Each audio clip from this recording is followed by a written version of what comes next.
This video we're delving into the most recent iteration of the GTA 6 mapping project. Our focus centers on a comprehensive analysis of the map's latest updates, incorporating newly unveiled areas and event coordinates derived from leaked information.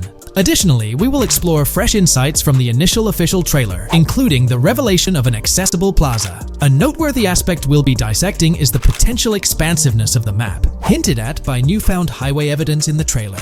Furthermore, we'll examine a conceptual representation illustrating the potential magnitude of the GTA 6 map. The trailer also provides a glimpse of Starfish Island, a detail we'll thoroughly cover in today's session. Let's initiate our examination by diving into the GTA 6 mapping project. For those not aware, this stands as the most extensive and refined community-driven mapping endeavor, aiming to deduce the GTA 6 map with the utmost accuracy. This endeavor leverages evidence from leaks and the primary official trailer. In our previous map analysis, we scrutinized significant alterations in the Bordgorn and Grass Rivers areas, expanding the map to an impressive 18 by 8 kilometers. However, today's exploration will predominantly focus on alterations in the Vice City region. Rumors suggest that the GTA 6 map will encompass 3 major cities, with Vice City and Portgorn being the identified urban centers so far. Vice City, drawing inspiration from Miami, and Port Gilhorn, a fusion of Gulf cities in Florida. The speculated third city could possibly be modeled after Orlando or Tampa. Earlier rumors hinted at Yorktown being the third city, approximately aligning with Tampa's location.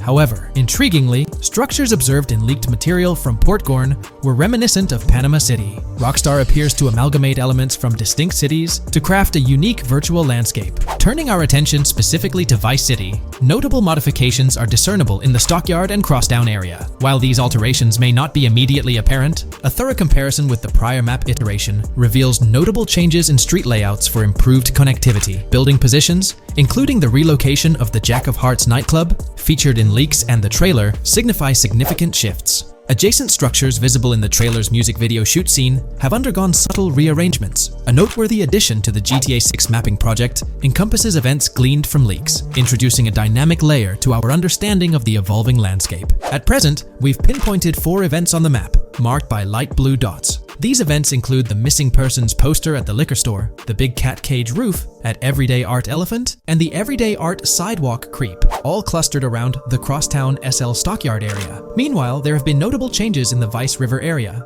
with some buildings rearranged and brought closer to the river. The overall shape of this area has also been altered, and a new marina building near the airport has been introduced, based on recent evidence. Another significant alteration concerns the incorporation of Ica and Belleville into Vice City. While their status remains speculative, with their names displayed in red, Ica is purportedly inspired by Allapattah, a neighborhood in Miami-Dade, while Belleville draws parallels with Brownsville. Formerly perceived as small towns on the outskirts of Vice City, they're now considered part of the Vicedale neighborhoods, following fresh evidence. This reclassification potentially places scenes like the police officer pursuing the overweight individual in the Belleville neighborhood. Furthermore, a notable discovery linked to Tommy Vercetti's mansion has surfaced. Star Island's inclusion in the game has been confirmed, evidenced by its appearance behind the Rockstar Games title, and in a scene featuring a bikini-clad woman. This revelation solidifies its status as a game location, with strong ties to the original Starfish Island from GTA Vice City, where Vercetti's estate was situated. The prospect of encountering the mansion in-game, whether as an accessible structure or an abandoned relic, remains uncertain but tantalizing.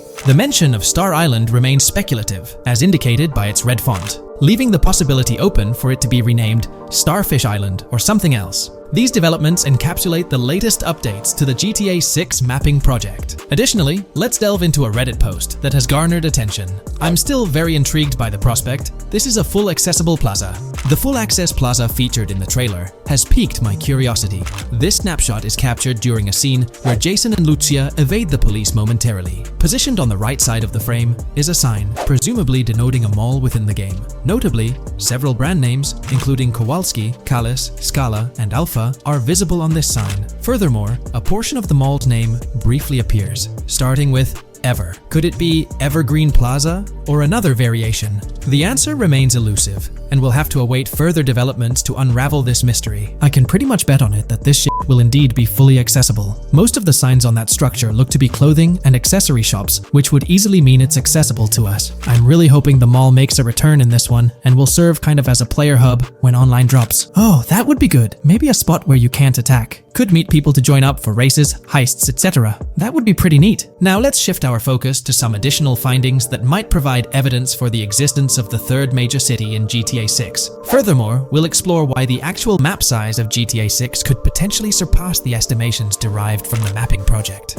Possible map length. Since we don't know what's in the northern part of the map, and we're not sure if it ends where the current mapping project suggests, I thought the map could look something like this. I get that a map like this might be 4 times bigger than GTA 5, so it could be a lot, but we can't be sure about Rockstar's plans. I also think so, because on the east coast of the current map, we have Vice City's predicted beach areas going almost to the very top. Kind of feels like the map shouldn't just end there. And if Port Gellhorn is based on Fort Myers, then maybe Tampa and Orlando could be there too. But with the current borders, there's not enough space even for a small town. Also, shaped like this, the map would resemble actual Florida more. What do you think? Now, here's something to ponder. If the map indeed resembles this depiction, it would be quite astonishing. It's intriguing how the leaks have remained silent about the northern portion of the map. I'm curious to hear your thoughts in the comments. How far north do you speculate the map extends? Do you reckon it's just slightly beyond what's revealed in the mapping project? Or could there be a substantial unseen territory? Shifting gears, let's delve into a significant discovery.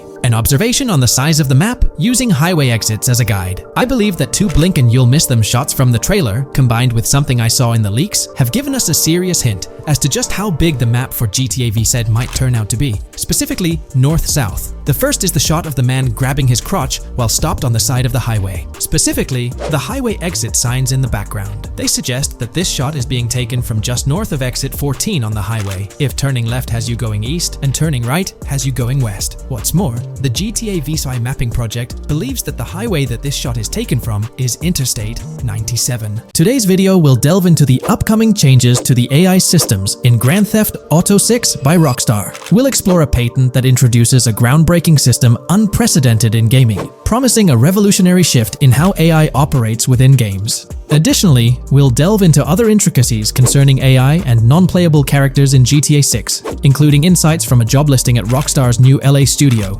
shedding light on NPC dialogue. We'll also examine NPC behaviors in response to their environment and their integration with social media, enhancing immersion and complexity in player interactions.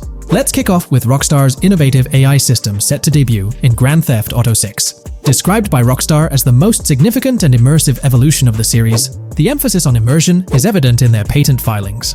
We'll focus on one particularly intriguing patent, unveiling a new system poised to revolutionize AI in gaming. Considering Rockstar's commitment to delivering the most immersive experience yet, it's evident that NPCs and AI will play pivotal roles. This patent specifically pertains to animations in GTA 6, aptly named System and Method for Virtual Character Locomotion. Back in 2020, Rockstar Games unveiled an innovative system that will debut in GTA 6. Now, the details might sound a bit complex, but essentially, this patent outlines a fresh approach to animating characters and imbuing them with dynamic intelligence. These characters will now possess a kind of virtual brain, allowing them to react to their environment, other NPCs, weather, and even their mood, influencing their animations on the fly. Before this advancement, each character's animation had to be painstakingly recorded in a studio equipped with motion capture technology. This process involved attaching markers to actors' suits and compiling animations into what's called an animation tree. This method was resource-intensive, limiting the variety of animations Rockstar could include in their games. For instance, in GTA 5 and Red Dead Redemption 2, each NPC had its own animation tree, containing all their actions. Animation trees essentially stack animations, blending them together seamlessly and transitioning between them based on player input and in-game conditions. Additionally, motion matching, a feature seen in GTA 5 and RDR2, automatically selects animations based on player actions and the surrounding environment. This results in fluid and lifelike character movements, such as running while shooting, creating a more immersive experience for players. With GTA 6, Rockstar introduces an innovative system designed to optimize resources and streamline animation data. This approach allows for more content within the game while offering a broader array of animations. It shares similarities with motion matching but diverges in its utilization of a new framework. Rather than relying on conventional animation trees, character animations will be predominantly data-driven, adapting dynamically to environmental cues. These animations will be categorized into distinct motion types, representing unique character styles. Each character will possess a designated motion type, enhancing the depth and realism of their movements. As an illustration, let's consider various states such as tired, injured, and normal. each corresponding to a set of animations. Additionally, every character will possess their own blackboard, a virtual representation of their current state and surroundings. This blackboard stores crucial data including the character's condition, location, weather, temperature, and more. Utilizing this information, the game's code dynamically selects appropriate animations or styles for the character, enhancing their responsiveness to the virtual world. For instance, in the Ocean Drive scene from the trailer, we observe a character seated on the sidewalk. As a group of NPCs pass by, he attentively observes them, reacting accordingly to their presence. With this system, the gameplay experience is poised to become even more immersive. It will prioritize environmental data, including the presence of other NPCs and vehicles, alongside factors influencing the character's mood. Consequently, NPCs will exhibit previously unseen levels of reactivity, shifting focus to a noteworthy job listing from Rockstar's recruitment opportunities. Last year, Rockstar opened a new studio in Los Angeles. From what we know, it's purely a new motion capture studio, so they have another one besides the one in New York, mainly to record NPC dialogue probably. This discovery confirms that. I checked Rockstar's careers page just now, and there's a job offer at Rockstar LA for Associate Writer Pedestrian and Ambient Dialogue. This could indicate that they are still writing and recording GTA 6 NPC dialogue right now. This suggests that the development team is currently engaged in scripting and recording NPC dialogue for GTA 6. You can find the specific responsibilities outlined in the job description provided. It says, write funny, character-driven, and unique dialogue for our ambient population. Work with key stakeholders to understand and support the technical requirements for player-led, dialogue-based interactions with our ambient population. Provide exciting dialogue that works within the strict constraints of a complex game system. Undertake self-motivated research and leverage that research to enrich your writing. Understand and match the tone of our games. This underscores the commitment of Rockstar to ensuring that GTA 6 remains true to its franchise roots. Aligning NPC dialogue with the established GTA universe bodes well for the game's authenticity. Shifting gears to another aspect related to NPCs, let's delve into how they'll integrate with social media. Not only will NPCs exhibit more lifelike behaviors and interactions with their surroundings, but they'll also engage with social media platforms, a novel addition to Grand Theft Auto 6. Here's a rundown of the phones observed. NPCs will be equipped with various phone models, as evident from both images and the trailer. Notably, NPCs will actively engage with their phones, which boast fully functional cameras and displays, an improvement over GTA V. For instance, in a scene from the trailer set on Ocean Drive, an NPC can be observed capturing photos or videos with their phone. The displayed imagery accurately reflects the NPC's point of view, suggesting the possibility for NPCs to record and share in-game content on the virtual social media platforms. Let's delve into an intriguing Reddit post that delves into this aspect further. Here's why NPC-recorded TikToks aren't as far-fetched as you think. A common speculation point I see on this subreddit is the potential for NPC-recorded TikToks for the game's social media that was teased in the trailer, like someone filming you commit a crime and you later seeing that post online. Many have dismissed this as far-fetched in terms of development complexity, but I wanted to discuss why it's plausible. Firstly, I think we've already seen a system that could serve as a base for building a TikTok-like system, the Instant Replay, Rockstar editor from GTA 5. Given this game is more of a sandbox with physics rather than a competitive shooter, where replay systems are typically seen, it's even more impressive to consider this system in GTA 5. It accurately records and replays events just as they happened, with every car, ragdoll, etc., moving just as it did originally in the moment. The tech behind this isn't actually recording like a camera and replaying, it's really just recreating it, which again makes it impressive how much time Rockstar put into it, making it accurate. To me, this feels like what could be used as a base for a system where NPCs record their own videos from their perspective. This next thing is something I could have sworn I remember hearing long ago, but can't seem to find, and was hoping someone on here remembers too. Back before GTA 5's launch, there were details revealed through various interviews, magazines, etc., and I remember hearing or reading something about being able to watch your own crimes on Weasel News on the TV. This obviously didn't end up in the game, but there is a slight remnant of it in GTA Online. Am I the only one who remembers this being mentioned for single player though? Maybe my mind is playing tricks on me. Anyways, this last point is actually from the trailer, at the 0:33 mark. In this scene, we see a lot of NPCs hanging out on a busy street, and one NPC in particular recording on his phone. As we know, Rockstar's trailers are always all in-engine, no CGI cinematics, so I think it's worth noting that it looks as if his screen is accurately showing what he's looking at. My screenshot is zoomed in, but if you got Hatmark on the trailer, you can see it matches up to what he's looking up at. Could this be a hint towards said system, or just a nice detail? Rockstar has a reputation for delivering what they showcase in their trailers, often exceeding expectations. Their dedication to enhancing NPC interactions in GTA 6 underscores their commitment to creating a vibrant and authentic game world. I'm curious to hear your thoughts on these developments. Feel free to share your opinions in the comments below. Here's all the information we've managed to gather about Grand Theft Auto 6 so far. Dedicated fans have compiled a 60-page document that meticulously covers every new feature revealed in last year's leaks. These features have been officially confirmed by Rockstar Games, as they originate from the footage Rockstar themselves acknowledged as part of Grand Theft Auto 6. Keep in mind that the game is still in development, so some details might evolve. However, as of now, these are the features you can expect to find in the game. If you're interested in delving into the full document, you can find a link in the description. But bear in mind that it's quite an extensive read, so we'll break it down for you. Let's begin by discussing the game engine. Euphoria physics has undergone adjustments, and improvements have been made to the ragdoll physics and overall game physics compared to GTA 5. Additionally, Grand Theft Auto 6 will incorporate lighting and skybox systems similar to those seen in Red Dead Redemption 2. This means you can anticipate enhancements like volumetric clouds and better lighting, which mark a significant leap forward, even compared to Red Dead 2. One notable detail from the leaks is the presence of heavy fog, a feature not prominently seen in GTA 5, except for snowy conditions. Advanced weather systems will play a more prominent role in GTA 6, adding depth and immersion to the game world.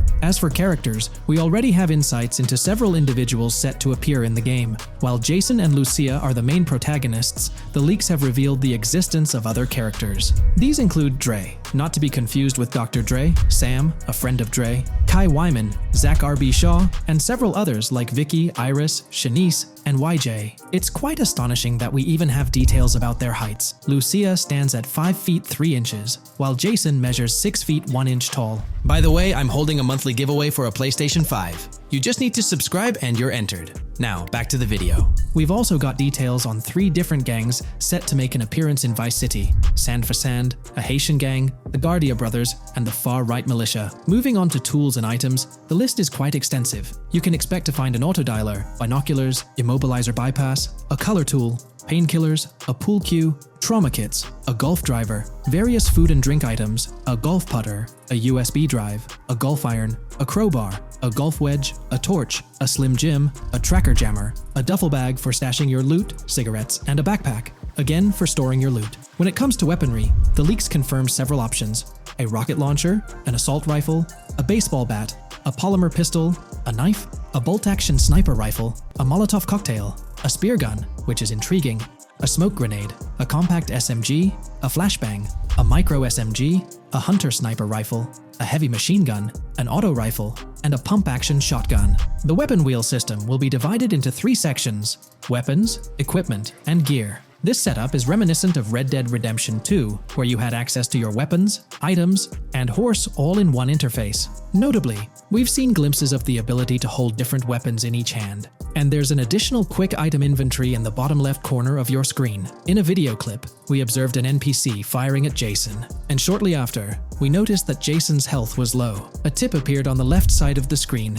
indicating, "You were injured. Your health will regenerate slowly. Open your weapon wheel and use a recovery item to replenish your health faster." Unlike GTA 5, where your health regenerated only up to 50%, in GTA 6, it seems that you may regenerate to full health naturally, albeit at a sluggish pace. However, if you want to expedite your healing process, you can employ a medical item. We've got confirmation on 7 open-world activities that will be available in the game. Currently, these activities include dice, golf, fishing, and races. Additionally, there's a van shipment activity, and in one of the videos, you can spot the spawning location for a delivery van event. This location is near the industrial area of Port Gellhorn, and it's noteworthy that there's a warning poster about security cameras in this area, suggesting the need for caution while attempting to rob the van. Now, regarding robberies, if you've seen the leaks, you might remember the Hank's Waffles robbery, which was quite impressive. Jason and Lucia took on the challenge of robbing this massive diner. In another clip, when Jason was entering a store for a robbery, it became apparent that he possessed an ability allowing him to see through walls.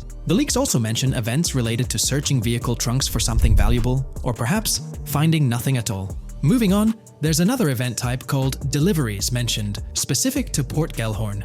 It's somewhat challenging to predict the exact nature of these events, but that's all the information we have for now. As for enterable buildings, Grand Theft Auto 6 is set to offer more opportunities for exploration. Confirmed locations you can enter include the Malibu Club, a pawn shop, the Jack of Hearts, supermarkets, bars, restaurants, apartments, and laundries. Now, let's discuss multiplayer. In the leaked files, we did come across one multiplayer clip, and in the bottom left corner of the screen, it displayed PL2 of 32, indicating that there were 2 players in the lobby out of a possible 32 slots. This mirrors the setup seen in Red Dead Online and GTA Online. While it's mentioned as 32 slots, it's worth noting that the player count is actually capped at 30, with 2 additional spots reserved for spectators. While hopes may be for larger lobbies in GTA 6, at least during this testing phase, they were exploring the feasibility of 30-player lobbies. Let's delve into collectibles in the game. During a scene in one of the clubs with Lucia, we can observe a developer placing a cardboard box on the ground. Notably, these boxes appear to be lootable, with a circle icon indicating their interactability. The debug text on this box reads, collectibles_car_pass, suggesting that these boxes will contain car part collectibles. Furthermore, there's mention of Wyman car parts boxed generic used, which has sparked speculation that players may collect car parts specifically for a character named Wyman. It's inferred that both Jason and Wyman share an interest in classic cars. Moving on, we've got collectible hats. In a video featuring Jason in an apartment, a developer is seen interacting with a hat labeled as an ambient collectible hat in the debug text. This implies that one of the ambient activities in the game will involve gathering various articles of clothing, which adds an intriguing layer to gameplay. Now there's a comprehensive list of brands featured in the game, which I won't read out individually, as many may not be of significant importance to the storyline. Instead, I'll display them on your screen for your reference. Feel free to pause the video if you'd like to take a closer look. Moreover, we have a list of confirmed animals in the game. As of now, the roster includes snakes, seagulls, skunks, raccoons, alligators, boars, wading birds, squirrels, southern leopard frogs, crayfish, lizards, skunk apes, pigeons, opossums, and whales. Keep in mind that this is not an exhaustive list, and there's a good chance we'll encounter even more wildlife when the game officially launches. These are simply the animals we have information on at this point in time. In the ongoing exploration of the forthcoming Grand Theft Auto installment, a plethora of new gameplay mechanics has come to light. These enhancements promise to augment the player experience in a variety of ways, ushering in a fresh layer of dynamism and immersion within the game world. First and foremost, players can now maneuver while ensconced in cover. This feature introduces a newfound level of flexibility during engagements, allowing for more strategic positioning in combat scenarios. Additionally, the ability to assume a prone position, a feature conspicuously absent in previous iterations of the game, adds an exciting dimension to gameplay, affording players the capacity to lie flat on the ground, potentially enhancing stealth and tactical maneuvers. Furthermore, the inclusion of loot bags offers a means to store surplus items, expanding inventory management options. An interesting addition is the capability to both drop and retrieve weapons, affording players greater adaptability in response to evolving circumstances. During intense firefights, a novel under-fire animation engages, wherein the player character instinctively shields their face from incoming projectiles, providing a more immersive combat experience. In the aftermath of enduring a severe blow, players are granted the opportunity to enact self-revival, potentially turning the tide of adversity. In aiming down sights, the option to seamlessly switch shoulders grants players a tactical advantage, facilitating improved positioning and target acquisition. Moreover, hand-to-hand combat now includes the ability to execute grabs, diversifying the melee combat mechanics. A noteworthy addition to the game is the implementation of buddy communication, embodied in the Buddy Comms and Buddy Ping system. Although specific details remain undisclosed, it is plausible that these features will facilitate coordinated actions between the two main characters, Jason and Lucia. Vehicle combat has witnessed a transformation, as shooting from car windows now entails the complete egress of the player character from the window, enabling full 360-degree firing capabilities, thereby revolutionizing vehicular combat dynamics. The intriguing Eagle Eye system, seemingly exclusive to Jason, allows for a form of wall-penetrating vision, although its applicability to Lucia remains uncertain. Enhancements also extend to interactions with in-game elements. Players will find themselves endowed with a broader range of interactions, such as the capacity to carry bodies, engage in robberies, issue threats, and converse with non-playable characters, NPCs, during heists. Moreover, the ability to collect additional items, including beer bottles and cans, enriches the gameplay experience. Shifting the focus to new gameplay systems, one particularly exciting addition is the concept of money laundering. During the Hank's Waffles robbery, an icon associated with the car wash property, a washing machine adorned with a $sign, has been identified as indicative of money laundering. This suggests that players may have the opportunity to purchase specific types of businesses with the intent of laundering illicit funds in the single-player mode. Moreover, the inclusion of fences introduces a layer of illegal commerce within the game. These fences serve as intermediaries for players to sell illegal items, providing a means to offload contraband and potentially profit from illicit endeavors. The inclusion of hacking mechanics is confirmed to some extent in the game. Lucia is equipped with a set of intriguing tools, including a tracker jammer, immobilizer bypass, USB drive, and an auto dialer. As of now, it remains unconfirmed whether Jason will also have access to these items. Historical leaks from a few years ago hinted that Lucia would be the designated hacker, so the extent of hacking abilities for each character awaits further clarification. Among the event types within the game, two distinct categories emerge: pragmatic cool and chaotic and romantic cool. While specific details surrounding these events are not fully disclosed, they introduce intriguing possibilities for players to navigate. Furthermore, during robberies, players will have the capacity to issue commands to the other character involved.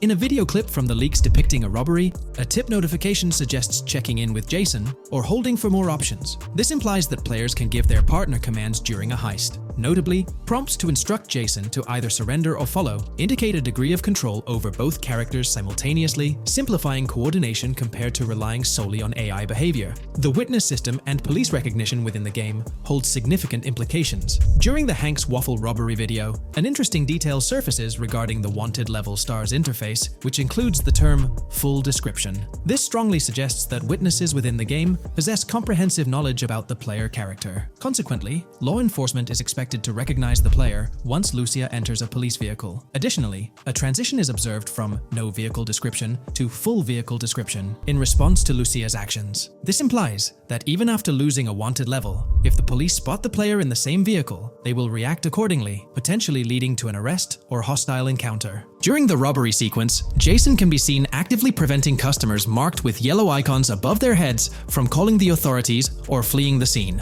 Notably, an NPC within the diner exhibits a yellow icon above her head.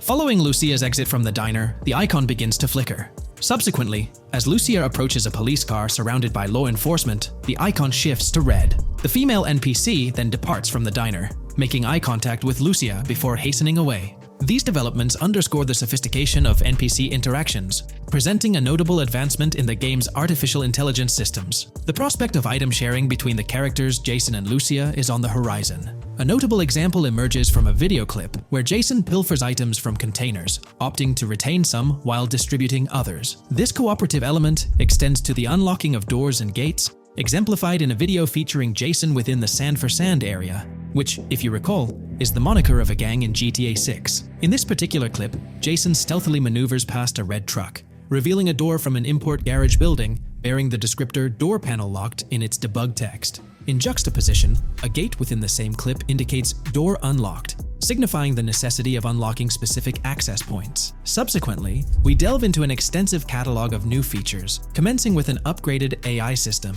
In a visual excerpt, the enemy AI exhibits an inclination to open fire upon Lucia when she pivots to face them. This hints at AI entities possessing a heightened acumen for discerning opportune moments to engage in combat. Impressively, AI units adapt their elevation relative to surrounding obstacles, steering clear of potentially disadvantageous head-glitching tactics. Furthermore, a prudent alteration manifests as AI adversaries opting to lower their stance during weapon reloads, a judicious move compared to reloading while exposed in the open.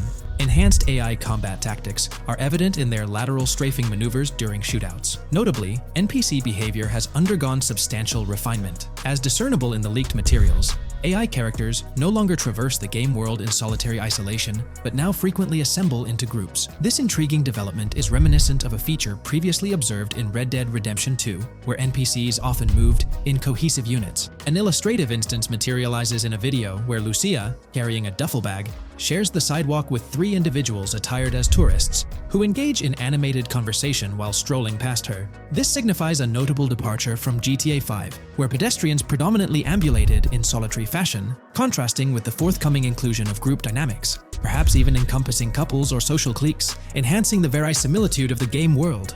A notable addition to the gameplay dynamics is the option to voluntarily surrender to law enforcement during a robbery. The consequences of such an action remain shrouded in uncertainty, warranting further exploration upon the game's release. Furthermore, the mundane act of purchasing gumballs from vending machines emerges as a potentially restorative action. While it can be surmised that gumballs may offer a healing effect, concrete details regarding their function remain pending confirmation. In a nod to realism, akin to GTA 5, the forthcoming installment acknowledges the accumulation of dirt on your character's clothing, reflecting the wear and tear endured during your escapades. The hair and facial hair systems exhibit intriguing variability, with different versions of Jason observable in the leaks, sporting varying hairstyles, including long hair, short hair, stubble, and clean-shaven looks. While not definitively confirmed, this strongly alludes to the introduction of a hair growth system, akin to the one featured in Red Dead Redemption 2. Given the precedents established in the latter game, the likelihood of such a system in GTA 6 appears high. Expanding the repertoire of actions available to players, the ability to consume items directly from your inventory is showcased. When Jason visits a gas station, the inventory reveals options for wine, soda, and fruit consumption, implying that you can partake in these items at your convenience, akin to the mechanics present in Red Dead and GTA Online. Introducing a novel event type named Cop Trap, the game incorporates scenarios where law enforcement sets up traps at multiple locations. While the precise details of these traps remain undisclosed, it is apparent that police will employ diverse tactics to ensnare players.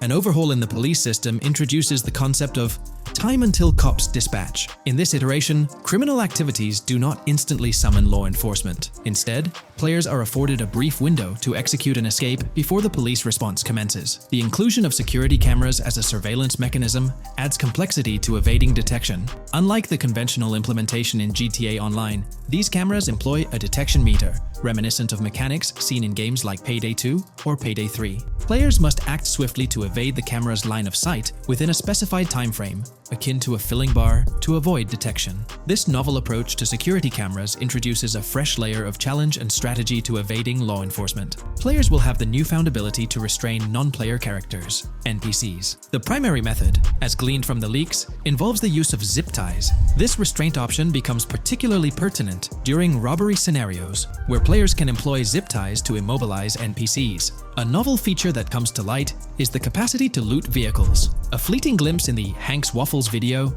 reveals a button prompt in the bottom right corner of the screen, labeled Examine SUV. This hints at the prospect of inspecting random cars and potentially engaging in vehicular theft. To make car theft more engaging, an advanced hijacking system is on the horizon. The existence of the Immobilizer bypass device, previously discussed, suggests that pilfering high-end vehicles will pose a greater challenge. Additionally, an item known as the Slim Jim will facilitate unlocking older model cars.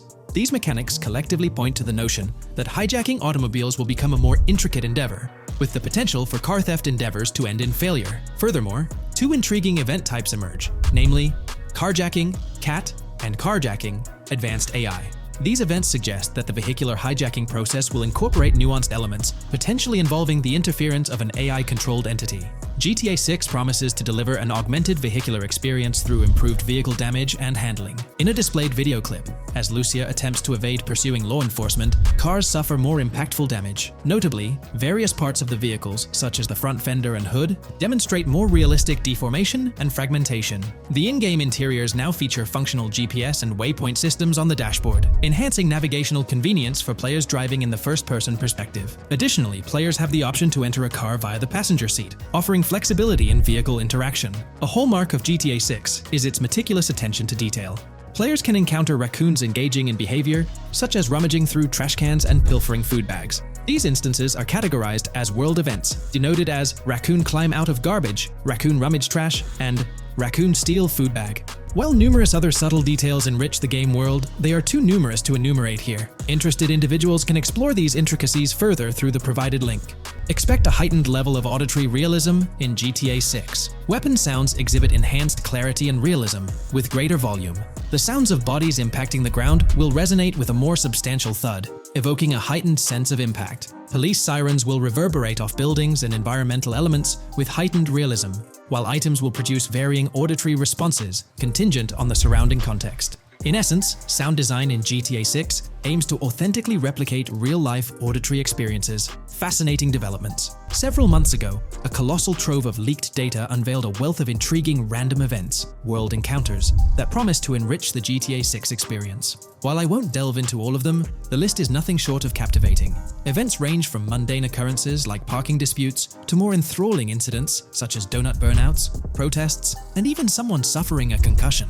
The prospect of navigating the lifelike world of Vice City, teeming with such diverse activities, is undeniably exhilarating. I strongly recommend pausing the video to peruse this remarkable compilation. Additionally, we have been privy to an extensive catalog of vehicles slated to appear in GTA 6. These vehicles, gleaned from both in-game leaks and files, I encourage you to peruse this comprehensive list at your leisure. It resides on page 30 of the document. Furthermore, the leaks have divulged a plethora of confirmed locations within Vice City and its environs. Naturally, Vice City itself takes center stage, while several districts and neighborhoods will pepper its landscape. Notable locations include Edgewater, North Bay City, Rock Ridge, Little Haiti, Vice Beach, South Beach, Washington Beach, and Key Biscayne. Port Gellhorn, intriguingly, appears as a separate city akin to Sandy Shores or Paleto Bay from previous iterations. The list extends to encompass Yorktown, Ambrosia, Sundown, the Keys, La Pearl, Red Hill, Lake Leonida, Hamlet, Stockyard, Homestead, Grass Rivers, Ekin, Fanaka, Underwater, and Relief. Each of these major locations contains a multitude of sub-locations, a testament to the meticulous world-building evident in the game. As if this weren't enough, the dedicated community has endeavored to construct a speculative map of GTA 6 based on coordinates extracted from the leaks. While the precise layout of the map's northern region remains uncertain, the map preview encapsulates the sprawling Vice City to the south and Port Gellhorn on the left. This visual representation of the game world is undeniably impressive and stokes the anticipation for the immersive adventures that await. Today, we're delving into the realm of GTA 6 Online, the upcoming multiplayer aspect of Rockstar Games' Grand Theft Auto 6. We'll dissect all the insights gathered from leaks back in 2022, alongside an intriguing anti-cheat patent filed by Rockstar's parent company, Take-Two Interactive. This patent offers a glimpse into how the forthcoming online experience aims to ensure a safer environment compared to the current GTA Online. Furthermore, we'll explore a novel method Rockstar plans to implement in GTA 6 for managing online sessions. This innovation promises to infuse the expansive world of GTA 6 with a livelier atmosphere, enriching the player's immersion in its intricacies. Undoubtedly, GTA Online stands as a titan in the realm of multiplayer gaming. Its enduring popularity has significantly contributed to the ongoing success of GTA 5 over the past 11 years. This success owes much to Rockstar's astute strategy, crafting a robust core game with GTA 5 and then supplementing it with regular content updates for the online segment. By continually introducing new weapons, vehicles, and attire, Rockstar keeps players engaged and motivated to accumulate in-game currency. As we eagerly anticipate the official unveiling of GTA 6, players are hopeful that it will address prevalent issues plaguing the current iteration. Chief among these concerns is the rampant presence of modders and cheaters, whose actions not only disrupt gameplay, but also pose security risks by unlawfully accessing personal data. To tackle this issue, Rockstar has devised a fresh approach set to debut in GTA 6. This method aims to bolster the game's security measures. The patent responsible for this enhancement is titled Method and Apparatus for Preventing Cheating in a Video Game Environment by Providing Obfuscated Game Variables. Filed by Take-Two Interactive, Rockstar's parent company, in 2019, this patent outlines a system and method aimed at curbing cheating within video game environments. By disguising game variables in memory, the patent seeks to thwart attempts by players to monitor and manipulate values such as health, ammunition, and in-game currency for unfair advantages. Traditionally, developers combat such exploits by encrypting, coding, or obfuscating the location of these values, alongside implementing integrity checks to detect unauthorized modifications. However, these methods have drawbacks, as they often impact game performance and inadvertently expose variable locations to savvy attackers. Rockstar's innovation lies in masking the whereabouts of these variables, offering a more robust defense against cheating in GTA 6's online.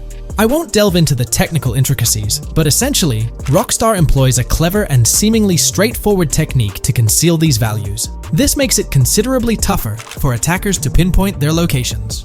While the concept of masking values may seem straightforward, its effectiveness in bolstering stability and enhancing security for the future online segment is paramount.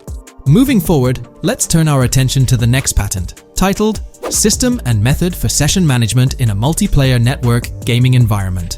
Filed by T2 Interactive in 2021, this patent addresses disclosed are systems and methods for session management. The disclosed system allows for seamless merging and splitting of network sessions in a multiplayer network gaming environment. Seamless session management allows dynamic movement of players in a virtual world during gameplay without unnecessary loading and/or stalling. As the players in the virtual world move around, the management of active game sessions can be improved to affect a more realistic perceived population. In this patent, Rockstar highlights the crucial role of online components in the success of many games, citing GTA Online as an example. They emphasize the challenges of managing network technology and resources to create a vibrant virtual world. Traditional MMO games often face limitations in session management, with some opting for single sessions that may restrict the depth of content due to increasing player counts. Others utilize multiple sessions, which can hinder feasibility, especially in peer-to-peer exchanges like in GTA Online. To address these issues, Rockstar has developed a pioneering system for seamless session management. This innovative approach enables fluid splitting and merging of network sessions, allowing for a more immersive virtual world free from hardware and software constraints. Allowing players from different sessions, but in the same virtual area of the map, for example, to be merged into a single session. This allows players from previously different sessions to come across one another, thereby making the virtual world seem more populated. As an additional advantage, seamless session merging handles many network failures silently. In prior art systems, a player who loses network connectivity can be kicked out of a session and may not be able to rejoin because they are in a session by themselves.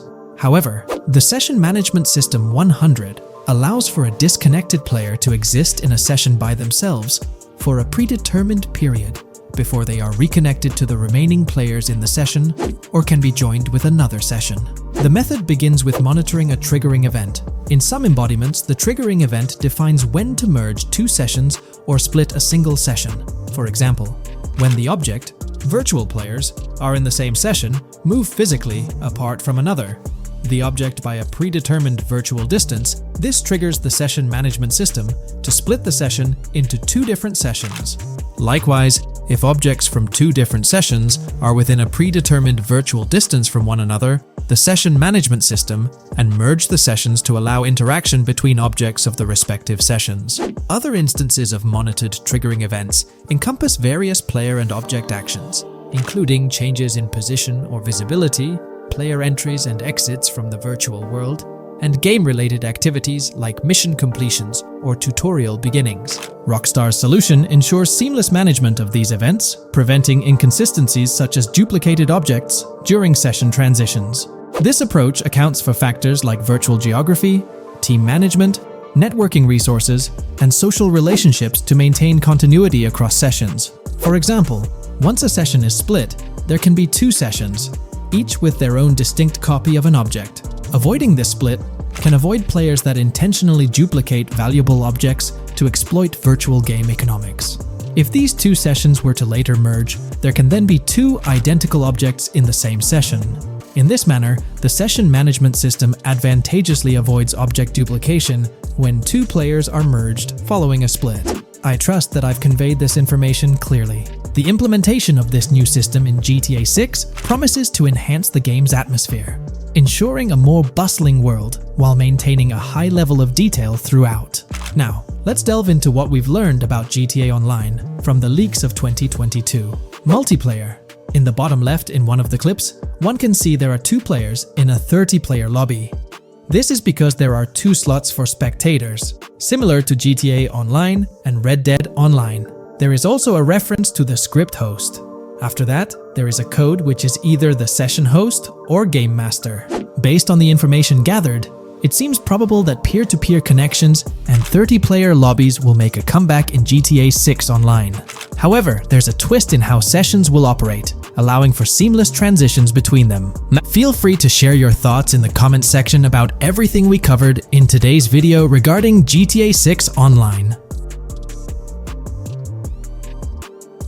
In today's video, we're delving into the character creation aspect of Grand Theft Auto 6 and exploring how in-game NPCs will be generated. We'll take a look at a recent patent filed by T2 Interactive, the parent company of Rockstar Games, which sheds light on the character creation process within the world of GTA 6. The patent reveals details about a new system developed by Rockstar Games, designed to streamline character creation and leverage the capabilities of current generation consoles more effectively. As game worlds grow in size and complexity, filling them with diverse and compelling characters and environments becomes increasingly challenging. Artists are tasked with creating every individual in-game object, from characters to buildings and interiors. As these worlds expand, the computational and design efforts required also increase. However, Rockstar Games has once again demonstrated innovation by developing a system that optimizes the rendering of 3D objects, ensuring efficiency without compromising on detail. This system addresses the challenges posed by the ever-expanding scope of game worlds. The patent we're examining in this video is titled System and Method for Game Object and Environment Generation. This video takes a deep dive into the generation of building interiors and characters within the expansive world being crafted by Rockstar Games. The patent starts off by providing an overview of how objects function within 3D spaces, as explained by Rockstar. Objects used in 3D graphics, often called assets, are a combination of geometry data, for example, the 3D model, and data for textures associated with the geometry data. An asset may be formed of one object, or it may be a composite object made from a combination of objects. The objects that form a composite object may in different contexts be used as independent assets unrelated to the composite object, or they may always be used as a subset of a larger object. They've provided an intro to how 3D objects function in games, aiming to help us grasp the workings of their latest invention. Persons of skill in the art will recognize that many different sorts of assets, such as vehicles, can be made from collections of subcomponents. For example, one aspect of the game might require a room, say a dining room. That entire dining room could be considered one game asset, but it will likely be created from several other assets, such as a table, chairs, dishes, glasses, wallpaper, flooring, etc. The glasses and chairs are independent of the larger dining room asset. As another example, a virtual person in the game, such a background character in a scene, would also be an asset. A person asset might be made up of a number of interchangeable objects, such as legs, a torso, arms, a head, etc. Because the person is made up of interchangeable objects, a variety of different persona sets can be made by mixing and matching different constituent parts. But a body part like a torso might always be used as a subpart of a larger body object. Prior art systems generally include libraries of game assets. The systems and methods of the present disclosure add a metadata layer to these game asset systems and provide modified development and game architectures to take advantage of the new metadata layer. This metadata layer includes tags that are added to the object in order to provide useful descriptors. In a preferred embodiment, these descriptors are completely free-form and without context. This allows developers to specify information about objects as needed without having to be locked into a rich pre-configured schema.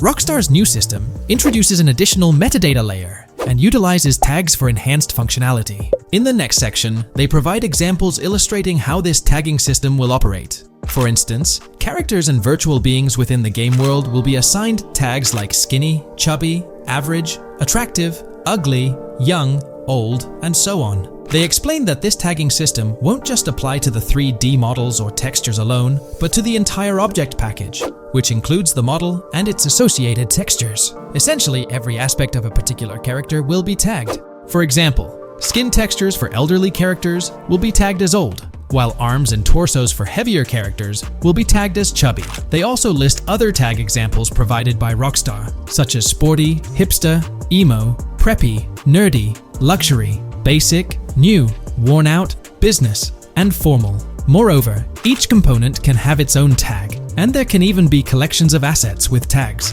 Furthermore, they explain that all these assets can be stored on servers for easy developer access via an application programming interface (API). Additionally, these assets can be stored in various formats like XML, limited text, binary encoding, relational databases, and others, depending on the developer's proficiency. The systems and methods of the present disclosure further advantageously use the metadata via a rule set layer that uses the metadata to increase the speed and efficiency of game rendering, world or scene creation, game script execution, and rendering fidelity. In particular, the rule set allows designers to add context to the tags and to control their use by setting rules for the asset usage and the asset's interaction with the game and other objects. These rules are unrestricted and can be used to provide a wide variety of different capabilities and restrictions for objects. Let's take a look at how these tags will be put into action. For instance, if a jacket object is created, a tag like additional top garment can be assigned to it. Then, during gameplay, certain rules might search for this specific tag to identify objects like jackets. Furthermore, in a cold setting, the character's health stat may decrease at a slower rate because the character stays warm with the additional top garment. Moreover, the additional top garment tag could enhance rendering efficiency. For instance, if a character wears a shirt underneath a jacket, the shirt occupies memory space. Since the shirt is mostly covered by the jacket, Rockstar plans to replace the full shirt with a smaller texture, only containing the visible parts under the jacket, thus conserving memory. The combination of tags and the rule set can also be used advantageously for procedural generation of game objects and environments. For example, a game scene could be created in a game script by calling assets based on tags, rather than calling the assets explicitly. For example, if the game scene called for virtual characters in a movie theater, the game designer could simply specify a need for predetermined X number of characters with casual dress. If the designer wanted a sci-fi movie playing at the theater, it might also call for a higher percentage than normal of characters tagged nerdy. The metadata rule set interface would interpret these general instructions at game runtime to randomly generate virtual characters fulfilling those needs. Additionally, this system offers increased efficiency. For instance, the entire character object doesn't need to be packaged before streaming to the GPU for processing. Instead, they can be generated directly on the GPU using existing model and texture assets. Of course, Rockstar aims to utilize as many preloaded GPU textures as possible, while maintaining a realistic variety in the scene.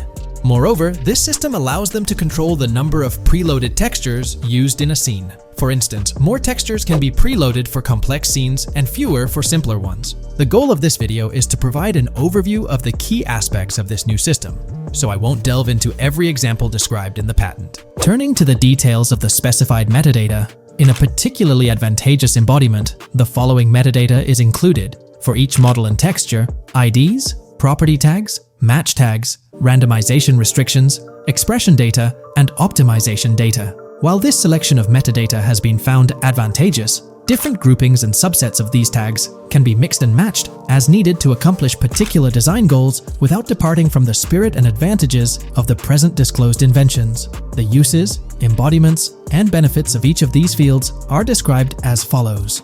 These elements constitute the metadata, and while I won't delve into each one individually, they essentially represent the various tagging methods Rockstar employs to organize models and textures.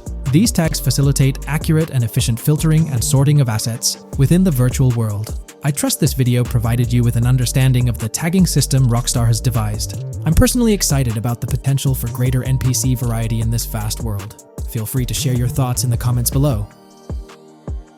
The GTA 6 community has just found some major clues left by Rockstar Games, and it was under our nose the whole time. GTA 6's Trailer 1 revealed a ton of new things about the game off the bat, but recently, there's been even more developments that show off the GTA 6 main character story, Lucia. We learn a bunch of new things about her background, so if you're not interested in potential spoilers, this may not be the video for you. This information is directly from Rockstar Games, so this is the real deal. So getting into the details of Lucia's jail cell, let's focus on those newspaper clippings. I'll do my best to zoom in and enhance the image, but there are two distinct white clippings with black text. One of them appears to have a portrait, and I can only speculate that it might resemble a modern-day wanted poster. This could be showcasing the story of Lucia's alleged crime, accompanied by an image like a visual representation of what she's accused of. It's almost akin to a wanted picture that you'd find in a newspaper. This phenomenon isn't unheard of in real life. When people do something noteworthy or newsworthy, it's not uncommon for them to keep a record of it, like an article, and put it up on their wall as a sort of memento. It's like a snapshot of a moment in their life, even if it involves legal trouble. So Lucia might be preserving this particular newspaper clipping as a piece of her history. whether it's for sentimental reasons or perhaps as a reminder of the circumstances that led to her incarceration. Now let's broaden the scope a bit and draw comparisons to previous GTA protagonists. Take Michael DeSanta, for instance. His mansion has family photos on the walls. Franklin Clinton's house features similar personal touches. Even Trevor Phillips, in his trailer, has pictures that tell a story about his life. It's not just confined to the HD era. Even in the 3D era games, characters had their own way of leaving traces of their lives in their living spaces. This inclination to personalized living spaces is fascinating. In Lucia's case, the jail cell is an unexpected canvas for her personal story. It makes you wonder about her background, the choices she made, and the events that led her to that cell. Exploring these details could give us a deeper understanding of who she is and why she's in the predicament we find her in. Considering Lucia's attachment to those newspaper clippings, it raises interesting questions about her attitude towards her crimes. Perhaps she finds a sense of pride, or even enjoys the bit of notoriety or fame she's garnered from her actions. Keeping those clippings might be her way of cherishing the attention or recognition she's received. The prospect of spending a substantial amount of time in prison also suggests that it could involve more than just a brief cutscene, but potentially a series of missions within the jail environment. Now, shifting our attention to the picture above the bunk bed, it's a bit of a visual puzzle. While it's challenging to discern details, on the left side, there's a guy with a drink in hand, donning a white t-shirt. Next to him is a woman with voluminous hair, and in the foreground, there's another figure. This composition raises the question of whether these individuals could be Lucia's family.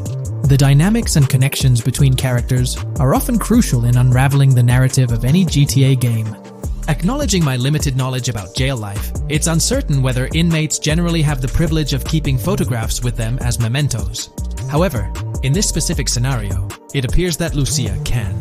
This might imply that the prison depicted isn't a maximum security facility, given the freedom for inmates to keep personal items.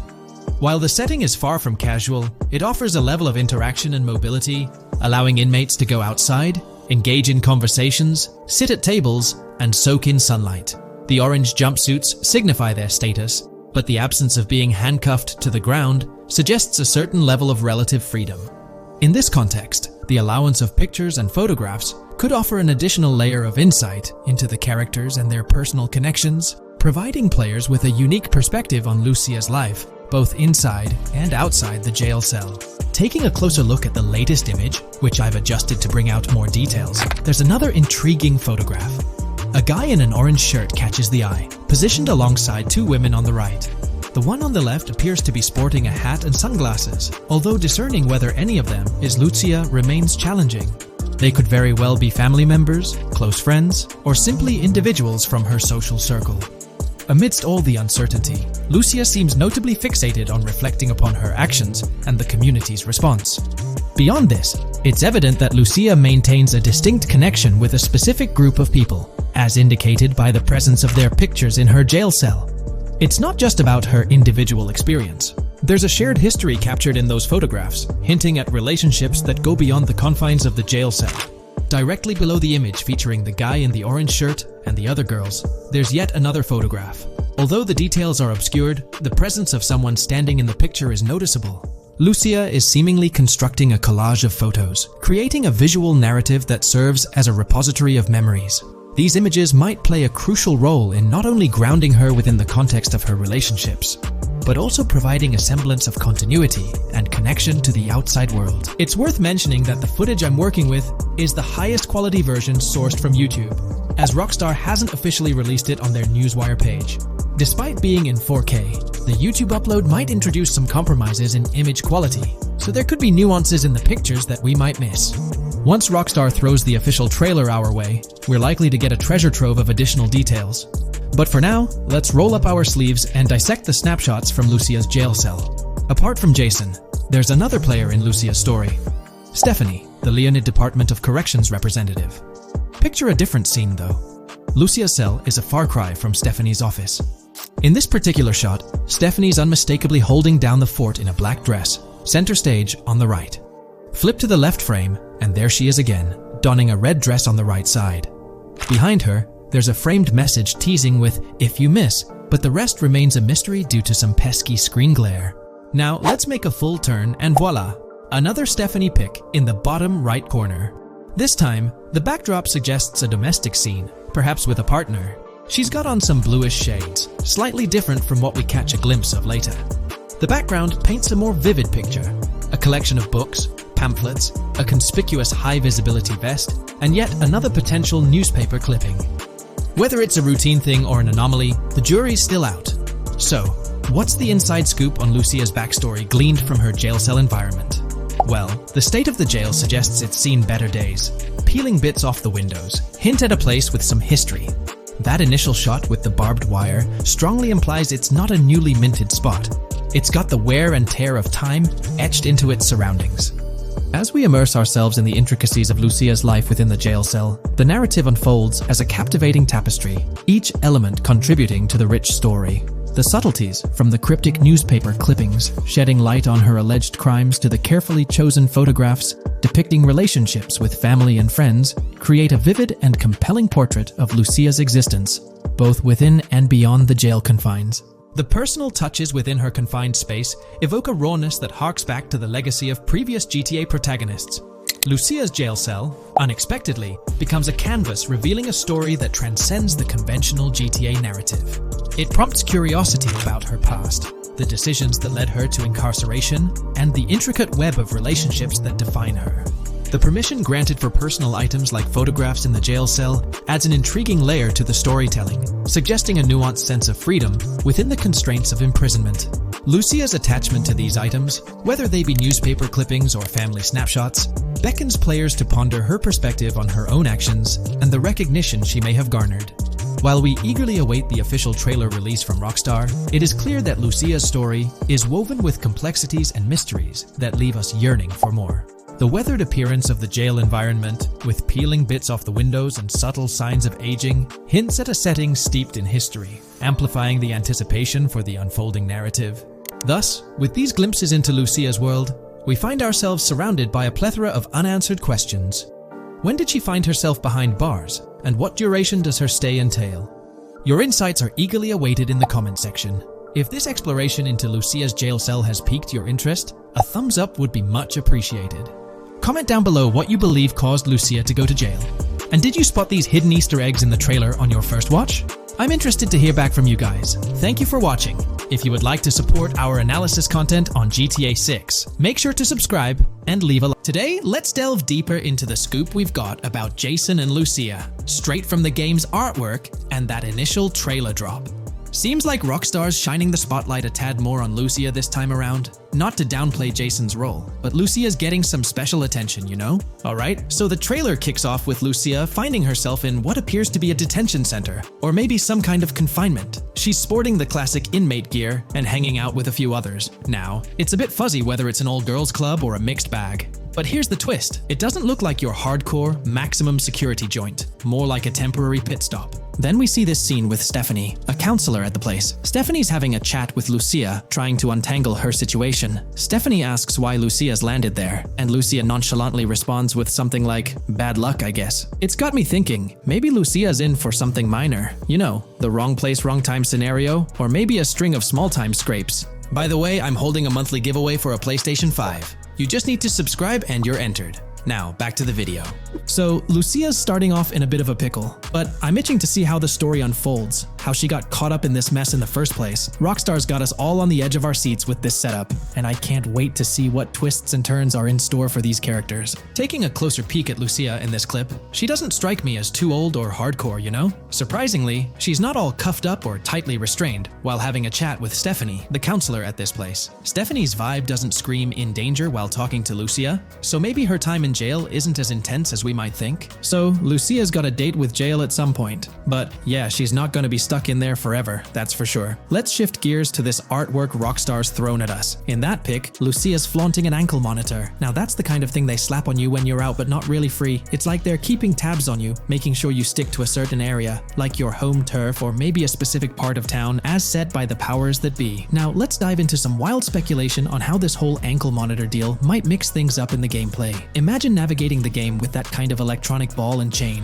It's gotta influence how Lucia moves around or what she can get into. Maybe it restricts her to certain zones or forces her to lay low in certain situations. The possibilities are buzzing around my head. It's like a marker that says she's out of the big house, but under some major watch. You see, when you've got one of those strapped on, it's like a 24/7 reminder that you're under strict scrutiny. It's like a digital leash telling you, hey, no funny business or else. Now think about how this could shake up the game's map dynamics. Rockstar might play a throwback card to the old GTA vibes, where you're restricted to certain parts of the map at the start. As you progress through the story, you gradually unlock more turf to roam. Picture Lucia, stuck in a zone until she can shake off that monitor, whether she manages to ditch it by some gutsy escape or someone legally gives her the green light. Fast forward a bit, and we spot Jason and Lucia in a pretty dicey scene. Jason's in the driver's seat, Lucia's riding shotgun, and they're peeling away from what looks like a scene post-crime. A couple of cop cars are hot on their tail, lights flashing and sirens blaring. Jason's got his hands tight on the wheel, sneakily glancing at the cops as they whiz past. Then, when they're out of sight, he shoots Lucia a glance that screams serious concern. It's crystal clear these two are linked somehow, tied together by that ankle monitor and whatever legal trouble they're entangled in. How's that for a curveball in the storyline? There's this air of suspense and questions lingering. What did they do, and how does it all connect back to Lucia's time in the slammer? The plot thickens, and I'm itching to see where this tangled web leads us. Let's zoom in on Lucia for a moment. You know, it's not giving off that classic jailbreak vibe. When you make a daring escape from the big house, you don't come out with an ankle monitor like you've been given a hall pass. Nah, it's more like you become public enemy number one, constantly dodging the long arm of the law. It's got echoes of that on-the-run feel from Red Dead Redemption 2, where you're always watching your back. Wonder if Rockstar's planning to revisit that kind of storyline here? But here's a thought that's been gnawing at me. What if Jason's got this noble quest to keep Lucia out of hot water? Could be, but there's this lingering sense that they've got some pressing reasons behind these actions. It's like they're in this situation either by design or due to some pressing needs. Speaking of which, let's take a peek at the next scene in the sequence. You've got Lucia holding a bundle of cash that could make anyone's eyes widen, stacks of 20s and crisp hundreds. And what's she doing? Nonchalantly turning away from law enforcement?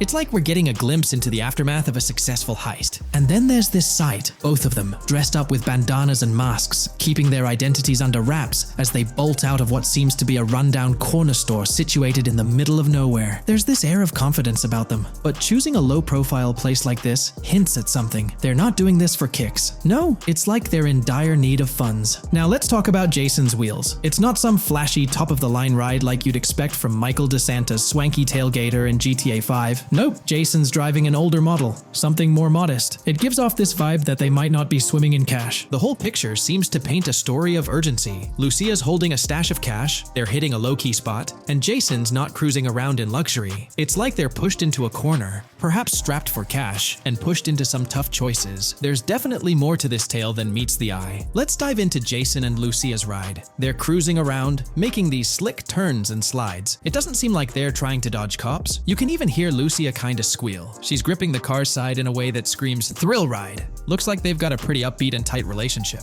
They're heading towards a motel. And guess what? Surprise, surprise, they're more than just partners in crime. Yup, Jason and Lucia are romantically involved. Now, Rockstar's not laying it all out for us, but you can pretty much read between the lines. Now, let's dissect this trust business. Feels like Rockstar's planting seeds for the storyline's ending. Trust can either be kept intact or shattered, right? It's like a pivotal point in a tale of two partners in crime. Maybe they'll face a dilemma where they have to choose between both making it out alive or going for a massive score, but someone doesn't make it to the finish line. Trust seems to be the crux of it all. And here's the kicker, the final scene. They kick open the door of this corner store, all confident, guns out, ready to hit the jackpot. The story concludes on that note. Now, let's switch lanes and talk about the trailer's song choice, Tom Petty's Love Is a Long Road. Interestingly, there's a tweet from Tom Petty's account expressing gratitude for having their song featured in GTA 6's first trailer. The song itself talks about the struggles of maintaining a relationship, how it's not a smooth ride, but worth the effort. So, GTA 6 might just be more than a crime tale. It's shaping up to be a love and trust story. I think Rockstar's aiming for their twist on a Bonnie and Clyde vibe with Jason and Lucia. That's pretty much all the scoop we got about them in the Grand Theft Auto 6 trailer. They didn't spill much, but we kinda got a glimpse into their journey, the hurdles they face, and this theme of trust that seems to run deep in their story. There's this one scene where it looks like they're gaining some traction in their journey. Jason's driving, Lucia's standing up in the passenger seat, and some paparazzi or somebody's snapping their pics. Seems like they've leveled up from their clothes to the car they're driving. So, at some point in the story, they might hit some highs. But knowing how these stories go, it could all come crashing down by the end. So, that's pretty much the lowdown on Jason and Lucia, our main characters in GTA 6. Can't wait to dig into their stories more. What do you folks reckon the GTA 6 plot's gonna be like? Which character are you stoked to play? Drop your thoughts in the comments below. And hey, if you like this video, a thumbs up would be cool. Hit that subscribe button if you're new here and want to stay updated on all things GTA 6. Don't forget to ring that notification bell too. The release of the GTA 6 trailer in 2023 has sent shockwaves of excitement across the gaming community. The anticipation and buzz surrounding this highly anticipated title have reached an all-time high. Fans worldwide are feverishly dissecting every frame, theorizing about the game's setting, characters, and innovative features. The hype is palpable as gamers eagerly await the next chapter in the beloved GTA series, poised to redefine open-world gaming once again. With Rockstar Games' history of delivering groundbreaking experiences, the fervor and enthusiasm for GTA 6 are undeniably at a fever pitch, leaving everyone counting down the days until its eventual launch. Is there a chance we'll see a remaster, or even just a port of GTA 4 hit the shelves this year? It's quite likely, though I'm leaning towards it being more of a port, but let's dive into the details. Back in July 2022, TezFunz2 made it known on Twitter that as per a reliable source with clear accuracy on Rockstar plans, remasters of GTA 4 and RDR1 were on the table a few years ago, but Rockstar chose not to proceed with the project in mind. The poor reception of the Trilogy Definitive Edition might be a reason behind that decision. After that post surfaced, the topic went quiet for quite a few months, over a year in fact. Then, out of the blue last year, Rockstar Games dropped the bombshell and revealed a fresh project in the Red Dead Redemption universe. Although there hasn't been an official announcement regarding the GTA 4 remaster, there are indications pointing towards the existence of such a project, with a potential release date as early as March 2024. Take-Two, the parent company of Rockstar Games, had previously hinted at having 2 re-releases in the pipeline, set to launch by that specific month. The original Red Dead Redemption was among the 2 games mentioned, leaving room for speculation that the other could potentially be GTA 4, while it's also plausible that this could be an entirely different project unrelated to the Grand Theft Auto franchise. It's worth considering. This isn't the first time there have been murmurs about a GTA 4 re-release or remaster. Returning to the Red Dead Redemption 1 port, unfortunately, it wasn't the news fans were hoping for. Instead of a full remake or remaster, the developer revealed a port with no new content. Typically, when people hear about a remaster or remake, they expect incredible graphic improvements, higher resolution, better quality textures, and advanced graphical effects like ray tracing. Contrary to these expectations, many argue that this game needs significant improvements, particularly concerning inconsistencies in the story. In 2018, Red Dead Redemption 2 was released as a prequel, introducing story elements that created inconsistencies with the first Red Dead Redemption, where major characters like Arthur Morgan were never mentioned. When Rockstar opted for a port instead of improving the game, which was already 13 years old, disappointment arose. The desire for a remaster or remake persisted, fueled by rumors since 2021. These speculations continued until the summer of 2023. The uncertainty around whether a remake was genuinely being considered remains, with some recent rumors possibly being misunderstandings about the port project. It's been speculated that the cancellation of a Red Dead Redemption remake or remaster might be attributed to the poor reception of GTA, the Trilogy, the Definitive Edition. Alternatively, the developer could have redirected resources towards the development of GTA 6. Regarding GTA 6, in December, we were finally treated to the much-anticipated trailer for the upcoming installment. However, it came with a significant letdown: the announcement of a 2025 release date.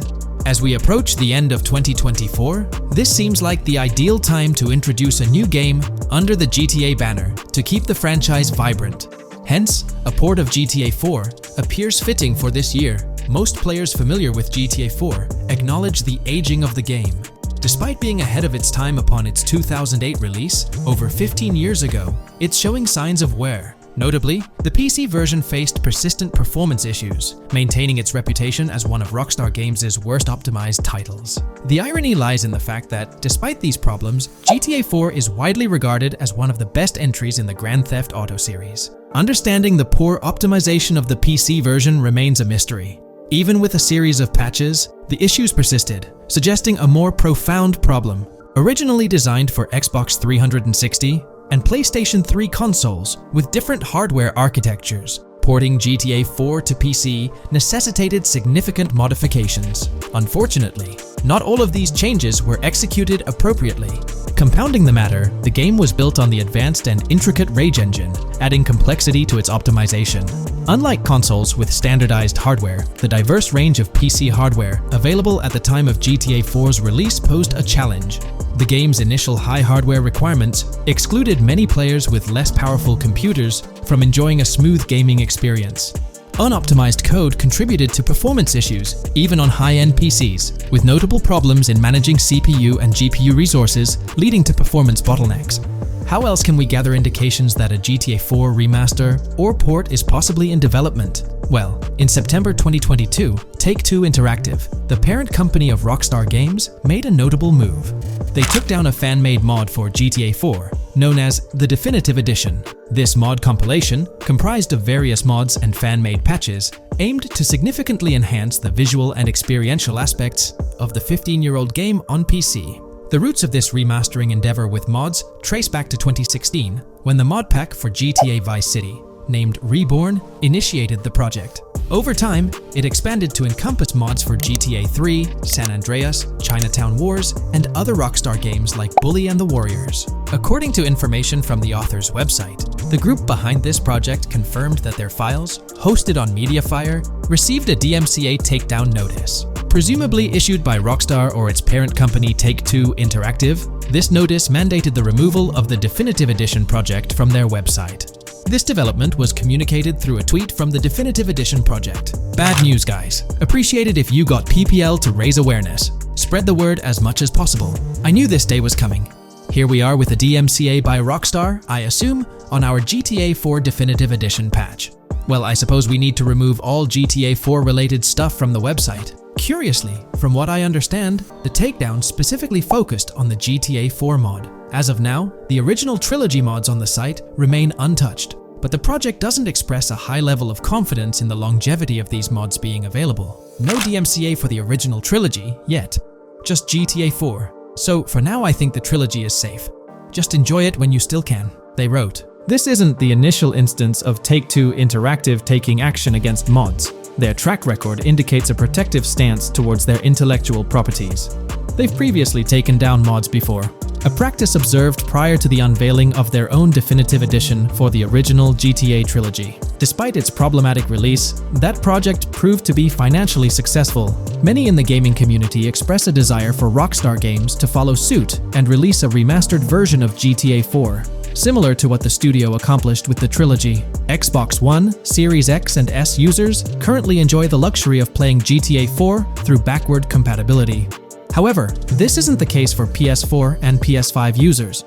Should Rockstar opt not only for re-release support, but also for substantial changes to the game, there are certain aspects of GTA 4 that could benefit from improvement. First and foremost, graphics are an apparent focal point, a common aspect of remasters to enhance the visual experience. It's worth noting that beyond the expected graphical upgrades, GTA 4 might require more nuanced improvements. One aspect that garnered criticism was the peculiar yellow filter present in the original game, making everything appear dull. This yellow tint, a characteristic of the late 2000s and 2010s, was often disparaged when employed in video games. For an open-world game like GTA 4, many argue that this filter made little sense.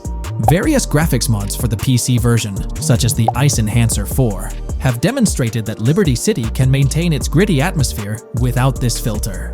For a glimpse of what a GTA 4 remaster could potentially achieve, the Ice Enhancer 4 graphics mod offers an illustrative example. Developed over several years by the skilled modder Haysam Kilani, this fan-made graphics overhaul aimed to elevate the game's visual experience well beyond its original state. On the flip side, individuals who have a fondness for the original yellow filter in the game may not find favor with this mod. If Rockstar opts to stay faithful to the original and preserve the color scheme, it would still be beneficial to update the environmental textures. Over time, these textures have aged considerably, featuring a noticeably low resolution that now appears outdated. Moving on, one of the most memorable aspects of GTA 4 is the recurring scenario where Roman calls Nico to go bowling. it's your cousin. You want to shoot some pool? Roman, I can't talk now. Damn! This feature, while often considered a source of humor, can be somewhat bothersome. Nico's friends frequently reaching out for social activities can prove distracting, especially during critical missions or while immersed in the exploration of the open world. Rejecting these calls actually decreases your relationship with that friend, impacting specific benefits they offer. GTA 5 addressed this issue by making interactions with friends more user-friendly, introducing new activities to engage in. Incorporating similar friend activities in a remastered version of GTA 4 would be a positive and welcome addition. Another area of improvement is clothing and customization.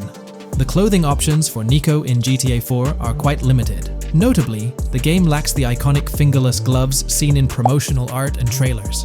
A remaster could rectify this, especially considering the community's disappointment over their absence. Additionally, though hairstyles were planned, they were not included in the final game, as evidenced by the presence of barbershops in the game files. A remaster could enhance clothing options and introduce hairstyle changes, mirroring the customization available in GTA Online. Unlike GTA San Andreas or GTA 5, GTA 4 lacks car customization features. Players can only randomly change their vehicle's primary color at a pay and spray. While this might not have been a significant issue in earlier titles like GTA 3 or Vice City, it does feel like an oversight in a more modern title like GTA 4. A remaster could bring in more extensive vehicle customization options. Given the central role of vehicles in the Grand Theft Auto games, enhancing customization not only adds depth but also makes the gaming experience more immersive. In fact, acquiring new and rare cars is often considered the most appealing aspect of GTA Online, and a remaster could significantly enhance the appeal of GTA 4 through this single feature alone. While Rockstar Games has been dedicating their efforts to newer projects, it's intriguing to observe that GTA 4 hasn't been entirely neglected by them. Surprisingly, the game has received updates, albeit sporadically, even years after its initial release in 2008. A notable recent update, released in 2023, caught many fans off guard. This update primarily focused on security, aiming to safeguard the game's source code from potential leaks. It's interesting to reflect on the context surrounding this security update. Since Rockstar Games removed the multiplayer aspects of the GTA 4 Complete Edition on Steam and their launcher in March 2020, the need for such security measures raises questions. Without active official multiplayer components, this move appears to be a proactive response to a prior security breach. In that incident, a hacker infiltrated Rockstar's security system, leaking pre-alpha version footage of the highly anticipated GTA 6. While Rockstar's immediate focus is on bringing GTA 6 to fruition, the possibility of a GTA 4 remaster isn't entirely dismissed. There's a genuine belief that something related to GTA 4 is in the works this year. If not, the prospect remains open for the future, potentially after the release of GTA 6. The year 2028 marks the 20th anniversary of GTA 4, presenting a considerable time frame. Although it involves patience, the wait could be worthwhile if Rockstar decides to give GTA 4 the remastered treatment it deserves. It's crucial to acknowledge the dynamic nature of the gaming industry, with Rockstar consistently pushing boundaries with each release. By the time a potential GTA 4 remaster materializes, we might witness a game that not only enhances the original but also leverages the latest advancements in gaming technology. Welcome to this video where we're going to explore 30 confirmed features of GTA 6 that Rockstar Games has officially talked about. But first, a quick heads up. The info we're sharing comes from a security breach and leak of GTA 6 pre-alpha footage. Rockstar Games acknowledged this leak on their official Twitter. Just to be clear, we won't be showing any gameplay footage due to possible copyright issues, but we'll definitely dive into these cool features. Feature 1. Looks aren't just for show. The reactions of non-playable characters, NPCs in GTA 6, are pretty fascinating. How clean your character is, and their overall appearance affect how these in-game characters respond to you. It adds a cool layer to the game, considering how NPCs react differently based on your character's appearance. Feature 2. Let's rev up the excitement with some serious vehicle action. Imagine cruising through the Everglades in a top-notch hovercraft. That's just one of the personal rides available right from the start. And there's more, like taking the wheel of a bold 1970 Ford Ranchero GT in striking red and black. owned by a character named Jason. Feature 3. Here's another level of immersion. Each character has their own stuff. So, when you're playing as Jason, you can tap into Lucia's stash and vice versa. Say Jason's low on assault rifle bullets. If you're close to Lucia, you can ask her for some. It opens up a bunch of possibilities for teamwork and sharing resources in the game. Feature 4. For all you die-hard GTA fans, there's a new clothing store in town called Arches. It's got a fresh collection to amp up your character's style. Feature 5. Let's talk graphics. In GTA 6, the clothes are seriously detailed. Wrinkles, dirt marks, and even sweat. Paying so much attention to clothing details makes the characters look super real, adding a ton of authenticity and making the game more immersive. Feature 6. While exploring the vast game world of GTA 6, you'll see a seamless mix of modern vehicles in urban areas and older ones in rural spots like the Everglades. It gives that cool GTA vibe, whether you're cruising in a flashy city car or taking a nostalgic drive in the countryside. GTA 6 has a bunch of wheels to fit whatever mood you're in. Feature 7. During certain heists, there's a timer showing when the cops will show up. Some think it's a developer thing, but it could mean players need to plan their heists well, syncing with the police response for a perfect score. That'd definitely add an exciting twist. Feature 8. I'm buzzing about this one. GTA 6 will feature a massive aquarium. Yes, you heard that right. Players get to explore an aquarium within the game, adding a cool new element to the gameplay. Feature 9. There's a limit on inventory space. Players can't stockpile an endless number of items. A smart move would involve rummaging through crates and storage spots at the docks to earn cash and gather valuable stuff, spicing up the gameplay. Feature 10. Here's something cool. In GTA 6, you're not stuck with your character's right side view like in GTA 5. Following Red Dead Redemption's lead, players can freely switch their character's preferred shoulder for a better view. It also changes which hand your character uses for weapons, making gameplay more immersive. Feature 11. GTA 6 adds a touch of reality with a dynamic day-night cycle. Shops don't stay open 24/7 anymore. Some close at night and reopen during the day, making the whole experience more immersive. At night, the city changes vibe, less traffic, and a different feel altogether. Feature 12. Adding to the mix are special abilities, somewhat like what we saw in Red Dead Redemption 2. From leaked gameplay, it looks like Jason has a unique skill. He can spot valuable stuff in the surroundings. They light up like hidden treasures, adding a whole new twist to the game. Feature 13. Let's dive into some of the confirmed stuff in GTA 6. It's quite a mix. There are spear guns, bolt-action sniper rifles, and a bunch of golf clubs, wedges, irons, drivers. Also, players can use a crowbar to open containers and grab valuable stuff. There's more: smoke grenades, flashbangs, golf balls, and tracker jammers to dodge the cops. Snatching fancy cars might need special tools like the immobilizer bypass. Loads of choices to make gameplay super immersive and fun. Feature 14. Moving on to the awesome in-game places we've seen. There's a bunch: tennis courts, a huge stadium, and even a museum, all with interactive insides. It's bringing back the exploration vibe we loved in GTA 4, and that's got us hyped for GTA 6. Feature 15. In a cool scene during a diner robbery, a non-playable character, NPC, was visibly relieved when the cops showed up, saying, "Finally, thank heavens." This shows how smart the AI is in GTA 6, and it's a sign of Rockstar's attention to detail. Feature 16. Get ready for a huge and diverse map to roam around. GTA 6 covers the whole shebang of Vice City and its surroundings, offering tons to explore. You've got the bustling city, scenic beachfronts, Everglades-like grass rivers, the charm of Florida Keys, and the quaint Port Gellhorn. Port Gellhorn even gets its own police department, showing different areas with their own rules, kind of like what we saw in Red Dead Redemption 2. So, where's your first stop in GTA 6? Drop your thoughts in the comments. Feature 17. Time for a tour of interiors in GTA 6. There's a bunch of places waiting to be discovered. One cool spot making a comeback is Escobar International Airport, giving us those Vice City vibes. Exploring the airport could unlock a load of side missions, opening up endless possibilities for adventures. Feature 18. Tourism's a big deal in GTA 6, making the game world feel alive. You'll stumble upon a clever take on a famous theme park, kinda like Disney World. It's a thrilling spot to dive into, and get this, there's even the International Space Station. Rockstar's really going all out to make GTA 6 an awesome experience. Feature 19.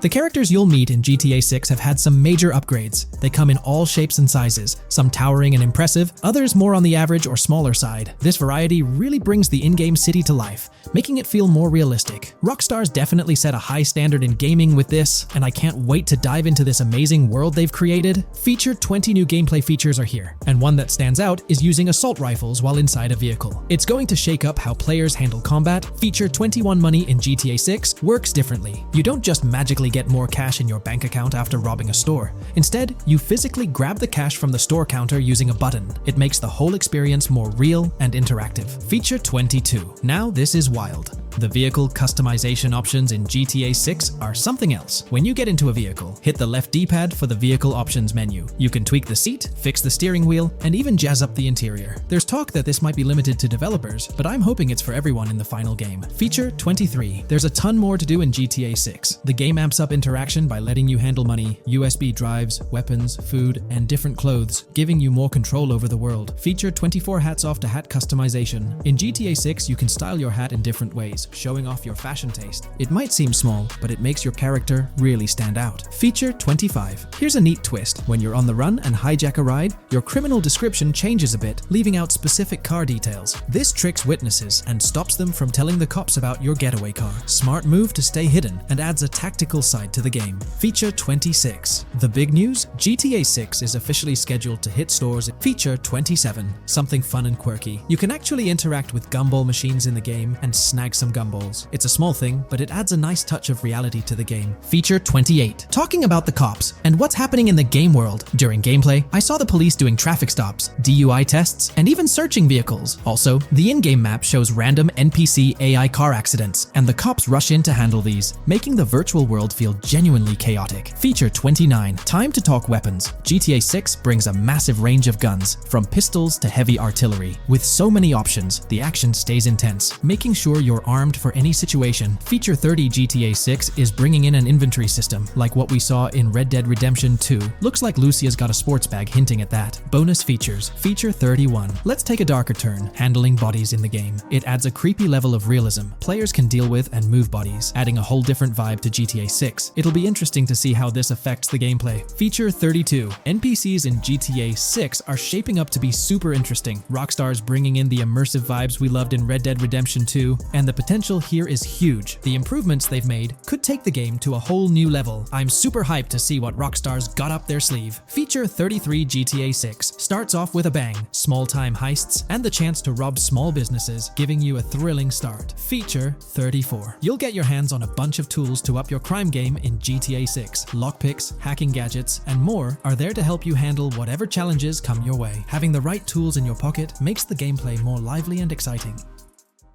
In today's GTA 6 video, we're discussing how much money Rockstar Games has made from the first trailer released back in December. We'll also cover Rockstar's plans for the next trailer and their potential strategies for cross-promoting GTA 6. There's a lot to talk about, so let's get into Rockstar's promotion tactics for GTA 6 and when we might see a second trailer. First off, the timing of the next GTA 6 trailer is closely tied to GTA Online's upcoming update. Whether it's just a coincidence or a smart marketing move, this is a strategy Rockstar has used before. For example, they released GTA Online's Winter-December DLC a week after the first GTA 6 trailer. This timing helped make it the most viewed GTA Online trailer ever, even beating out the reveal trailer for Red Dead Redemption 2. If Rockstar decides to use the same approach, we might get some new Grand Theft Auto 6 details next week. This could be a second trailer, some screenshots, or additional information about the game. The timing would line up perfectly with the next big GTA Online update, set to drop on Tuesday, June 25th. This is confirmed because the GTA Plus event period ends the day before. By releasing new GTA 6 content a week before the update, Rockstar could generate more interest in the upcoming DLC. If for some reason we don't get a new trailer or details from Rockstar, I think they might drop more hints in this summer's GTA Online update, just like they did last summer. You might remember a specific t-shirt from that update, which actually hinted at the exact trailer date and time. It had symbols from the Zancudo basement with a cryptic message that translated to, "One day we'll reveal all." It does make you wonder if Rockstar will include some teases or cross-promotion in this update. Now that GTA 6 is officially announced, they might do something similar to a few years ago with GTA Online and Red Dead Redemption 2, where treasure hunts let you unlock weapons in GTA Online and receive them in Red Dead Redemption 2 when it launched. Speaking of GTA 6 trailers, here's an interesting fact. Rockstar Games has made a ton of money from the trailer on YouTube. We've talked about this in the last couple of videos, how it leaked because someone accessed a YouTube admin panel, but you can actually use public data and analytics to see how much money Rockstar has made from that trailer. It has almost 195 million views, closing in on 200 million, which is absolutely insane. Rockstar Games has made nearly $1 million from that trailer alone. The craziest part is that even though the trailer doesn't have ads, Rockstar Games still earns money from YouTube Premium users. While this isn't a huge portion of the population, it generates revenue based on watch time. From that alone, they've nearly made $1 million. Imagine if they had actual ads on the video, they'd be making even more. But $1 million just from premium users watching it is still pretty wild. In the grand scheme, it's a small amount for Rockstar and just a drop in the bucket compared to how much they'll make when GTA 6 actually releases. Still, it's an impressive stat for a trailer that Strauss Zelnick says has repeatedly broken the internet. All this excitement around GTA 6 is also boosting their parent company, Take-Two Interactive, with a substantial jump in stock price. According to Investing.com, an article published a few days ago states, the hotly anticipated release of the latest installment of Take-Two Interactive's mega-popular Grand Theft Auto franchise should fuel a substantial uptick in bookings and profitability at the video game maker, according to a JP Morgan analyst's note to clients. The analyst added that the gaming sector is increasingly focused on maximizing the success of proven titles, saying, consumer engagement and publisher resources have consolidated around the largest gaming franchises. They believe this trend favors the biggest players in the industry, with the biggest hits likely to get bigger and mid-tier games likely to struggle as competition costs increase. For this reason, investor expectations for GTA 6 are high, given the success of prior releases like GTA 5 and Red Dead Redemption 2. Analysts anticipate that GTA 6 will drive a significant increase in bookings and profitability for Take-Two and potentially boost its valuation. They reiterated their overweight rating for Take-Two and raised their December 2024 price target from $180 to $200. All this is great news for the gaming industry. Confidence in Grand Theft Auto 6 and Take-Two Interactive is growing, both among industry insiders and on Wall Street. It's just positive news all around. On another note, I initially thought GTA 6 would dominate the scene in 2025, causing other developers and publishers to steer clear, but that's not the case. Recently, at the Xbox Games Showcase, several amazing titles were announced, some set for 2024 like Call of Duty Black Ops 6 and Assassin's Creed Shadows. Interestingly, many other titles are now slated for 2025, meaning they'll be directly competing with GTA 6. Let's go over some of those anticipated titles. We've got some major hits like Doom, The Dark Ages, Death Stranding 2, Monster Hunter Wilds, Little Nightmares 3, Fable, Judas, the new Switch 2, and its launch games, Expedition 33, Ghost of Tsushima 2, Civilization 7, Atom Falls, Spider-Man, Venom, and many more. And we haven't even seen Nintendo's lineup yet, which we'll find out at Nintendo Direct. There could also be surprise contenders like another Naughty Dog game. 2025 is shaping up to be an incredible year for gaming, possibly the best ever.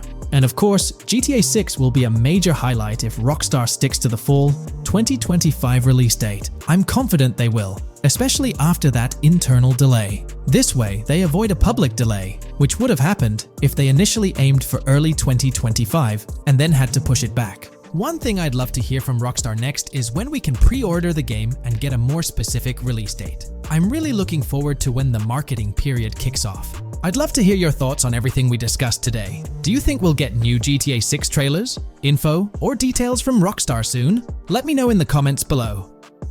Hey there! In this video, we're diving into an upcoming terrain system in GTA 6 brought to you by Rockstar Games. Additionally, we'll explore some cool graphics enhancements like ambient occlusion, global illumination, and material tinting slated for the next GTA. The scoop comes straight from an official patent filed by Take-Two Interactive, Rockstar's parent company. So let's kick things off by checking out the patent titled Method and Apparatus for Enhanced Graphics Rendering in a Video Game Environment. According to Rockstar Games, the rendering of real-time graphics usually happens in a pipeline setup like this one. At the core of it, the process kicks off by handling 3D vertex information, moving on to render pixel-level details like light, color, and shadows. In the current systems, one or more shaders are employed for this pixel-level rendering. These shaders are essentially programs that operate on the GPU. The challenge in rendering lies in finding the right balance between realism and detail, while ensuring smooth performance, aiming for that higher frame rate. For example, a virtual world should illustrate various terrains that mirror a number of lifelike geographical areas. Each of these terrains can provide unique interactions with a virtual character in the video game. By way of example, a virtual player traveling through sand or snow should leave footprints that are different than the virtual player walking down a concrete sidewalk. However, because of the number of various terrains that need to be accounted for, and the unique behavior of each terrain, conventional graphics systems do not have enough processing power to account for dynamic terrain and the associated interaction with players of the game. So, Rockstar Games developed a shader system for efficiently rendering various types of terrain with high realism. Let's take a peek at the system. The world level map, visible in the bottom right, outlines all the different dynamic terrains, such as muddy, sandy, grassy, hard ground, snowy, and more. Take a gander at this world level map showcasing the diverse terrains. Now, let's explore the various dynamic terrain zones within the game world. Using Red Dead Redemption 2 as an illustration, this world level map plays a pivotal role in determining the terrain that players or NPCs interact with. Essentially, it acts as the foundation to generate a trail map. Think of a trail map as a record of all the imprints left behind by characters, vehicles, and other objects, like the aftermath of explosions. Take this image for instance, showcasing how the snow has been altered by the actions of this NPC. Different shaders of the shader system are used for different terrain types and with different trail map types. For example, basic terrains do not require special shaders, while shallow mud terrains can advantageously benefit from a parallax surface shader to efficiently show ruts and tracks in the terrain with a high detail trail map. As an additional example, deep mud terrain may use a tessellation surface shader to model the ruts and tracks in the mud. You might be aware that in Red Dead Redemption 2, you can leave realistic footprints in the snow and mud. Rockstar explained that they employed two shaders for this effect: parallax maps and desolation. These shaders create a convincing illusion of high-level deformation, where footprints appear on the terrain's surface. In reality, the surface is warped but not physically deformed, ensuring a smooth and polished movement experience. In GTA 6, they're applying the same technique to bring an extra layer of realism. This will be particularly noticeable with explosions, firing RPGs at the ground, walking through mud, or driving vehicles through it, each leaving distinct tracks based on the terrain. RPGs, for instance, will create craters on the ground. This adds a significant level of interactivity, making it feel like you're genuinely impacting the game world in real time. Despite it being an illusion, the result will be remarkably realistic, akin to the snow in Red Dead Redemption 2. To sum it up, this graphics rendering patent encompasses the dynamic terrain, ambient occlusion, global illumination, and material tinting, all exciting new features making their way to GTA 6. Rockstar has invented and patented new graphics rendering systems, which aims to fix some of the problems of traditional graphics rendering systems to make graphics rendering more efficient, thus improving performance and allowing for better,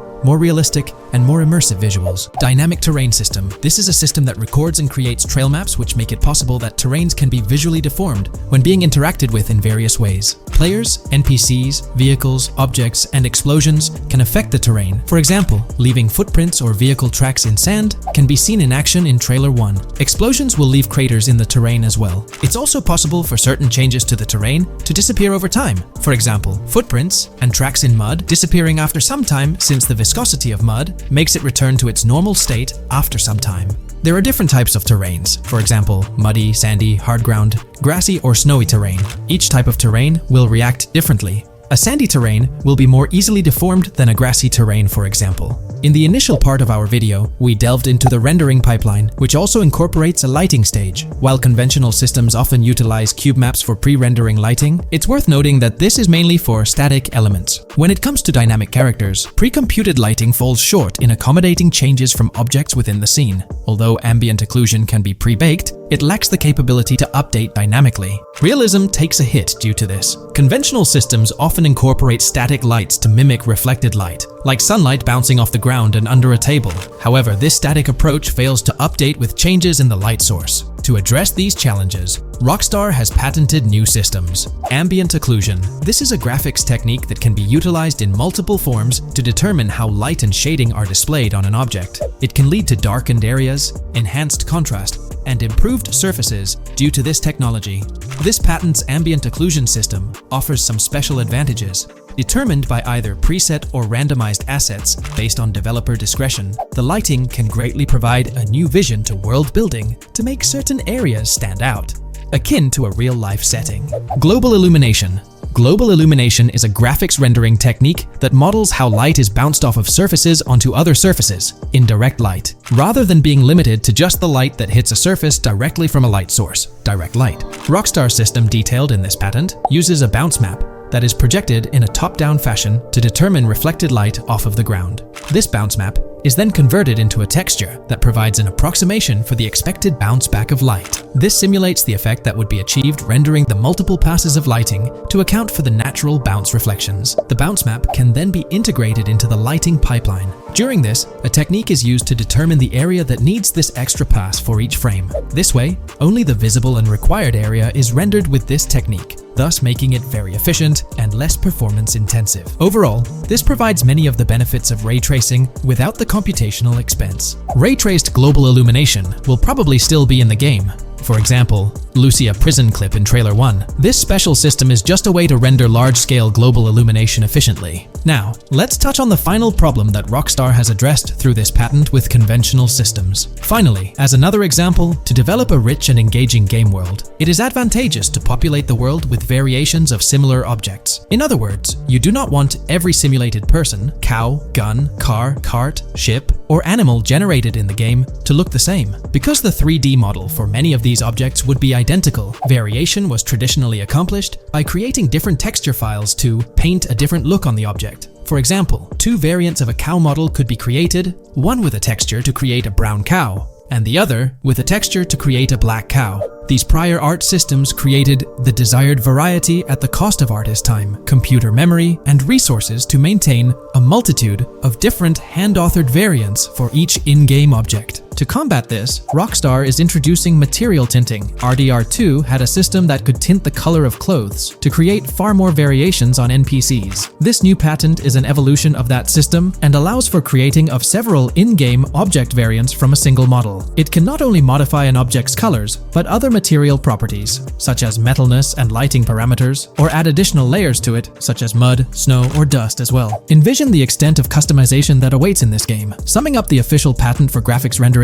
it's evident that Rockstar has elevated numerous systems from Red Dead Redemption 2. Share your thoughts on everything covered in today's video in the comments below. There's been quite a buzz about Jason, one of the main leads in the highly anticipated Grand Theft Auto 6. People are spinning theories left, right, and center, suggesting he might be an undercover cop, an agent, an ex-cop, or even someone with a military background. It's been the talk of the town ever since the first official trailer dropped. Now, I've got to warn you, what we're about to discuss might just spoil a bit of the GTA 6 storyline for you.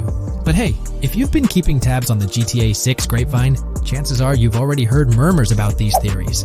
Now, I gotta stress, folks, that as exciting as these speculations are, they're just that, speculations. Nothing set in stone. But here's the deal. There are some interesting things in Jason's outfit from certain glimpses in the trailers and Rockstar's promotional stuff that sort of fuel these speculations. They're like breadcrumbs teasing us about Jason's potential undercover identity. So today, I'm here to unravel these clues and take you through the evidence we've got so far. We'll start with the very first trailer of Grand Theft Auto 6. You know, the one that set the internet on fire? We'll dissect it bit by bit and get into the nitty-gritty of this theory that's got the GTA 6 community all hyped up. And it's not just about the trailers, folks. Oh no, there's a whole treasure trove of articles out there discussing findings made by fans, diving into details, and connecting dots. We're gonna sift through all that too. And hey, while we're at it, let's not forget about the actors. There's been some chatter about who might be stepping into the shoes of Jason in this game, so we'll toss that into the mix as well. There's plenty to unravel, and we're here to explore every nook and cranny of this speculation, piece by piece. So grab your favorite snack, get comfy, because we're about to embark on a journey through the GTA 6 speculations, theories, and rumors about Jason. Let's start off by jumping into this interesting Reddit post. I've seen some speculation that Jason is an undercover cop makes sense since we see first-person gameplay of a police raid. I'm guessing he falls in love with Lucia, and his storm between his duty and his love could be not true, but it seems like it would be a good twist in something Rockstar would do. Okay, let's take a deeper dive into this scene where we encounter these 4 police officers. They're pretty unmistakably cops with that distinct police badge on their body armor. It's crucial to note the small details here, especially regarding their attire, as it might hold some key information. Now, among this squad of officers, there's one guy who stands out from the rest. He's chilling on the far right, sporting a casual white tank top, while the others are all suited up in body armor, their caps turned backward.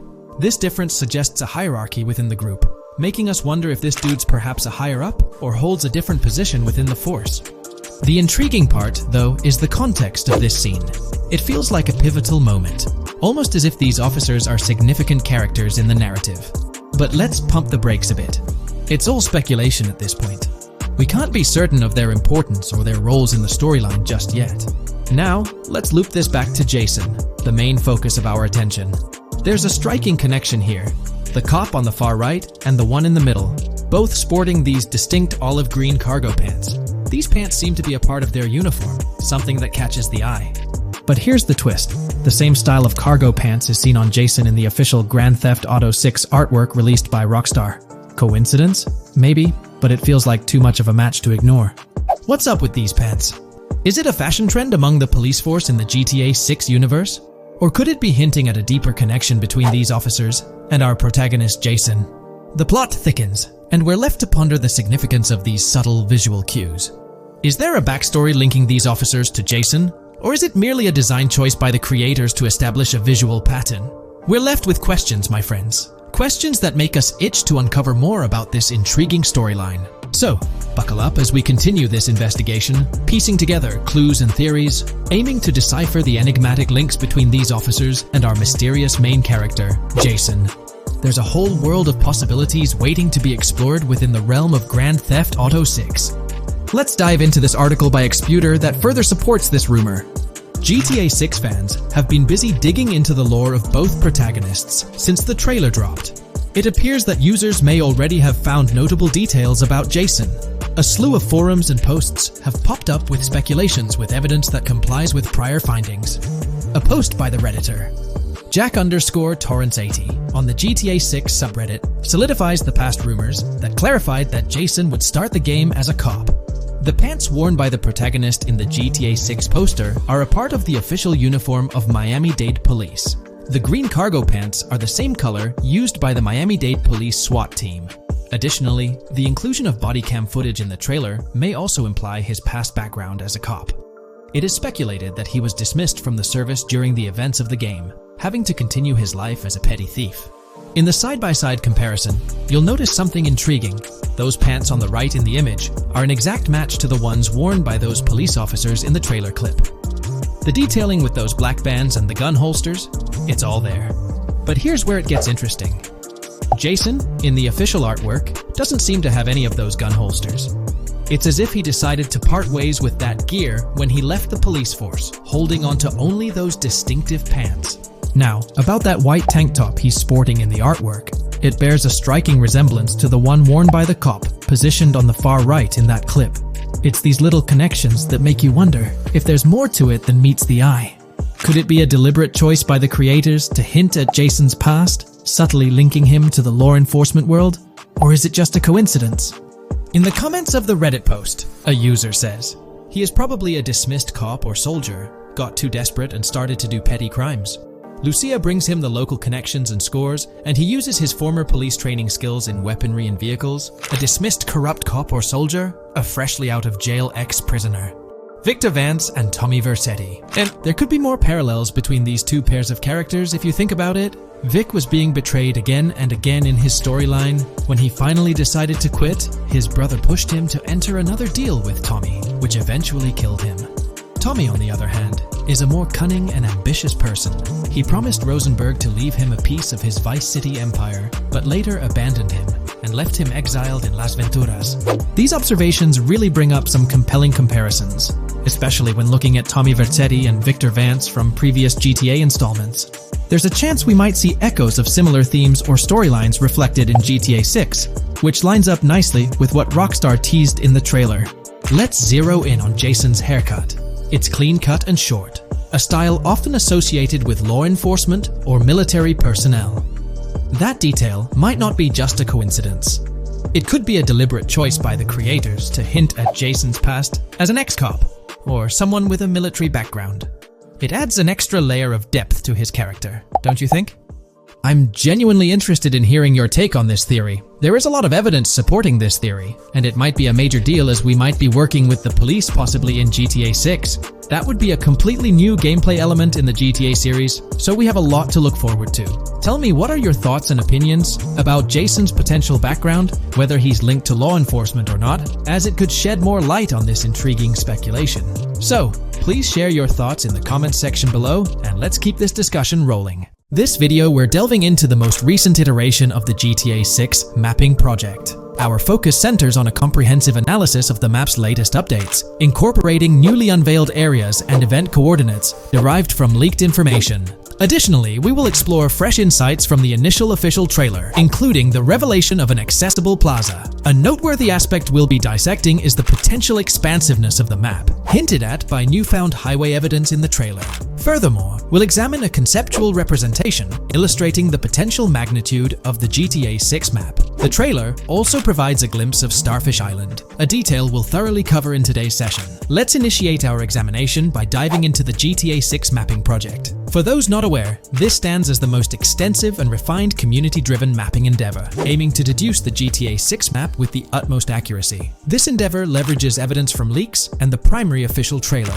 In our previous map analysis, we scrutinized significant alterations in the Bordgorn and Grass Rivers areas, expanding the map to an impressive 18 by 8 kilometers. However, today's exploration will predominantly focus on alterations in the Vice City region. Rumors suggest that the GTA 6 map will encompass 3 major cities, with Vice City and Portgorn being the identified urban centers so far. Vice City, drawing inspiration from Miami, and Port Gilhorn, a fusion of Gulf cities in Florida. The speculated third city could possibly be modeled after Orlando or Tampa. Earlier rumors hinted at Yorktown being the third city, approximately aligning with Tampa's location. However, intriguingly, structures observed in leaked material from Portgorn were reminiscent of Panama City. Rockstar appears to amalgamate elements from distinct cities to craft a unique virtual landscape. Turning our attention specifically to Vice City, notable modifications are discernible in the Stockyard and Crosstown area. While these alterations may not be immediately apparent, a thorough comparison with the prior map iteration reveals notable changes in street layouts for improved connectivity. Building positions, including the relocation of the Jack of Hearts nightclub, featured in leaks and the trailer, signify significant shifts. Adjacent structures visible in the trailer's music video shoot scene have undergone subtle rearrangements. A noteworthy addition to the GTA 6 mapping project encompasses events gleaned from leaks, introducing a dynamic layer to our understanding of the evolving landscape. At present, we've pinpointed 4 events on the map, marked by light blue dots. These events include the missing persons poster at the liquor store, the big cat cage roof at Everyday Art Elephant, and the Everyday Art Sidewalk Creep, all clustered around the Crosstown SL Stockyard area. Meanwhile, there have been notable changes in the Vice River area, with some buildings rearranged and brought closer to the river. The overall shape of this area has also been altered, and a new marina building near the airport has been introduced, based on recent evidence. Another significant alteration concerns the incorporation of Ica and Belleville into Vice City. While their status remains speculative, with their names displayed in red, Ica is purportedly inspired by Allapattah, a neighborhood in Miami-Dade, while Belleville draws parallels with Brownsville. Formerly perceived as small towns on the outskirts of Vice City, they're now considered part of the Vicedale neighborhoods, following fresh evidence. This reclassification potentially places scenes like the police officer pursuing the overweight individual in the Belleville neighborhood. Furthermore, a notable discovery linked to Tommy Vercetti's mansion has surfaced. Star Island's inclusion in the game has been confirmed, evidenced by its appearance behind the Rockstar Games title, and in a scene featuring a bikini-clad woman. This revelation solidifies its status as a game location, with strong ties to the original Starfish Island from GTA Vice City, where Vercetti's estate was situated. The prospect of encountering the mansion in-game, whether as an accessible structure or an abandoned relic, remains uncertain but tantalizing. The mention of Star Island remains speculative, as indicated by its red font, leaving the possibility open for it to be renamed Starfish Island or something else. These developments encapsulate the latest updates to the GTA 6 mapping project. Additionally, let's delve into a Reddit post that has garnered attention. I'm still very intrigued by the prospect. This is a full accessible plaza. The full access plaza featured in the trailer has piqued my curiosity. This snapshot is captured during a scene where Jason and Lucia evade the police momentarily. Positioned on the right side of the frame is a sign, presumably denoting a mall within the game.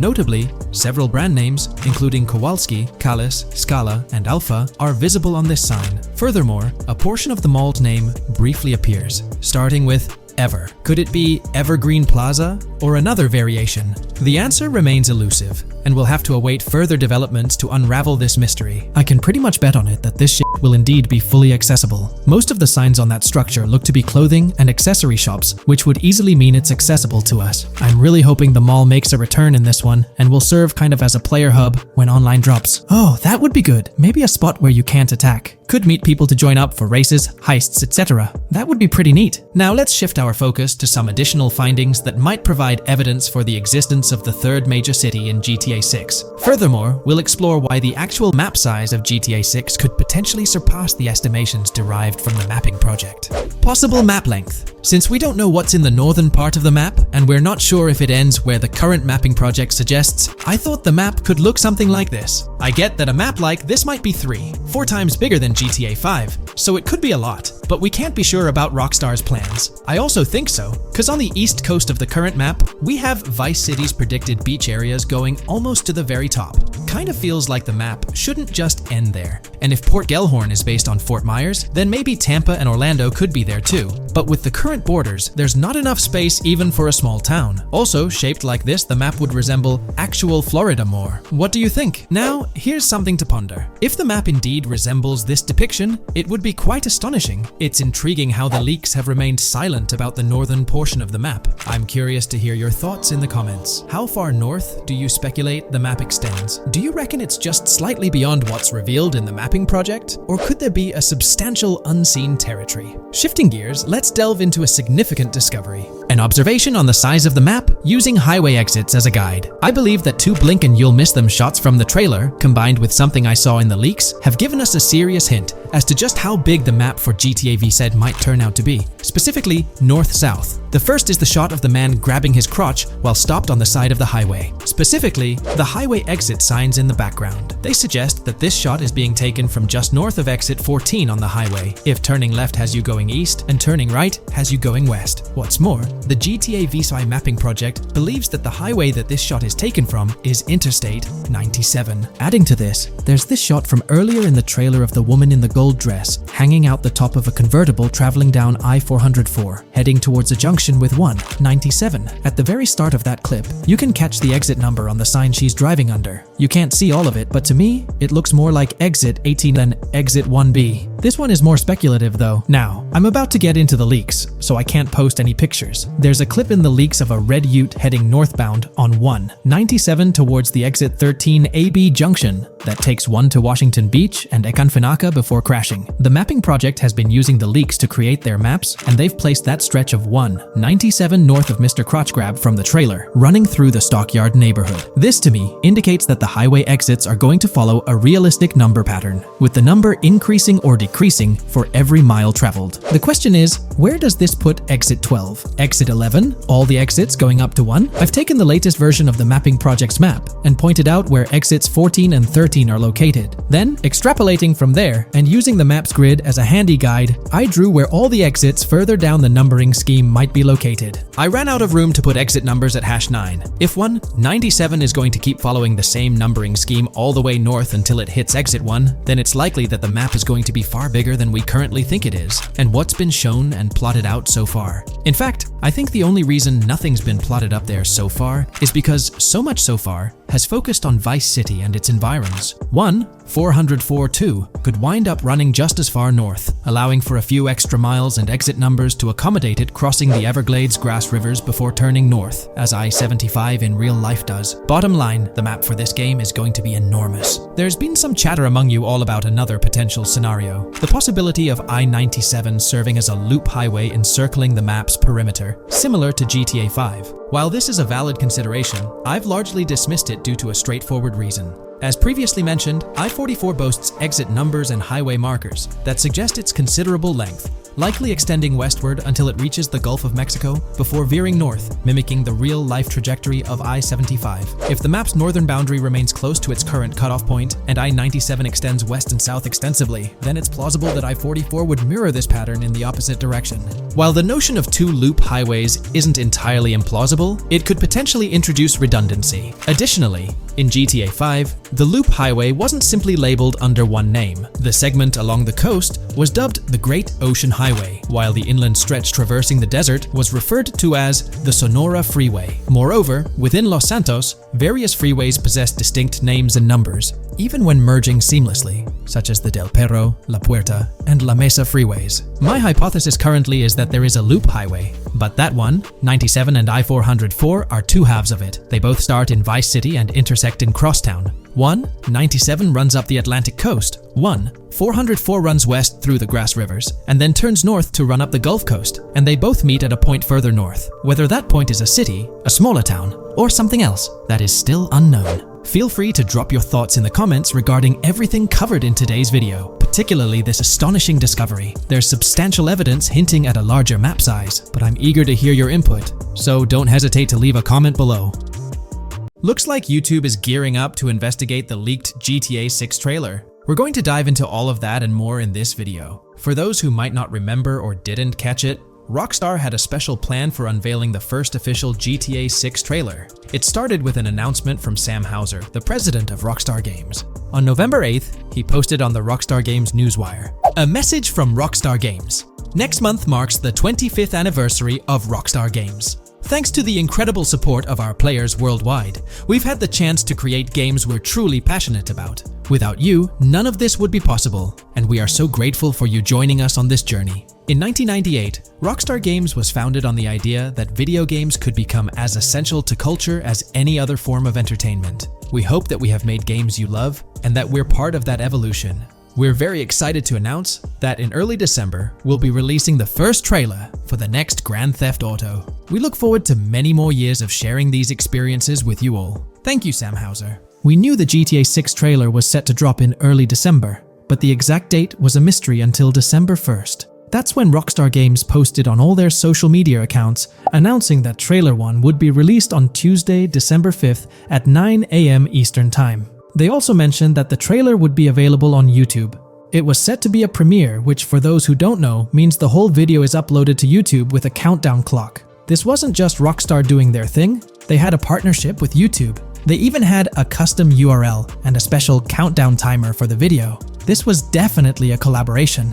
However, a little over 12 hours before the trailer was supposed to go live on December 4th in the evening, it leaked. The trailer surfaced on X, formerly Twitter, from an anonymous account named Trailer Leaker. Their handle was GTA 6 Trailer Leak, and they posted the entire Grand Theft Auto 6 trailer in very low quality, with a Buy Bitcoin watermark and the caption BTC with a $sign. Rockstar Games quickly found out about it and got X to suspend the account. The account was actually threatening to release a high-quality version of the trailer without the watermark if it reached a certain number of views or hit specific milestones. When that happened, Rockstar Games had to go into damage control mode. They put out an announcement saying, "Our trailer has leaked, so please watch the real thing on YouTube." So, Rockstar ended up releasing the trailer early, basically canceling the premiere countdown that was supposed to happen on YouTube.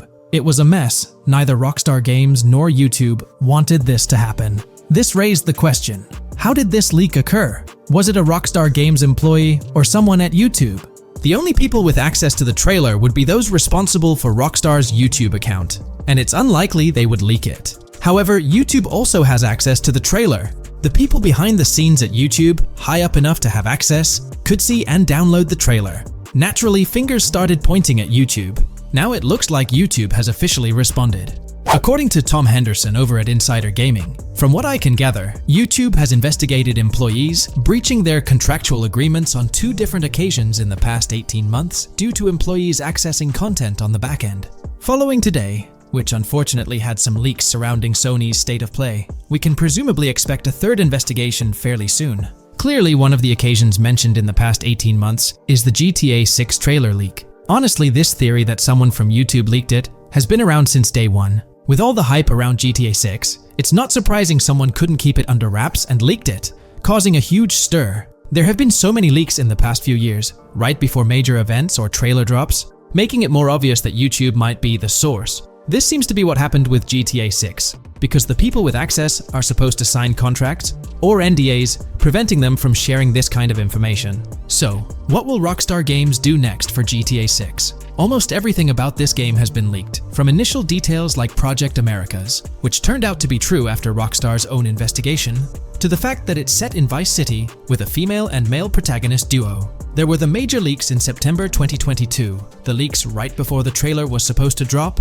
and then the trailer itself leaking 12 to 15 hours early. It's unclear what Rockstar will do for the next trailer, character reveals, or gameplay footage. Will they risk uploading it to YouTube again after this disaster? Or will they stick to their newswire, despite insiders and data miners being able to access and share that information? Rockstar is definitely in a tricky situation. At least it's good news that YouTube is trying to crack down on this. They might be doing this because they could face massive lawsuits. The GTA 6 reveal was supposed to be one of the biggest events in video game history, and it was ruined because someone behind the scenes at YouTube likely leaked it. So, the big question is whether Rockstar Games will go back to YouTube. One way they could avoid a similar issue is by not announcing when they're going to upload the next trailer. If I had to guess, YouTube probably won't get another exclusive deal or a premiere. If Rockstar were smart, they'd upload the trailer shortly before the announced drop date and keep it private until then. That seems like the safest route. What do you guys think? How do you think Rockstar will handle future video uploads? Will they stick with YouTube, move to their Newswire page, their own Rockstar Games site, or use another method entirely? Let me know your thoughts in the comments below. I'd love to hear your ideas. There's been a lot of talk since GTA 6 was announced, with rumors flying all over. But hey, here's a rundown of confirmed stuff like vehicles, items, weapons, and features for the game. Now, the official release of the game is still a good few years away. Rockstar Games is really putting in the work to make this game top-notch. But thanks to a leak, we've got some inside info. We're talking cars, new physics, main characters like Lucia and Jason, map locations, a massive open world, tons of stuff to do in-game, and a bunch of weapons you'll get to use. We've also learned about better AI for non-player characters, some RPG elements, and cool new gameplay features. All this has got the gaming community buzzing about what GTA 6 will bring when it finally drops. Let's dive into the primary video clips making rounds on social platforms, showcasing mission gameplay, and offering insights into Rockstar Games' vision for GTA 6. Among the widely shared footage is a mission featuring Lucia, the game's playable character, and a Latina protagonist attempting to rob Hank's Waffles, a diner. During this early test phase, the non-player characters lack distinct facial features and bear a dummy-like appearance, humorously dubbed in-game as such. By the way, I'm holding a monthly giveaway for a PlayStation 5. You just need to subscribe and you're entered. Now, back to the video. The NPC's responses are influenced by Lucia's aggressive actions, with various animations depicting the fear evoked by the robbery, akin to the dynamic NPC reactions seen in Red Dead Redemption 2. In the diner heist, Lucia has the option to aim her handgun at a hostage, providing players the choice to either rob or engage in hand-to-hand combat. Managing the hostage adds depth to criminal activities in the game. Jason, the white male protagonist, is also involved in the robbery, allowing players to interact with both characters during the encounter. Jason urges Lucia to act swiftly and escape without a trace, hinting at a relationship reminiscent of Bonnie and Clyde, aligning with previous leaks regarding the game's storyline. The character's appearance bears similarities to actors Eva Mendes and Ryan Gosling from The Place Beyond the Pines, though it remains uncertain if the narrative will mirror the movie's plot. Lucia and Jason appear to be in their late 20s, and the game incorporates a character switching mechanism seamlessly activated through the controller's D-pad. As the police arrive, Lucia can menace another hostage, leading to a showdown with law enforcement outside. The intricate design of the outdoor area suggests a setting modeled after northern Florida, characterized by lush vegetation. As Lucia and Jason make their getaway, they rack up 2 wanted stars but avoid a shootout, deftly maneuvering around parked cars before commandeering a police cruiser. This early mission stage is apparent with tutorial-like cues, one highlighting improvements in police AI, where law enforcement remembers vehicles linked to illegal actions. The scene wraps up with Lucia driving the police car, Jason reassuring her of their ability to shake off the cops. However, their escape comes to an abrupt halt, with an unintended collision at an outdated car wash. The early footage reveals a minimap reminiscent of Grand Theft Auto 5, with icons possibly denoting missions from unfamiliar characters labeled WM and YJ. As they ascend to the VIP second floor, Dre interacts with DJ Tip, who appears irked by drink delays. A brief spat implies Tip's unpopular status. Dre moves on, and the clip ends. It's important to note that these clips depict early development stages, subject to changes throughout the game's progress. Another intriguing leak spills details on over 500 in-game events, encounters, and Easter eggs. While we can't cover them all, here are a few highlights. Various events like fishing, Satanist houses,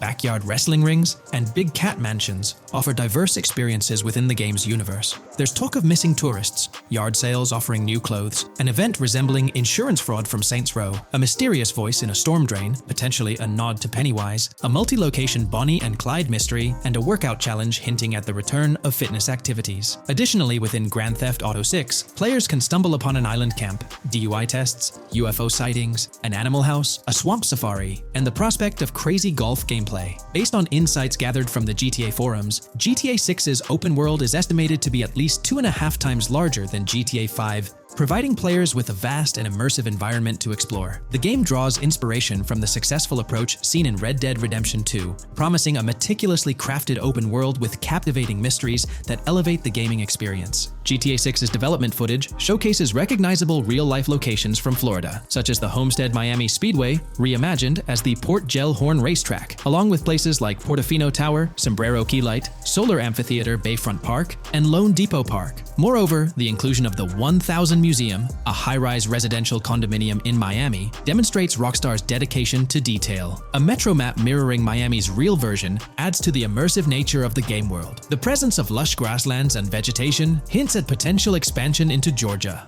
although this aspect remains speculative until officially confirmed. The Miami Beach Police Department's resemblance to the Vice City Neighborhood Police Station shows how Rockstar brings creativity into their world designs. Of course, with any early info, we're waiting for official confirmations to see how these elements fit into the final game. Until then, the mystery around Grand Theft Auto 6 will definitely keep fans excited for its release. Now, let's take a look at the primary locations featured in GTA 6. Ambrosia comprises Ambrosia Farms and the Tarmac. Bayside Copperhead, the Everglades or Grass Rivers, Fairyland, and Fairyland Forest offer distinct settings. The Keys region includes East Key, Low Key, and additional spots like a garage, gas station, and liquor store. Lake Okeechobee encompasses a motel, prison, and racetrack, while Little Haiti, North Beach, and North Miami feature establishments such as gas stations, hideouts, and liquor stores. Port Gellhorn distinguishes itself with detailed spots like an abandoned building, basketball court, beach, bingo hall, bowling alley, car wash, fishing store, fruit stand, gas station, motel, pawn shop, police station, quick shop, raceway, soccer field, and more. Red Hill showcases a forest. South Beach offers a boardwalk, gym, hotel, Ocean Drive, and park, while South Miami Sundown includes a beach and tarmac. Vice Beach encompasses Vice City suburbs and Washington Beach. Miscellaneous locations such as an abandoned hotel, observatory, Fountain of Youth, homeless community, Malibu Club, Monument of Leonida, Redneck Yacht Club, Spaceship House, Underwater Research Facility, and Dinosaur World enrich the gaming world. Recent leaks from this week strongly suggest that Alexandra Christina Echevarri might be the voice behind Lucia in Grand Theft Auto 6. Her voice in a demo reel closely matches the leaked clips of Lucia's dialogues, hinting at her likely portrayal of the character. Throughout this breakdown, we've covered loads of info about Grand Theft Auto 6, diving into different aspects of the game. It was important to cover everything we know about the game so far, and while we're eagerly waiting for it, it might still be a couple of years before we get our hands on it. Let's kick off by highlighting some cool discoveries from the leaked clips, focusing on new features and gameplay details revealed. In one scene, Jason and his pals are chilling by an in-ground pool in a modest neighborhood, cracking jokes about a parody of social media called Life Invader. Their banter brings in playful references to Jay Norris's demise, showcasing that classic Grand Theft Auto humor fans love. Lucia and Jason are shown in animation tests doing different actions like jogging, stopping, and ducking to avoid gunfire. Rockstar's developers also tested vehicle crash physics on an overpass. The highway signs on Interstate 97 mention North Beaches and Lake Leonida, with the current exit leading to Washington Beach. In another interesting scene, Jason finds a shipping container filled with stacks of cash and a motorbike. Various development clips reveal tweaks being made to a vehicle's interior, hinting at potential new designs or customization options for players. Throughout the clips, interactions with NPCs in the open world are demonstrated, including characters taking selfies, which adds depth to the game's environment and immersion. There's a moment where Jason enters a gang member's territory and takes cover behind a truck, showcasing unique animations for characters reacting to being shot. A notable find in the clips is a jetpack, previously leaked by Tom Henderson, which is seen inside the Jack of Hearts Club. The game features parody social media logos like Snapchat, Instagram, and Life Invader. Characters also sport different hairstyles, with details like Lucia's visible bra under her shirt, adding realism. A new feature is the ability for players and NPCs to hold their guns sideways during combat, adding a different dimension to fights. Additionally, Jason is seen twirling his rifle in the air, while another character in a parking lot shoots at him with their pistol held sideways. The leaked clips also reveal early police AI testing, with NPCs showing better cover usage in shootouts. There's a scene where Jason holds up a diner worker with an assault rifle, and while there are dialogue options similar to Red Dead Redemption 2, they seem placeholder for now. Also, Jason's new ability to go prone is a fresh addition to the series. There's a scene in a thrift or antique shop. that allows for robbery, potentially serving as a spot to sell stolen items, adding depth to the gameplay. Another feature borrowed from Red Dead Redemption 2 is the ability to pick up and carry bodies, which adds complexity to gameplay. Red Dead Redemption 2's influence can be seen in several other aspects of this game too. The game brings in several RPG elements, like managing food, drinks, sweat, fatigue, and even taming animals, giving players a deeper gameplay experience. References to mountain bike ramps and city bike rentals promise enjoyable cycling activities. The leaked clips mention a bunch of weapons, from firearms like pistols, shotguns, and rifles, to unusual ones like golf clubs, baseball bats, and crowbars. Players can also use equipment such as flashlights, binoculars, lockpicks, and more. Additionally, players can stay in motels and hotels, with the Kington Hotel being one of the options. There's even a pool party with live music for players to check out. References to the Everglades and wildlife like alligators, snakes, raccoons, and birds suggest diverse environments to explore. The weapon wheel system, similar to Red Dead Redemption 2, limits the number of weapons and items players can carry. Lucia can carry a loot bag, possibly used for robberies or stealing from different places. The inventory system allows players to carry health kits and other items for temporary boosts, and Jason can pick up and drop weapons from his inventory. The clips hint at animations like overdose, suggesting unique actions or events in the game. There are indications of horses and horse riding mechanics, possibly inspired by Red Dead Redemption 2. The open world is full of accessible places, including motels, metro stations, restaurants, pawn shops, and supermarkets. Little details like grabbing a gumball from a quick shop machine add to the overall vibe. A cool feature is the ability to shoot while swimming, adding a new layer to combat situations. All these diverse and interesting elements together promise an immersive and fun gaming experience in Grand Theft Auto 6. Let's dive into the cars of GTA 6. Shout out to the GTA forums for putting together this info. You can find links below to join the discussions. There's a bunch of confirmed vehicles. We're talking the Ballista Compact, Ocelot Locust, and a car that looks like an early 90s Buick Skylark. Then there are some new cars without official names, like a 90s Chevy Caprice, a Chevy Malibu from 2016 onwards, a Chevy Sonic, and a Honda Accord from 2018 to 2022. And you know how Rockstar rolls, they'll give these cars their own funny names like they always do. There's more on the list too. Albany Primo, Benefactor Shafter LWB, a mix of Ford Explorer and Tahoe from the 90s or 2000s, a Toyota RAV4 from 2018 onwards with a mix of Lexus NX style, and a Mercedes Grill, Pegassi Tauros, a 1980s Jeep CJA Scrambler, a 5th Gen F150, a G20 conversion van, a Brute Camper, Vapid Speedo, HV Mixer, Metro Mover, D-Class Sheriff SUV, Mobatsu Sanchez Livery, Nagasaki Street Blazer, a 1970s Ford Ranchero, a 1971 Buick Estate, an Albany Emperor, D-Class Turbo Sabre, Yoga Classic, the Contender, and Sadler. Moreover, gamers can anticipate a range of vehicles in Grand Theft Auto 6, including the Slam Van Pickup, Bobcat XL, an updated Regina, Alpha, Gauntlet Classic, Moonbeam Helion, Boxville Go Postal, an unidentified Albany vehicle drawing inspiration from a 1959 to 60 Cadillac, a Rebel, an unknown Asian sedan, a Ferrazzi or Feroci, Baller, Novak, Buffalo STX, Alpha and Feudo, a Benson NF 890, Buffalo without a sports bumper, and the Steyr and Landstalker. This extensive lineup promises an immersive and varied driving experience for players within the game. What's got you hyped about this game? Share your thoughts in the comments below.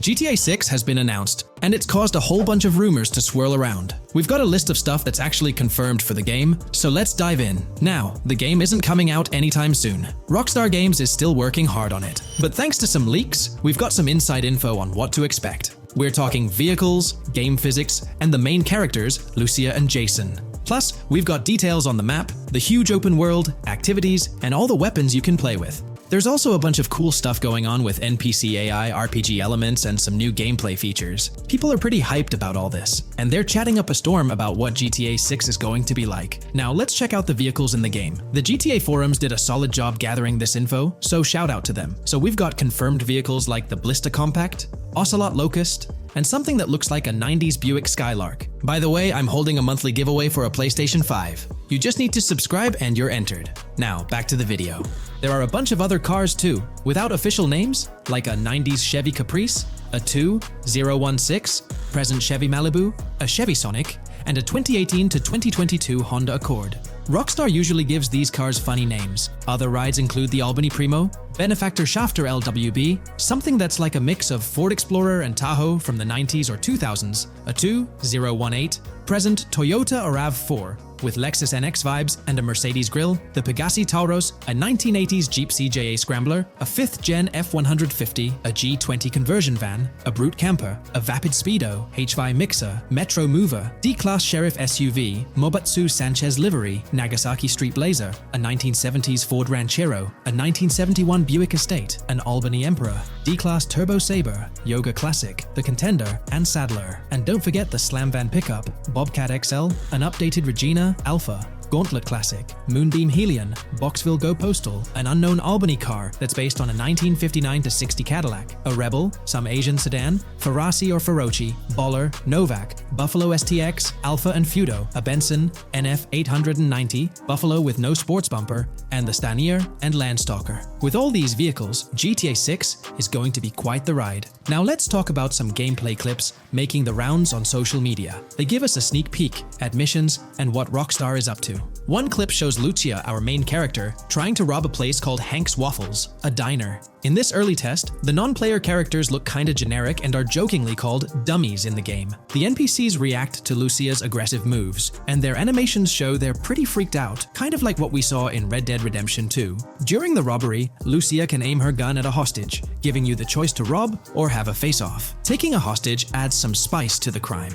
Jason, the other protagonist, is there too, and you can interact with both characters during the heist. Jason pushes Lucia to hurry up and make a clean getaway, hinting at a Bonnie and Clyde-style partnership, which lines up with earlier leaks about the game's story. People are even saying that Lucia and Jason look like Eva Mendes and Ryan Gosling from the Place Beyond the Pines movie, but we're not sure if the game's story will follow a similar path. Lucia and Jason look like they're in their late 20s. You can switch between them in the game using the controller's D-pad. When the cops show up, Lucia can threaten another hostage, and it leads to a face-off with the police outside. The outdoor area looks like it's inspired by northern Florida with all the greenery. While trying to escape, Lucia and Jason rack up 2 wanted stars, but instead of a shootout, they skillfully maneuver through parked cars and hijack a police cruiser. You can tell it's an early part of the game from the tutorial-like prompts, including one about the police getting smarter and remembering cars involved in crimes. The clip ends with Lucia driving off in the stolen police car, and Jason assures her they can shake the cops. But their getaway ends with an accidental crash at an old car wash. In the next mission, Jason and Lucia hit up a strip club called Jack of Hearts and run into Dre, who's chatting with another lady. Dre talks about his music dreams and hints at someone named Boopy. During this chat, we get messages from 2 new contacts, Billy and RB Shaw, through a WhatsApp parody. The early footage shows a minimap that looks like the one in GTA 5, with icons that probably stand for missions from characters labeled WM and YJ. As they head up to the VIP second floor, Dre has a run-in with DJ Tip, who's upset about waiting for drinks. Dre steps in, but it's clear that Tip isn't the most popular guy. Dre moves on, and that's where the clip ends. Just remember, this is early development footage, and things might change as the game gets closer to release. Another leak spills the beans on more than 500 world events, encounters, and Easter eggs you'll come across while playing. There's too much to cover, but I'll mention a few interesting ones. You'll find stuff like missing tourists, yard sales with new clothes, an event that's a bit like the insurance fraud thing in Saints Row, a voice in the storm drain that might remind you of Pennywise, a Bonnie and Clyde mystery that spans different places, and a workout challenge that suggests fitness activities are back. Players can also stumble upon an island camp, DUI tests, UFO sightings, an animal house, a swamp safari, and even the possibility of playing some crazy golf. There's a hint that the basketball court might be back too. Events like fishing, Satanist houses, backyard wrestling rings, and mansions with big cats offer a bunch of different experiences in the game world. Now, let's talk about the main locations in Grand Theft Auto 6. Ambrosia has Ambrosia Farms and the Tarmac. Bayside Copperhead, the Everglades or Grass Rivers, Fairyland and Fairyland Forest offer different environments. The Keys region includes places like East Key, Low Key, and spots like a garage, gas station, and liquor store. Lake Okeechobee has a motel, prison, and racetrack, while Little Haiti, North Beach, and North Miami come with places like gas stations, hideouts, and liquor stores. Port Gellhorn offers a variety of spots to explore, like an abandoned building, basketball court, beach, bingo hall, bowling alley, car wash, fishing store, fruit stand, gas station, motel, pawn shop, police station, quick shop, raceway, soccer field, and trailer park. Red Hill has a forest, South Beach features a boardwalk, gym, hotel, Ocean Drive and park. South Miami Sundown includes a beach and tarmac, and Vice Beach covers Vice City suburbs and Washington Beach. There are also other interesting places like an abandoned hotel, observatory, Fountain of Youth, homeless community, Malibu Club, Monument of Leonida, Redneck Yacht Club, Spaceship House, underwater research facility, and Dinosaur World. According to info from the GTA forums, Grand Theft Auto 6's open world is estimated to be at least 2.5 times the size of GTA 5 ES, giving players a massive world to explore. The game seems to take cues from the successful approach in Red Dead Redemption 2, promising a well-designed open world with intriguing mysteries. We've spotted some real-life Florida locations in GTA 6's development footage, like the Homestead Miami Speedway turned into the Port Gellhorn racetrack, and recognizable places such as Portofino Tower, Sombrero Key Light, Solar Amphitheater Bayfront Park, and Lone Depot Park. Even the 1000 Museum, a high-rise condo in Miami, is in the game, showing Rockstar's attention to detail. A metro map that's a match for Miami's real one suggests a deep immersion in the game world. The lush landscapes and greenery might hint at a move into Georgia, but that's just speculation until we get official word. Details like the Vice City Neighborhood Police Department resembling the Miami Beach Police Department show Rockstar's creativity and world design. As always, we're waiting for official announcements to see how all these elements come together in the final game. Until then, the mystery of Grand Theft Auto 6 keeps fans excited. There's a recent leak suggesting that Alexandra Christina Echevarri could be the voice behind Lucia in Grand Theft Auto 6. Her voice from a demo reel seems to match up with Lucia's leaked dialogue. We've covered a ton of info about Grand Theft Auto 6, from gameplay details to new features. It's important to remember that the game might still be a couple of years away from release, so we'll have to be patient. Now, let's dig into some interesting findings from the leaked clips. We see Jason and his pals hanging out by an in-ground pool in a lower-income neighborhood, cracking jokes about a parody of social media called Life Invader. It's all about brain downloading and poking fun at Jay Norris's demise. Classic Grand Theft Auto humor. The leaked clips also give us a peek into early police AI testing, showing NPCs using cover better during gunfights. In one scene, Jason robs a diner worker with an assault rifle, and we see some dialogue options that look like they're from Red Dead Redemption 2, but they might just be placeholders. Jason's new ability to go prone is a fresh addition to the franchise, and a scene in a thrift or antique shop hints at the option for robbery, maybe even a place to sell stolen items, which adds depth to the gameplay. There are animation tests for Lucia and Jason, doing stuff like jogging, stopping, and ducking to avoid gunfire. Rockstar's developers also tested vehicle crashing physics, with a car driving over an overpass. Highway signs mention North Beaches and Lake Leonida on Interstate 97, with the current exit leading to Washington Beach. In another scene, Jason stumbles upon a shipping container full of cash and a motorbike. Various development clips show changes to the inside of a vehicle, suggesting new vehicle designs or customization options for players. Throughout the clips, there are various interactions with NPCs in the open world, like characters taking selfies, which makes the game's world feel more immersive. Another mechanic borrowed from Red Dead Redemption 2 is the ability for characters to pick up and carry bodies, adding depth to the gameplay. We also see other influences from Red Dead Redemption 2 in different aspects of the game. The weapon wheel system is similar to Red Dead Redemption 2 with limited weapons and items you can carry. Lucia has a loot bag that might be used for robberies or stealing stuff from different places.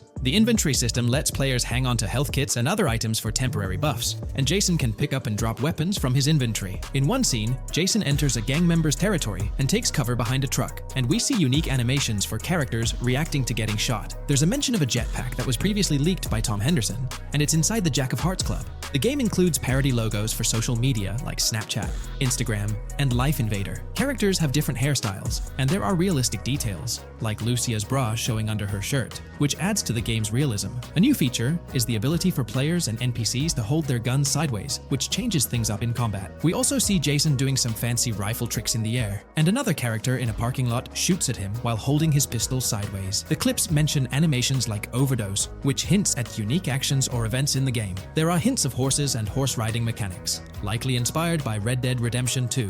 The open world is packed with places to explore, like motels, metro stations, restaurants, pawn shops, and supermarkets. Small details like being able to get a gumball from a quick shop machine add to the overall experience. The game adds RPG elements, like managing food, drinks, sweat, fatigue, and even taming animals, which gives players a deeper gameplay experience. There are references to mountain bike ramps and city bike rentals, promising fun cycling activities. The leaked clips talk about loads of weapons, from regular firearms like like pistols, shotguns, and rifles to unusual ones like golf clubs, baseball bats, and crowbars. Players can also use tools like flashlights, binoculars, and lockpicks. Players can stay in motels and hotels, with the Kington Hotel as one option. There's even a pool party with live music for players to attend. References to the Everglades and wildlife like alligators, snakes, raccoons, and birds hint at diverse and unique environments to explore. A cool addition is the ability to shoot while swimming, which adds a new twist to combat situations. With all these elements, Grand Theft Auto 6 promises to be an immersive and engaging gaming experience.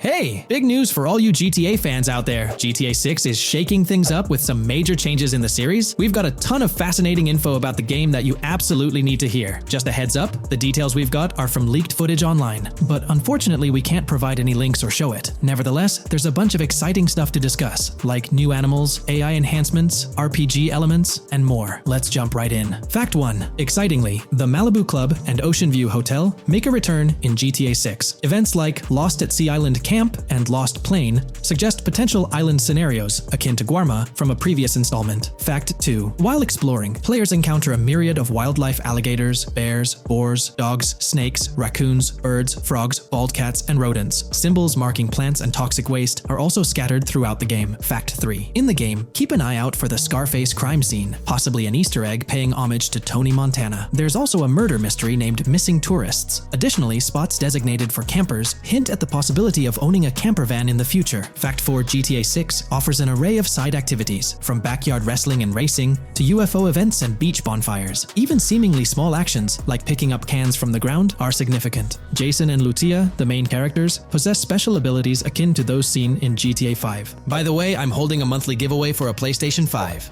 You just need to subscribe and you're entered. Now, back to the video. Fact 5. Jason and Lucia's safe house serves as a motel, a central hub for their activities. The game's world features various street gangs, each with its distinct vibe. Characters exhibit different personalities, including romantic, chaotic romantic, cool, pragmatic chaotic, and pragmatic cool. Fact 6. Gameplay enhancements in GTA 6 introduce the option to use zip ties on NPCs for stealth mechanics, alongside the ability to carry bodies, enriching the depth of stealth elements. Fact 7. The gunplay in GTA 6 mirrors the mechanics seen in Red Dead Redemption 2 and Max Payne 3. It might be worth exploring those games before GTA 6's release if you haven't already. And activities? GTA 6 offers an abundance, from fishing and wild golf to basketball, football, and soccer. There are gyms for training, a yacht club, and even a racetrack. Fact 8. Prepare for a contemporary setting, post-GTA 5 events. The game meticulously recreates numerous Miami landmarks, such as a grand tennis court, a bustling football stadium, and a lively amphitheater. The map encompasses an airport and a functional tram system with an airport stop. And that's not all. The Florida Keys and a swampy region named Grass Rivers, reminiscent of the Everglades, are part of the game. Players can navigate swamp boats in this area. Fact 9. GTA 6 boasts a diverse arsenal, from melee options like golf clubs, pool cues, crowbars, and bats to a spectrum of firearms ranging from pistols to snipers and RPGs. The weapon selection is extensive. You can even personalize how your character handles weapons. Additionally, there's an assortment of throwable items like grenades, molotovs, and yes, even golf balls. Fact 10. Get ready for some seriously upgraded NPC interactions. Now, you'll have choices such as threatening, robbing, shooting,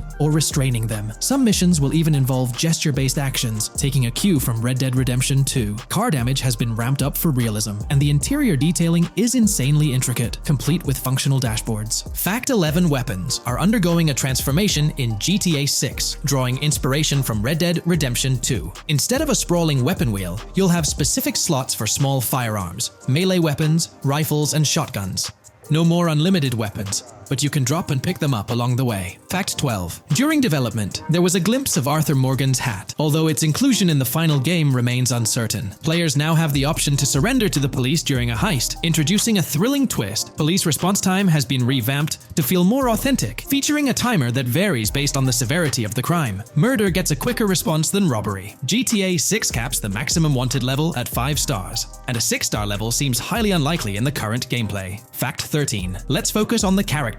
GTA 6 introduces us to two main protagonists, Jason, portrayed by Brian Zampella, and Lucia, played by Alexandra C. Echevarri, marking the franchise's first playable female character. You can seamlessly switch between them, and they also happen to be a couple, drawing inspiration from the legendary duo Bonnie and Clyde. Fact 14. Clothing in the game behaves in a remarkably realistic manner. You can accessorize with items like sunglasses, watches, wristbands, and hats, each with various wear styles. The attention to detail is impressive, with sweat, dirt, and wrinkles adding to the overall realism. Fact 15. Internally referred to as Project Americas, GTA 6 had a codename during its development, akin to GTA 5, Rush, and Red Dead Redemption 2, Bonnier. Originally, the plan was for a larger map encompassing North and South America, but Rockstar's approach changes scaled it down. Nonetheless, the game promises to deliver a memorable experience with its features and diverse locations. Fact 16. The game incorporates RPG elements like weight and muscle management, highlighted in the Spool Couple Workout Challenge. Leaked footage revealed Jason and Lucia's apartments. For instance, Jason's place includes a bathtub for in-game baths. Fact 17. Rockstar plans to continuously introduce new missions and cities post GTA 6's launch. Whether this expansion is for online or story mode remains unclarified. Expect an enhanced cover system, surpassing what we've seen in other Rockstar games. Fact 18. Don't overlook the Kingston Hotel. It's a bustling spot with pool parties and live music, adding vibrancy to GTA 6's world. Fact 19. A significant enhancement in GTA 6 revolves around NPC behavior. NPCs come in varied sizes and shapes, and their reactions feel incredibly authentic. Wave a gun around and nearby folks might understandably panic.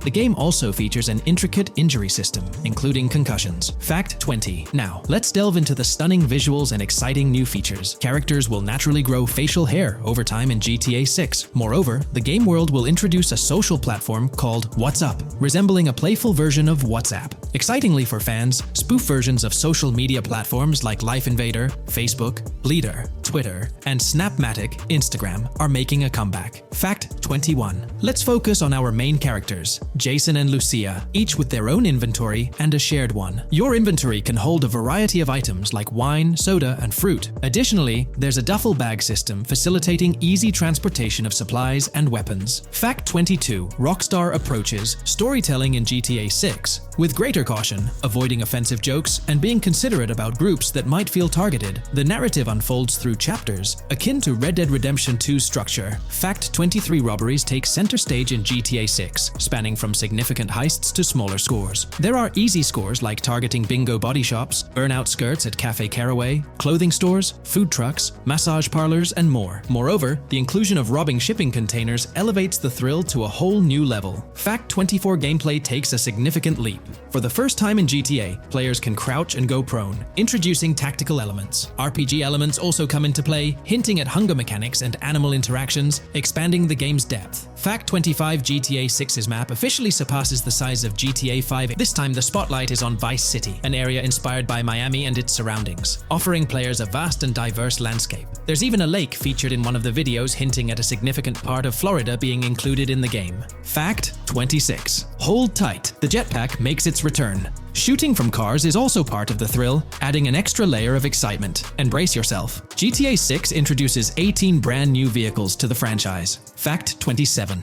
In GTA 6, players will encounter various events, including random muggings and NPC-hosted yard sales. There are hints at riding events, which could potentially mean horse riding, possibly involving the Red Dead Redemption 2 team. Fact 28. Police AI has undergone significant improvements compared to the previous game. Instead of blindly rushing in, they exhibit more realistic and intelligent behavior. If you commit a crime and escape in a vehicle, cops will note down the specific vehicle and license plate, making evasion more challenging. Fact 29. Let's delve into the notable emphasis on indoor locations in GTA 6. There's a plethora of diverse interiors to explore. Motels, hotels, restaurants, pawn shops, supermarkets, fast food joints, gun stores, shooting ranges, and the Vice City metro station. Moreover, they've added functional elevators to enhance the immersive experience. Interestingly, there's a risk of players getting banned from stores, adding an intriguing dimension to the gameplay. Fact 30. New Arsenal Alert. The spear gun makes its debut, allowing players to shoot underwater spears at their targets. Moreover, there's an array of gear at your disposal, such as binoculars, cut-off tools, flashlights, immobilizer bypasses, slim jims, USB drives, tasers, zip ties, and auto dialers.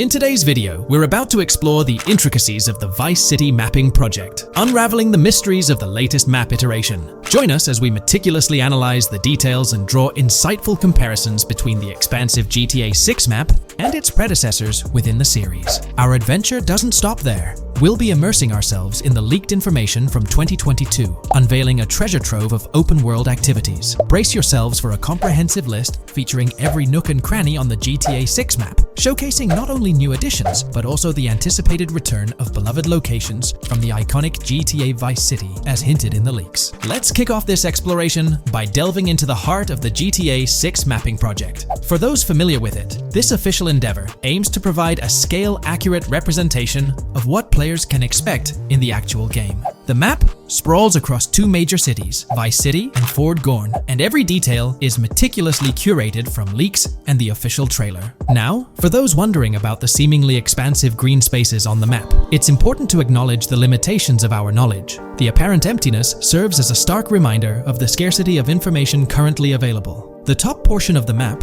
appearing cut off, isn't indicative of boundaries or future expansions, but is rather a canvas awaiting details yet to be unveiled. Addressing rumors about the map's size, speculation abounds that GTA 6 will boast 3 major cities. While Vice City and Port Gorn are confirmed, the third city remains shrouded in mystery. There's a buzz that it might be Yorktown, potentially located north of Port Gorn. However, specifics about the placement of these locations marked in red are still elusive. Now, let's delve into the exciting prospect of exploring key locations on the GTA 6 map.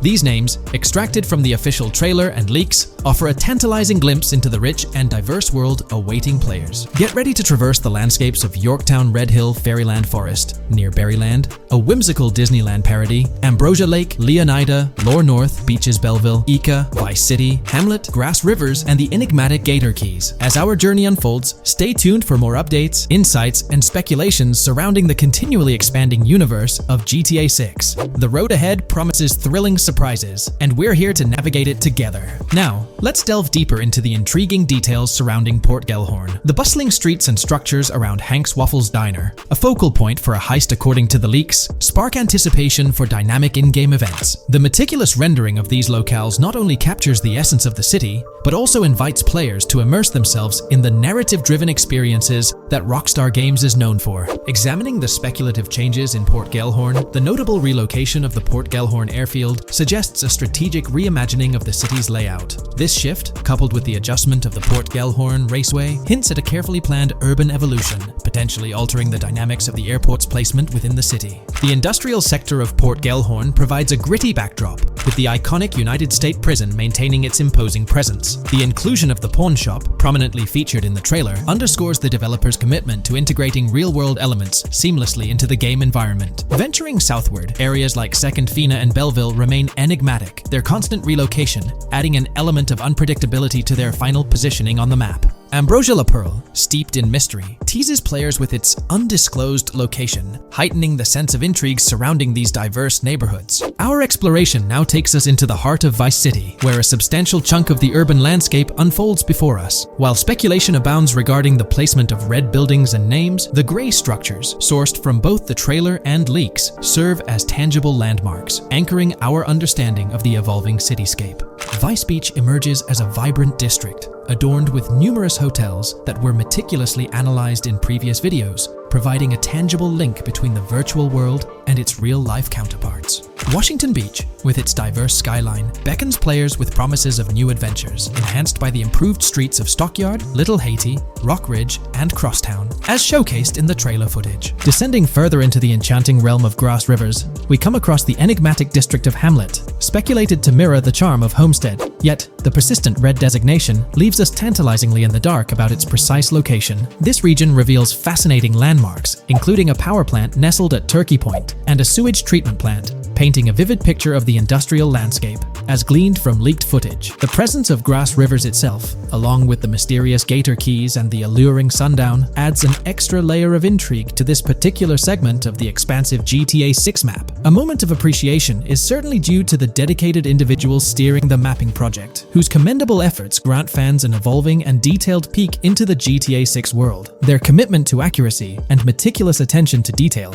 foreshadow an immersive gaming experience, setting the stage for the excitement surrounding the official release. Now, let's delve into a truly mind-blowing comparison that has set the gaming community abuzz. Our gaze shifts to the juxtaposition of Los Santos from GTA 5, Liberty City from the iconic GTA 4, and the highly anticipated Vice Beach from GTA 6. The comparison not only highlights the need for potential adjustments in Vice Beach's size, but also emphasizes the extraordinary density and detail that players can expect. Acknowledging the observed need for a slight enlargement of Vice Beach, the visual impact remains nothing short of extraordinary. The comparison underscores the incredible density that GTA 6 promises, reminiscent of the lively streets and vibrant atmosphere experienced in the streets of GTA 4's Liberty City. Speculation regarding the buildings in Vice Beach, as showcased in the mapping project, heightens the anticipation, with the close proximity of structures promising an unparalleled level of immersion and detail, evoking nostalgia from the beloved GTA 4 era. This meticulously crafted map stands as a colossal playground, harking back to the bustling streets that made GTA 4 a standout title. The intricate detailing, the tightly packed urban landscape, and the anticipated density all point towards an experience that pays homage to the franchise's esteemed roots, while pushing boundaries in the expansive open-world genre. The enormity of GTA 6, both in size and detail, heralds a new era in gaming. The astonishing comparison, showcasing the potential density and intricacy of Vice City, is nothing short of a revelation. A special acknowledgement goes out to the mapping community for their outstanding work in envisioning an entire Vice City characterized by a multitude of buildings. The level of density and detail promised is unprecedented and is set to redefine the benchmarks of open-world gaming. The concept of an expansive map allegedly featuring 3 cities elevates the excitement, presenting players with a gaming landscape of unparalleled proportions. Now, delving into the realm of open-world activities revealed in the 2022 leaks, the thrill intensifies. With 4 confirmed activities and the potential inclusion of DICE, GTA 6 promises a diverse range of immersive experiences. Golf, fishing, and races are confirmed elements that contribute to the dynamic and engaging environment that Rockstar Games is crafting. A particularly intriguing moment unfolds in the trailer, as Jason, visibly nervous, speeds away from a robbery scene, with Luke clutching the ill-gotten cash. In the distance, the iconic Topgolf in Doro makes a cameo, a real-world entertainment destination located in Doro, Florida.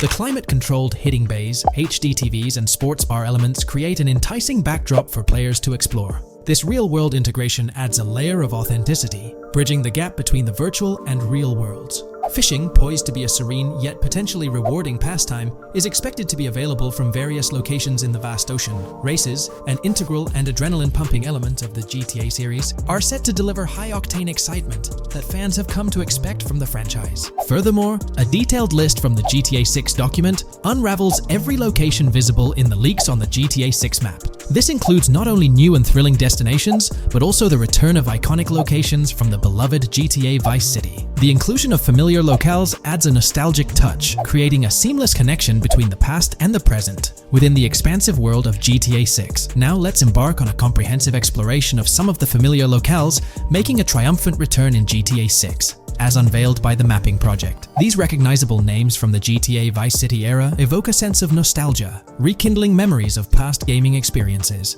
Leaf Links, Malibu Club, Washington Beach, Ocean Drive, Ocean View, and Little Haiti are just a few examples of the beloved spots that players will once again encounter in the immersive world of GTA 6. It's a poignant journey back in time as we rediscover these iconic locations, now reimagined and seamlessly integrated into the highly anticipated GTA 6 map. Venturing further into the extensive list of locations, our focus remains on the map, unveiling an array of intriguing places that contribute to the game's richness. Among these, the Jack of Seas nightclub takes center stage, having made appearances in both the official trailer and the leaks from 2022.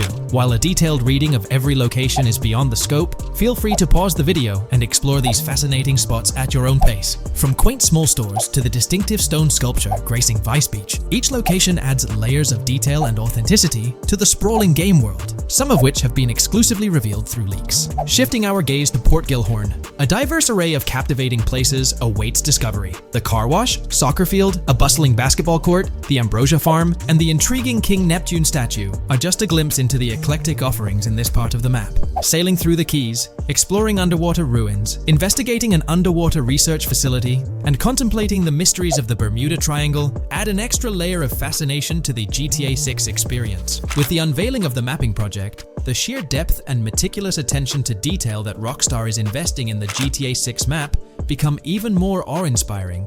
The possibilities for Easter eggs and hidden secrets in this expansive and densely packed landscape seem limitless. As we peel back the layers, the anticipation and excitement for the intricate world Rockstar is crafting only intensify. Today's video will delve into the latest iteration of the GTA 6 mapping endeavor. The developers have expanded and refined the GTA 6 map significantly, making it the most comprehensive fan-made project to date. It incorporates all available data from leaks and the initial official trailer. We'll explore the recent updates to the map and conduct a fascinating comparison between the current GTA 6 map and those of previous GTA games. Additionally, we'll examine a fan-created satellite view of the GTA 6 map, along with the inclusion of Tommy Vercetti's mansion spotted in the trailer. All of these elements will be discussed in detail throughout this video. Let's kick things off with the GTA 6 mapping project. Changes have been implemented across all regions of the map.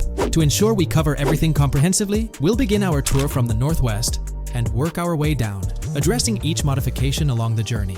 Firstly, the map's dimensions have been expanded from 16,000 by 16,000 to 18,000 by 18,000 to accommodate the newly added landmass. Each square on the map measures 500 x 500 meters. Based on the latest estimations, the map will be larger than before, requiring more space to accommodate all its features. Currently, the northern portion of the map remains unknown, which contributes to its perceived size. Hence, the map extends beyond what's visible on the screen. According to rumors, the GTA 6 map is speculated to encompass 3 major cities. Presently, we're aware of 2. Vice City, the largest city, and Port Gorn, which has undergone further expansion in the latest map update. The third location, Yorktown, is anticipated to be modeled after Tampa. Rumors suggest that it could be the third major city featured on the map. However, at present, there's limited information available about it in the leaks. The only indication we have is a sign displaying New York Tune within Port Gorn. Regarding Port Gorn, details are scarce apart from its name and general location. It's positioned north of Fort Killorn and east of Yorktown. Moving on, we encounter Hank Hill, one of the notable elevations in the game. Despite Florida's predominantly flat terrain, Rockstar has incorporated hills sporadically to diversify the landscape. Adjacent to Hank Hill are the Domed Hills, another series of elevated areas.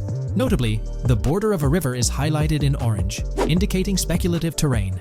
Nonetheless, it appears to be situated in the vicinity of Red Hill, a small town positioned near Lake Leonida.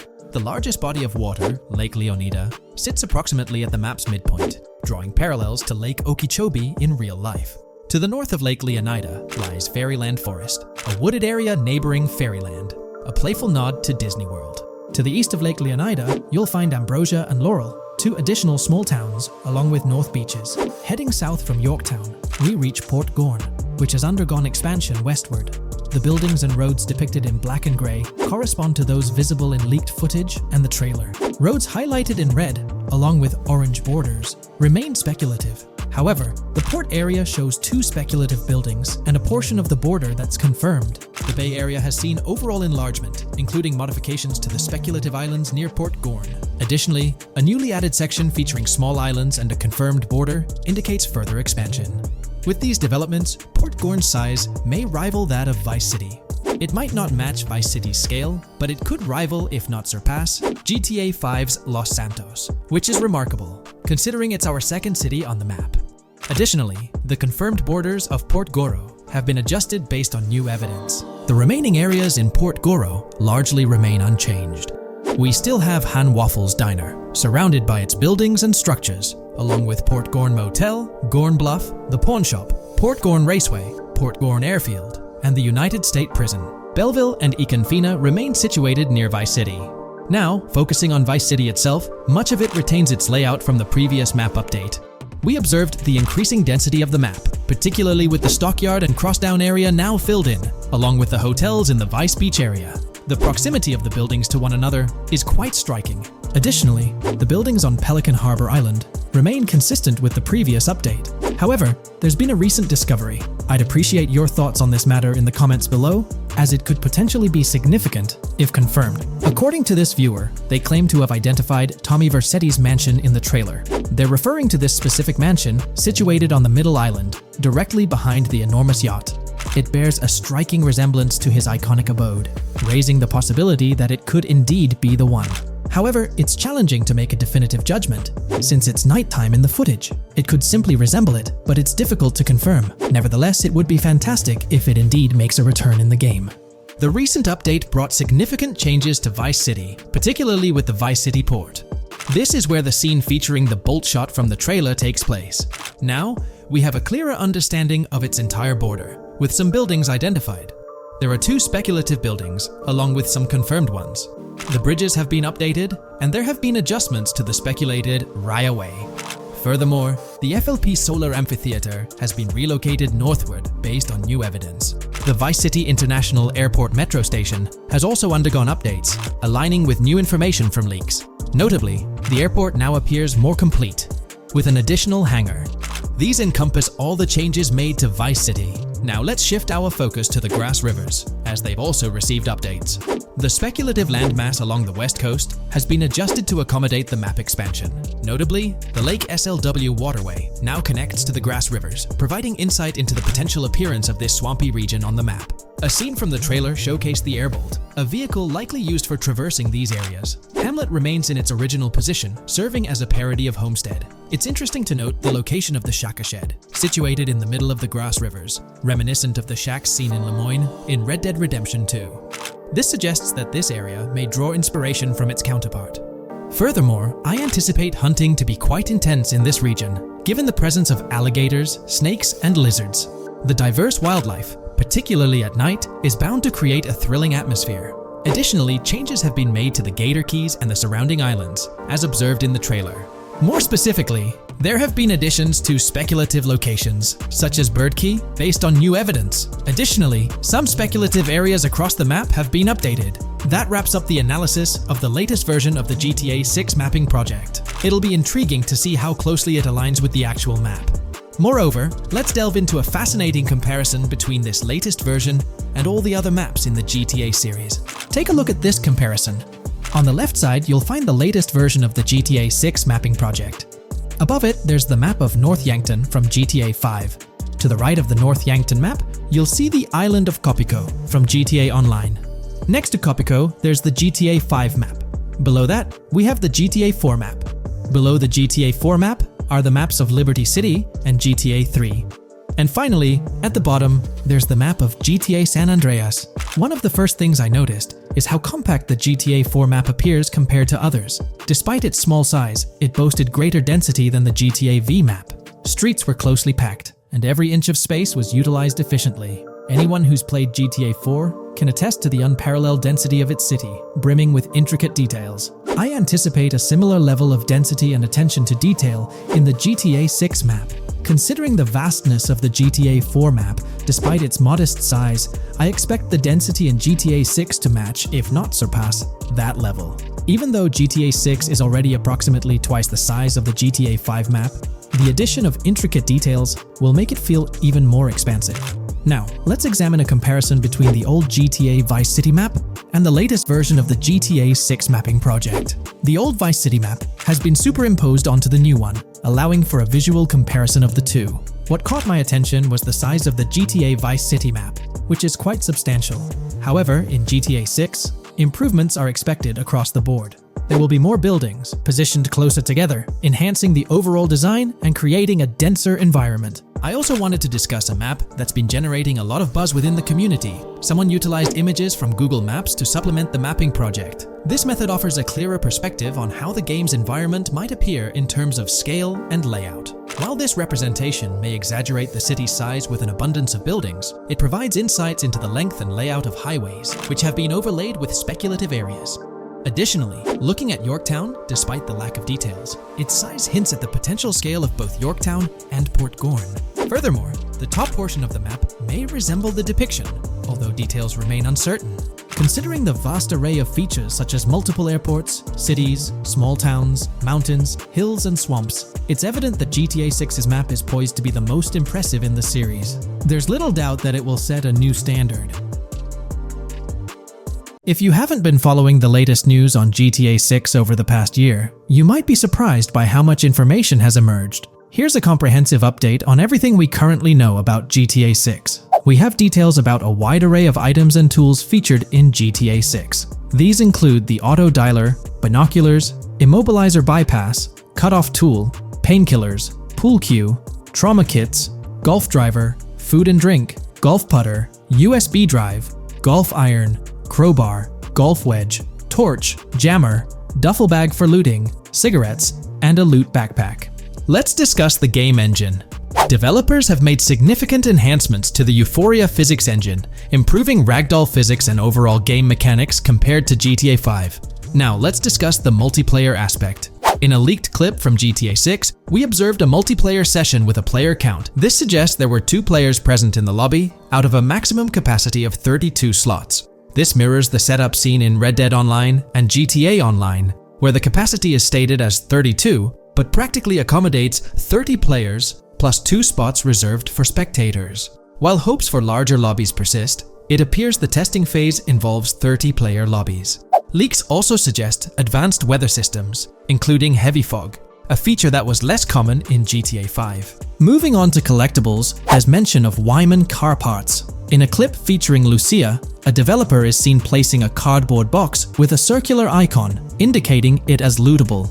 Debug text on this box identifies it as collectibles car parts, and Wyman car parts boxed generic used, suggesting players can collect car parts, possibly tied to a character named Wyman who shares a passion for classic cars with Jason. Regarding collectible hats, there's footage of Jason in an apartment where a developer interacts with a hat labeled as an ambient collectible hat.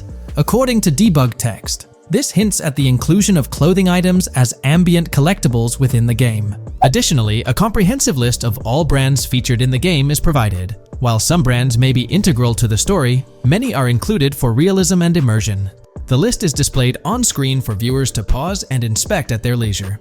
Similar to Red Dead Redemption 2, the weapon wheel in GTA 6 will be divided into 3 sections: weapons, equipment, and gear. Notably, players can dual-wield different weapons and access a quick item inventory displayed in the bottom left corner of the screen. While leaked recreations of the weapon wheels provide a glimpse, it's expected that the final version may evolve during the game's development. In a video snippet, an NPC is observed shooting at Jason, triggering a health tip to appear on the left side of the screen when Jason's health decreases. Additionally, the game will feature lighting and skybox systems, similar to those in Red Dead Redemption 2.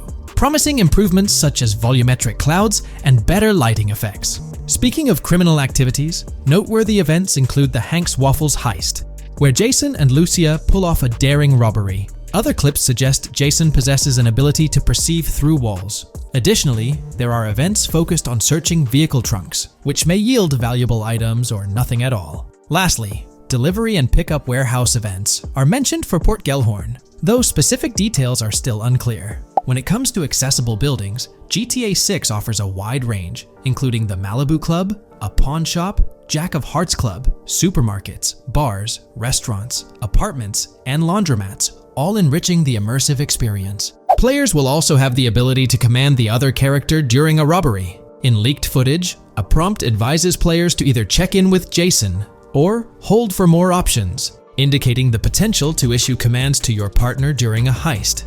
This feature aims to streamline gameplay, enabling effective control of both characters simultaneously.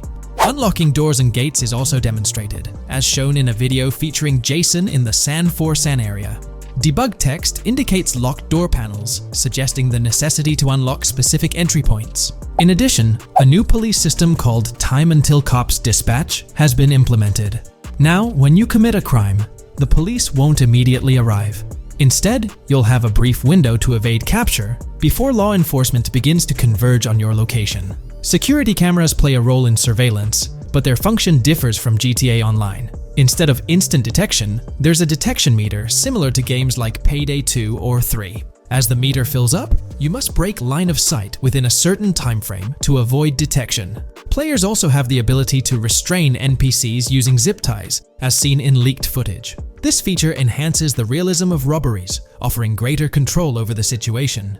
Additionally, players can loot vehicles, as briefly shown in the Hank's Waffles video. A button prompt to examine SUV suggests the ability to inspect random vehicles and potentially steal valuables from them. A while back, a significant leak revealed a plethora of potential world encounters, random events that occur as you navigate the game world. I've displayed these on your screen, and while I won't go through each one, you'll notice they're quite fascinating. From parking disputes to donut burnouts, protests, and even someone getting a concussion, these events add depth and realism to the world of Vice City. It's exciting to imagine strolling through such a dynamic environment where something is always happening. Take a moment to review them if you like. They're quite impressive. Moving forward, the community has endeavored to construct a map of GTA 6 based on coordinates and locations gleaned from leaks. This preliminary map outlines Vice City situated at the bottom right. The top section of the map remains somewhat enigmatic for now. Nonetheless, this initial map looks incredibly promising, and the excitement for exploring its intricacies is palpable. For the setting, we know about 3 different gangs in Vice City: San For San, a Haitian gang, the Guardia Brothers, and the far-right militia. These details create an exciting anticipation for what to expect in GTA 6. Now, let's delve into the variety of confirmed wildlife in the game. Players can expect encounters with snakes, seagulls, skunks, raccoons, alligators, wading birds, squirrels, southern leopard frogs, crayfish, lizards, skunk apes, pigeons, opossums, and even whales. While these are the animals confirmed so far, we anticipate discovering more upon the game's release. These are the species we're aware of at present. Fences in GTA 6 are not just physical barriers to jump over or drive through. They are individuals involved in illegal transactions within the game. Acting as middlemen, these characters buy illegal items from players to resell them to others. Now, let's explore the AI witness system and police recognition feature, which are notably significant. In the Hank's Waffles robbery video, beneath the wanted level stars, there's a mention of full description, suggesting that witnesses can provide detailed information about you. This implies that once identified, the police will recognize you. When Lucia enters a police vehicle, there's initially no vehicle description, but this quickly changes to a full vehicle description. This indicates that law enforcement will possess detailed information about your vehicle. Moreover, the text warns that any vehicle seen entering will be noted by the authorities.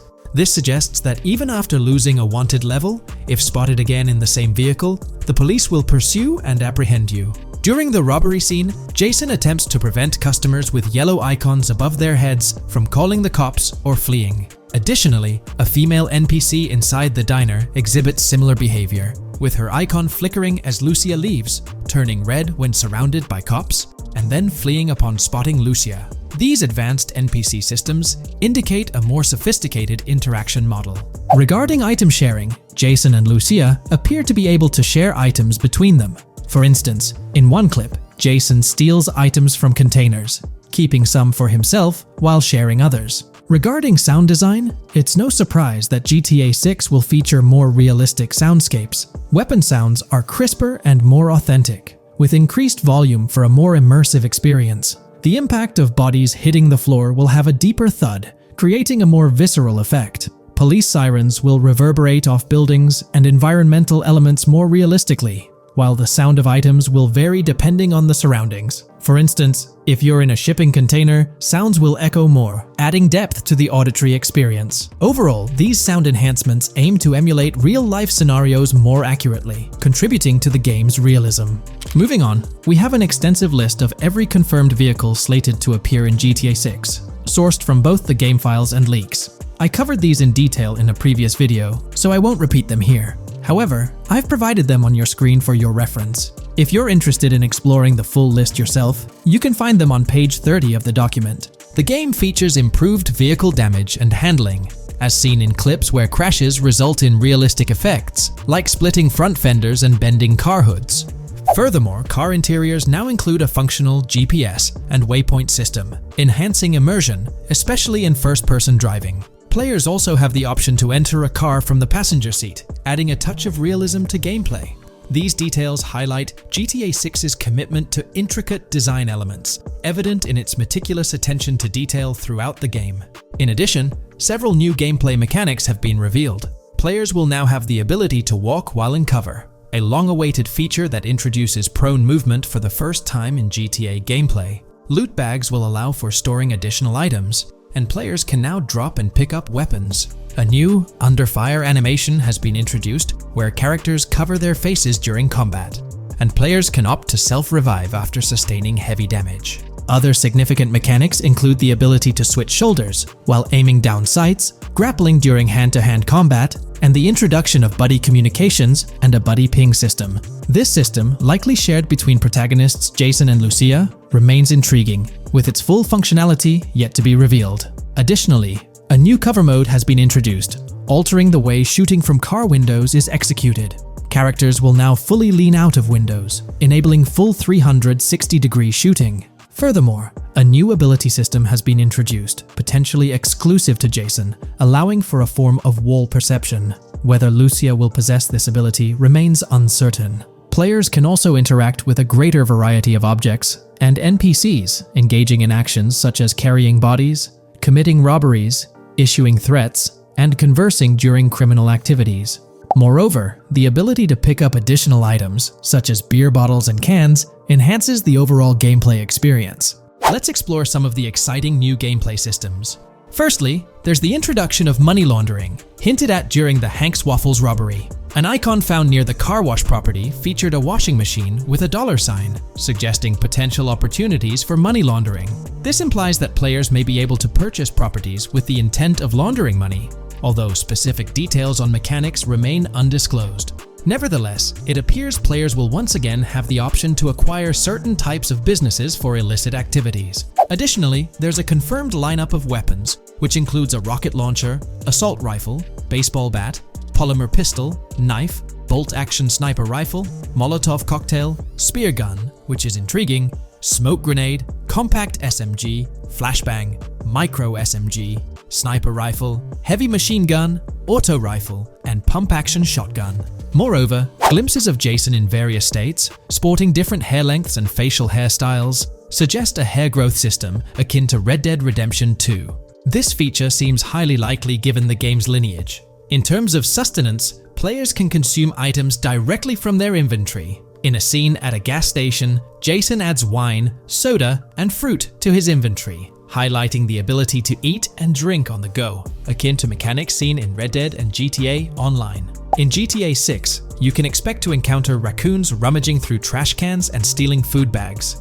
This is evidenced in the game files, which document 3 world events: raccoon climbing out of garbage, raccoon rummaging through trash, and raccoon stealing food. While there are numerous intricate details to explore, we've uncovered a multitude of confirmed locations spread across Vice City and its surrounding areas. Naturally, Vice City serves as the central hub, encompassing neighborhoods such as Edgewater, North Vice City, Rock Ridge, Little Haiti, Vice Beach, South Beach, Washington Beach, and Key Biscayne. Additionally, there's Port Gellhorn, which appears to be a distinct city akin to Sandy Shores or Palito Bay from previous games. Other notable spots include Yorktown, Ambrosia, Sundown, The Keys, La Pearl, Red Hill, Lake Leonida, Hamlet, Stockyard, Homestead, Grass Rivers, Ikenfaka, various underwater locations, and more. Each of these locales is meticulously detailed, with numerous mini locations nestled within them. It's remarkable how much information we already have about the game's expansive geography.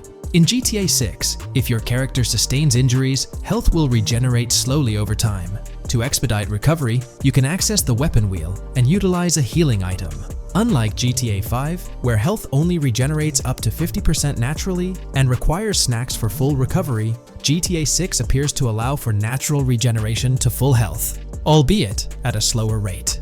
While not officially confirmed, it's implied that using a medical item will accelerate this healing process. Regarding open-world activities, there are 7 confirmed activities thus far: dice, golf, fishing, races, adventuring, shipments, and delivery van events. A video showcases a delivery van event near the industrial area of Port Gellhorn, featuring active security cameras that add complexity to potential heists. 2 distinct event types mentioned in the events list are Pragmatic Cool and Chaotic Romantic, introducing a new event type called Cop Trap, strategically placed in various locations across the map. The confirmed locations are displayed on your screen, indicating that law enforcement will deploy different tactics to apprehend you.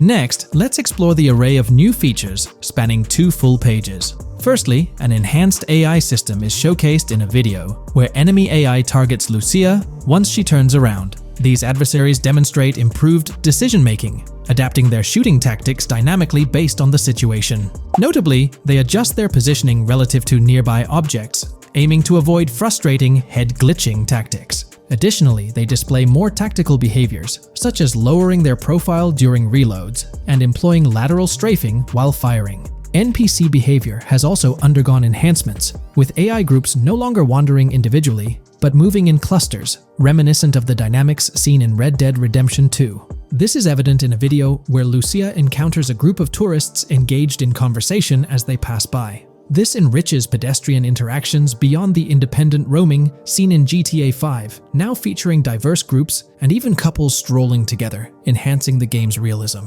A new gameplay feature allows players to surrender to the police during a robbery, introducing an intriguing dynamic with consequences yet to be fully revealed. Additionally, players can purchase gumballs from vending machines, potentially serving as a health boost, although specific effects remain speculative. Similar to GTA 5, your character's attire will accumulate dirt over time, adding a layer of realism.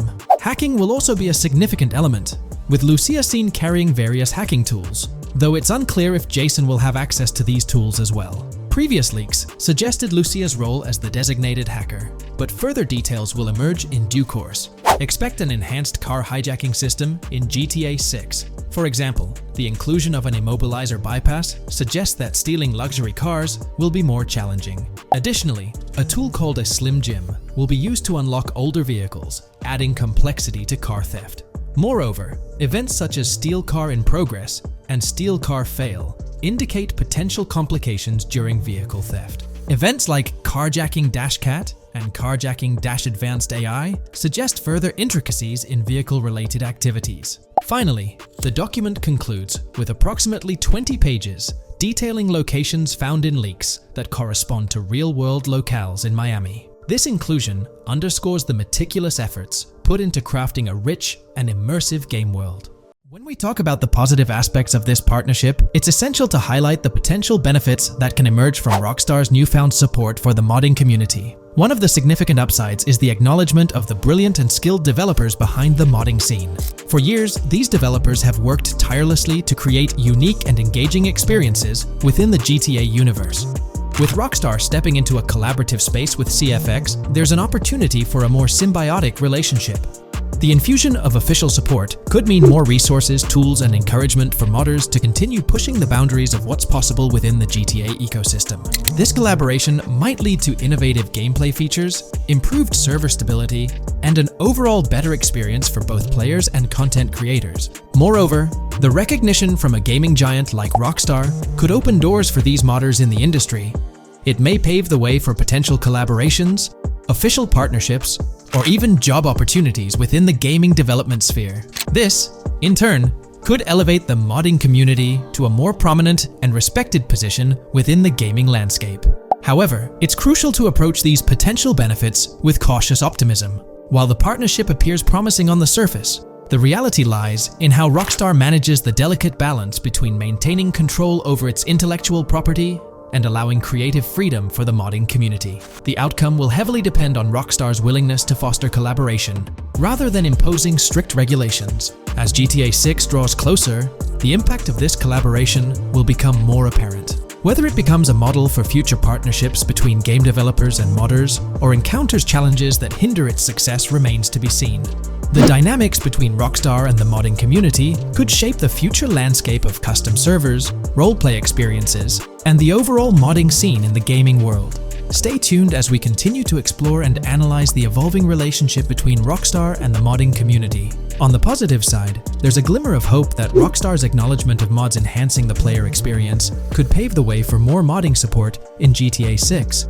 This shift in perspective might lead to a more collaborative environment, where modders can contribute to the game's richness without fear of stringent restrictions. With Rockstar officially and financially supporting FiveM, the CFX team gains more resources to elevate the GTA 6 server. This could mean a server even more impressive than the ones they currently run. The fact that FiveM is now a Rockstar Games product suggests a vested interest in its success, promising additional funding and manpower to ensure its flourishing.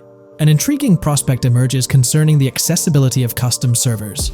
Currently limited to PC players, there's speculation that GTA 6 might integrate dedicated servers within the game itself, eliminating the need for external programs like FiveM. If this unfolds, it opens the door for console players to join the custom server experience, broadening the player base and community. Moreover, Rockstar seems to be attuned to fan desires. Despite a larger audience watching RP compared to those actively playing it, Rockstar appears committed to making improvements. Their intent to let custom servers thrive suggests a more fan-centric approach, acknowledging and catering to the desires of the gaming community. However, there are potential pitfalls to consider. The most glaring concern is Rockstar's inclination to monetize these servers. While the specifics remain uncertain, it's almost certain that some form of monetization, be it through custom server shark cards or a pay-to-play system, will be implemented. This could introduce a paywall, affecting the accessibility and enjoyment of custom servers for certain players. As we navigate through this evolving landscape of Rockstar's partnership with FiveM, the delicate balance between fostering creativity and implementing monetization strategies will determine the ultimate impact on the gaming community.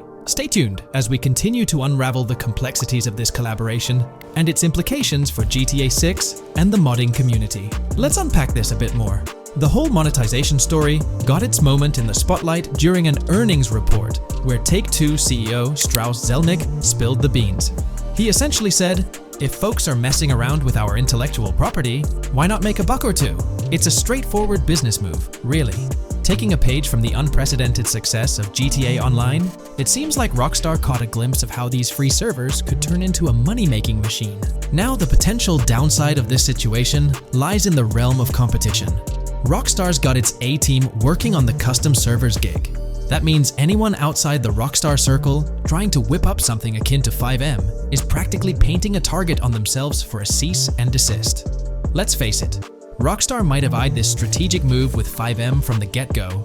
However, with those servers gaining crazy popularity and the game becoming a sensation on Twitch and YouTube, shutting it down wouldn't have been the smart play. Instead, they pulled off a masterstroke, acquiring the team behind the biggest servers, effectively cornering the market and positioning themselves to profit from any potential imitators. Now, with GTA 6 on the horizon and servers in the works, Rockstar's sitting pretty. Some in the gaming community are even giving them a nod for finally throwing a bone to the community. But, and there's always a but, at the end of the day, Rockstar's the one making the rules. We'll all have to toe the line because, quite frankly, there won't be any other alternatives in the neighborhood. So, buckle up for Rockstar's GTA roleplay. It's going to be a wild ride. The landscape has already witnessed the repercussions, with servers and mods being handed the shutdown ticket for not playing by Rockstar's latest rulebook. The new mandates include a strict no to real-life vehicles, mission mods, and porting old Rockstar maps or assets rules that weren't in the playbook just a couple of years back. Now, while the financial backing from a mega corporation might seem like a savvy move on the surface, there's a lingering skepticism about whether it'll blossom into the fairy tale ending we've all been envisioning. It's a bit premature to slap a final verdict on the fate of FiveM once GTA 6 hits the stage. Now, let's consider the potential repercussions for the vibrant RP community. While the partnership between Rockstar and FiveM could bring about positive changes, there's an underlying worry within the RP enthusiasts. The fear is that with increased control and potential monetization, the organic and immersive RP experiences that players have come to love might face disruptions. RP communities thrive on creativity, flexibility, and a sense of autonomy. If Rockstar's influence leads to more rigid guidelines, it could alter the dynamic of these communities, potentially affecting the unique narratives and interactions that make RP servers so engaging. As we contemplate the potential impact, it's essential to look beyond the immediate horizon of GTA 6. The dynamics established through this collaboration could set a precedent for future interactions between gaming giants and modding communities across various games. Whether it becomes a model to be emulated or a cautionary tale will be closely watched by both players and industry stakeholders. The future of FiveM and the broader modding community remains uncertain as GTA 6 inches closer to release. While concerns exist, there's also room for hope. The collaboration might lead to a harmonious blend of official support and community-driven creativity, enhancing the gaming experience for everyone involved. As players, content creators, and modders navigate this uncharted territory, the one constant is the love for the game and the shared hope for a positive evolution in the gaming landscape. Taking a stroll down memory lane, Rockstar's track record with monetization doesn't exactly calm the nerves. Add to that the current scenario where they're laying down the law for the CFX team, dictating what's permissible and what's not. This conjures up a cloud of uncertainty regarding the future of both FiveM servers and the broader modding community. Personally, I'm a big fan of RP servers and that immersive content. It's my cup of tea. The idea that the same company that set the stage with GTA 5 might potentially tarnish FiveM, turning it into a monetized maze with no alternatives, that's a bit of a buzzkill. Yet, here we are, in the waiting room until GTA 6 steps into the limelight. Today's video dives into the NPC AI patent, focusing on virtual navigation in Grand Theft Auto 6. This patent sheds light on the intricacies of in-game traffic, promising a heightened level of realism compared to previous iterations. We'll explore the notable enhancements Rockstar has implemented, creating a more sophisticated system that elevates the gaming experience. By examining various sources, we aim to provide a comprehensive overview of this navigation system, offering insights into what Rockstar has in store for NPC navigation in GTA 6. Let's delve into the details of this intriguing patent. System and method for virtual navigation in a gaming environment. Let's break down this patent for a moment. Essentially, it gives us insight into how non-playable characters operate within the game environment. They explain that NPCs' actions are controlled through artificial intelligence, allowing for real-time decision-making based on preset algorithms. In many systems, this is achieved through nodes and links, where each node contains important data that influences NPC movement. For example, in a game involving vehicles, this data could include factors like vehicle speed, lane width, road type, and number of lanes. Now, these nodes are essentially waypoints that NPCs follow to navigate from one point to another. In simpler sections of the road, these nodes might be connected linearly, guiding NPCs straightforwardly. But in more complex areas, like junctions, the nodes become more intricate. Take a basic intersection, for instance. A vehicle approaching it would have several exit options, leading to a branching network of nodes. In older systems, like the one used in GTA 5, NPCs might make decisions at these junctions based on simple rules, sometimes leading to behaviors that seem a bit random. However, this conventional method has its limitations, especially when it comes to handling various factors like weather conditions, changing lanes, parking cars, or anticipating road exits. In these situations, the old system could falter, as NPCs might not adapt well to the dynamic environment. One downside of the node-based system is its limited capacity to replicate real-life factors that humans naturally consider. Another drawback is its constraint in automating NPCs effectively. Due to memory and processing limitations, only a set number of NPC-controlled cars can be spawned in the game. Naturally, players crave a more immersive experience with a greater number of NPC-controlled cars on the road. Moreover, in conventional systems, NPCs often repeat the same actions, and some may even disappear as players get closer to them. Additionally, in GTA 5, the system relies on local traffic avoidance for NPCs to steer clear of collisions. This means that NPCs continuously scan their immediate surroundings each frame for any obstacles like vehicles, pedestrians, or objects. Using a front-facing polygon, they gather data about the road layout and calculate the optimal steering angle to dodge obstacles or stay on the road. It's worth noting that this process occurs independently for each frame, without any reference to previous frames. This results in slower detection, as the system may not recognize a road blockage promptly. Instead, it interprets the obstruction as something to be avoided, without distinguishing it as a complete road blockage. Recognizing these limitations, Rockstar has engineered an NPC system that addresses these shortcomings of conventional systems. This advanced system efficiently manages NPC nodes and node graphs, yielding optimal outcomes while circumventing hardware and software constraints. NPCs in this system demonstrate heightened spatial awareness and adaptability, capable of altering routes based on real-time data from the environment. Moreover, this innovative system synergizes with the tagging mechanism discussed in earlier discussions. Through node analysis, the system identifies tags, such as indicating a road leads to a junction unsuitable for large vehicles. Consequently, large vehicles are deterred from entering. Furthermore, NPCs within this system consider various attributes of vehicle types, models, including speed restrictions, acceleration and braking capabilities, top speeds, cornering abilities, and vehicle size. NPCs will consider a plethora of data from their surroundings, leading to heightened situational awareness. Video games are populated by NPCs who are able to make real-time decisions based on their environment. Games use a specific system for NPCs to traverse the game world. However, this system is very limited, and thus the decisions NPCs can make are very limited as well. NPCs in vehicles only consider their close vicinity, but nothing else. Also, to avoid collisions, NPCs only consider the last generated frame and base their reaction on that. No prior frames are considered. Rockstar has invented a new system which aims to fix these issues and make NPCs more intelligent, and thus make the game world feel more realistic. NPCs can now consider factors like traffic, as well as account for changing lanes when parking cars, anticipating a road exit, weather conditions, and the like. There are more than a predetermined number of NPC-controlled cars in the game now for a realistic experience for the player. Vehicles can now plan accordingly in case there is any type of road blockage. This also applies to police cars being able to navigate their way through traffic during a chase. I'd like to highlight another breakdown of the patent, which dates back 3 years ago. Let's delve into it. Takeaway from yesterday's patent post. I've read over the patent post from yesterday, and I noticed a lot of people missed the most exciting information in it. I'll sum it up in non-technical language. It's essentially a method to improve vehicle AL when driving currently. When NPCs drive on the road, they can sense a few cars around them to determine crashes or other things to drive around. This is dumb AL, as it has very few factors to take into account and requires a lot of computational resources. This is why vehicles despawn when far away to free up the CPU.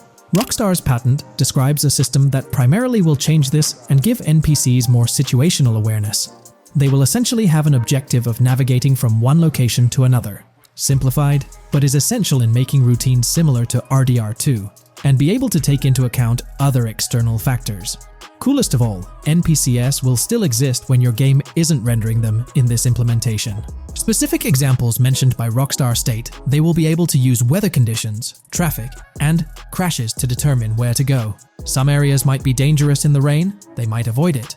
If an area has too much traffic, they will avoid it. Possibly destructible environmental areas could be reacted to. Similar to bridges in Just Cause, this point is speculation, however. Cars will also be able to take into account number of lanes and speed in their decisions. NPCs will be also able to take into account high-speed chases and be able to navigate if they themselves are speeding. There will also be other reactions that are mentioned specifically, such as changing lanes before a highway exit appears, and as Rockstar puts it, driving slower on residential-type roads, or having to perform certain maneuvers to avoid oncoming traffic on single-lane streets. The large part they also mention is this implementation uses a lot less processing power. The NPC schedules can be relayed by a central server. They could possibly use the console itself as well, and it doesn't require the same constant surrounding analysis. As previous AL Rockstar mentions, this will allow them to have denser traffic with the same resources. A large aim also seems to be realism. Rockstar's patent mentions realistic reactions to various factors as being the main intent. For example, NPCs will each have different driving ability levels based on the driver and the car. Essentially, each driver will have its own profile and have unique driving characteristics as well as skill level. Some might speed, others might not. Each vehicle will also affect the driving of these drivers. We're eagerly anticipating the debut of this new system in action in GTA 6. Share your thoughts in the comments section below. In today's video, we'll delve into the most recent iteration of the GTA 6 mapping endeavor. We'll explore the freshest alterations introduced to the map, including newly incorporated locales and adjusted road placements. Additionally, we'll examine some intriguing revelations stemming from the inaugural official trailer, such as the appearance of a swordfish. Furthermore, we aim to tackle one of the pivotal queries surrounding GTA 6, the extent of Rockstar's intention to amalgamate multiple states into the fictional entity of Leonida. We'll sift through all available clues, encompassing leaks and insights from the initial trailer, to shed light on the potential inclusion of Georgia in the game. Let's kick off by scrutinizing the latest rendition of the GTA 6 mapping endeavor. This most recent update, which debuted just a few hours ago, represents the pinnacle of this extensive fan-driven mapping project. Here's a peek at the current state of the GTA 6 map. We've got Vice City and Port Gilhorn in the mix, with tweaks made to both cities, along with some other spots on the map. Keep an eye out for changes like the prison from the opening shot and the Gator Keys. To kick things off, there's a fresh addition to Vice City known as Waning Sands. While details about this neighborhood are mostly speculative at this point, it's believed to be the setting for a pivotal scene from the trailer. You know, the one where Jason and Lucia dodge past a few police officers in their getaway vehicle. In this vicinity, you'll find the Evergreen Mall Center, prominently featured at the start of the scene. Keep an eye out for a sign on the right side of the frame, showcasing various stores set to be part of this plaza.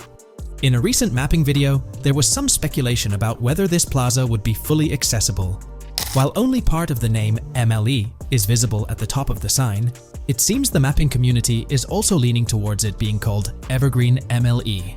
However, the exact location of the MLE within the plaza is still up for speculation. Notice how the buildings on the map are marked in red?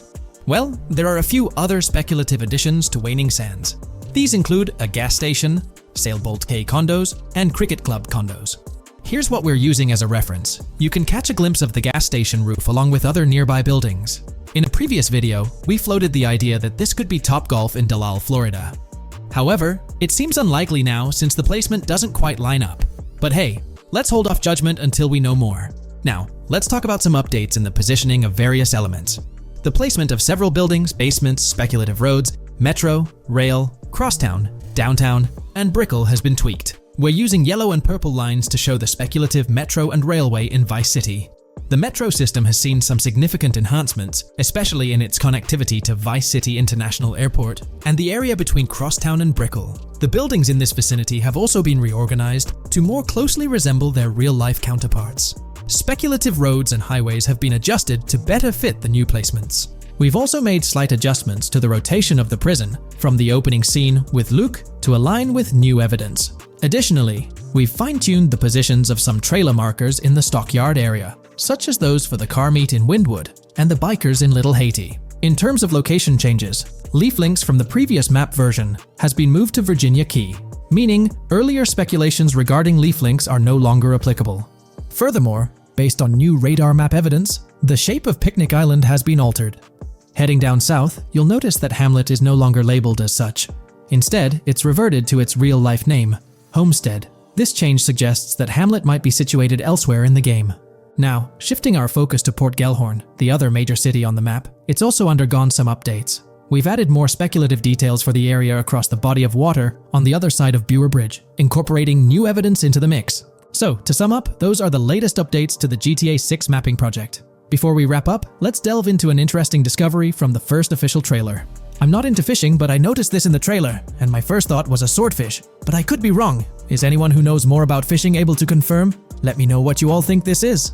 Well, that's quite an intriguing find. Personally, it seems like a house decoration to me, but I'm eager to hear your thoughts in the comments below. In the next part of this video, we'll tackle the question about Georgia. On display in the leaks and backed up by inside journalists, the game will feature a plethora of locations that focus on Miami and the surrounding areas. The two main locations of the game are Vice City, based on Miami, and Port Gellhorn, which lifts direct locations from Panama City. As well as this, it seems Rockstar have brought down and featured locations from Georgia, including a prison and mountain ranges not present in real-world Florida.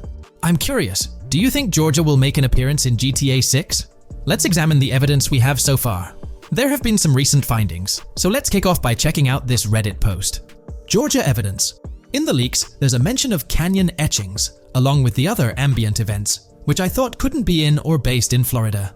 The nearest canyon to Florida is Providence Canyon State Park in Georgia, and is only 2.5 hours away from Florida. This also may explain Red Hill Forest and the testing of Scree Hills in the leaks. There's also a couple mountains, or large hills, seen in the trailer. The first looks more like a large hill in North Florida, probably for hill climbing, but the second one at the end of the trailer looks like a Georgia mountain, like the one seen in the leaks. First off, this individual is discussing a clip from the leaks, where a developer is seen firing an assault rifle at a vehicle while Lucia is in the background. They've noted several ramps in the clip, suggesting developers use them to test vehicles on different slopes. The clip also shows various types of ramps listed, including MTB ramps, hill climb, mud drag, Scree Hill, mud drag string, and crash tests, as well as MX tracks. The speculation is that Rockstar might have been testing the Scree Hill due to its resemblance to locations in Georgia. Additionally, two shots from the trailer show hills. One at the 59-second mark where someone jumps on a table, causing it to break, revealing multiple cars ascending a steep hill in the background. And another in the final shot, where Lucia kicks down the door to a convenience store, showing another hill or mountain through the window. Let's delve into the comments and see what the community thinks about these hills. Are there similar hills in Florida? Or has Rockstar taken some creative liberties and introduced hills from Georgia? Ekanfinaka is a place in the game, shown by the leaks. And Ekanfinaka is literally the old name for a swamp in southern Georgia. Not to mention we saw a big hill, small mountain. I've lived in Florida for a long time. There are no hills, anything like that in the state. Northern Florida has some hills, but nothing like that at all. The hill in the leaks resembles the Blue Ridge in northern Georgia. It's a fictional state. It could be a collection of features from 4 or 5 states for all we know. 2 hours outside of Florida is hardly breaking the concept. I'd imagine much of the urban landscape will be much like Florida, with the outskirts being closer to Caribbean, or as you said, Georgia. There's a separate post talking about these mountains in GTA 6. We know GTA 6 is being based in Florida, a relatively flat state, so it'd be obvious to think that the game will stay true to its setting. However, one interesting thing I found in the diner robbery footage from the leaks is that a huge mountain can be seen in the far distance, particularly around the part where Lucia starts approaching the police car from the passenger side. I'm not sure if anyone else has noticed this, but it's interesting to note, considering Florida is the flattest state in the country, LOL. Maybe we can go to other states? The area does resemble rural Georgia. Thoughts? I think it will be more similar to RDR2 than past GTAs where it's only one state. I bet the map will be a hybrid of Georgia and Florida. If not, then Florida and most likely another country like Cuba or some South American country with mountains. Yes, probably we can visit the state of Georgia. A few weeks ago, someone found out that the prison you can see in one clip is from Georgia as well. Multiple states in the game. The Florida Scout lady mentioned Rockstar Scouting interiors in Florida and other states in the southeast. Hopefully this means we get towns, or maybe cities in these other states, instead of simply hilly terrain. As this individual pointed out, there's a prison visible in one of the leaked clips, and it bears a striking resemblance to Augusta State Medical Prison. Situated in Grovetown on the county lines of Columbia County and Richmond County in Georgia, United States, this facility houses primarily male inmates with occasional female inmates and has a capacity of 1326. Built in 1982 and operational since 1983, it operates as a close-security prison. Augusta State Medical Prison was one of the 7 prisons involved in the 2010 Georgia prison strike. With such solid evidence pointing towards Georgia, or at least a portion of it being featured in the GTA 6 map, it's worth noting that Rockstar has done similar things before.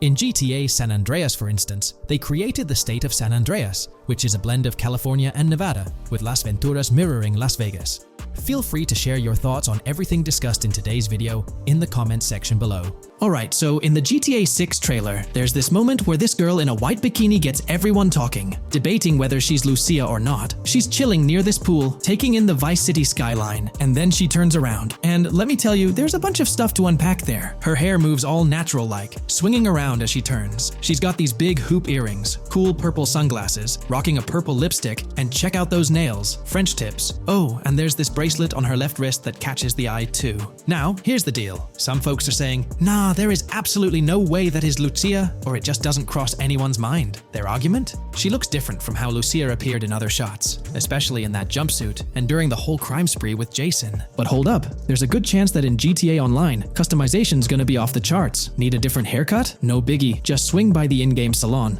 Problem solved. So, who knows? This bikini girl might just be a customized version of Lucia with a whole new look and vibe. By the way, I'm holding a monthly giveaway for a PlayStation 5. You just need to subscribe and you're entered. Now, back to the video. You know, I'm pretty confident that it won't cause much trouble, just like in GTA 5 or Red Dead Redemption 2. It feels like they'll let us switch up our characters' hairstyles again, which is pretty cool. Now, about this scene, it looks like it's happening at a totally different stage of the game. At the start, Lucia's all locked up in jail, doing those petty crimes and all. But in this snippet, she's looking like she's hit the jackpot. Loads of success and riches. There's more to this in the trailer, giving us a peek into what a thriving Lucia might look like. She's sporting a different hairstyle, dressed to the nines, hanging out in a fancy car with Jason behind the wheel. And to top it off, the girl's getting her photos taken by the paparazzi. Some folks out there are betting that this bikini girl is gonna be the face of Rockstar's marketing strategy. You know, just like how they've always had that iconic female figure in their marketing since the good old days of GTA 3. So, putting it all together, it really seems like this bikini girl is Lucia. From the style to the little details like the various hairstyles, everything seems to point in that direction. It's exciting to get these glimpses of what Lucia's different phases might look like in the game.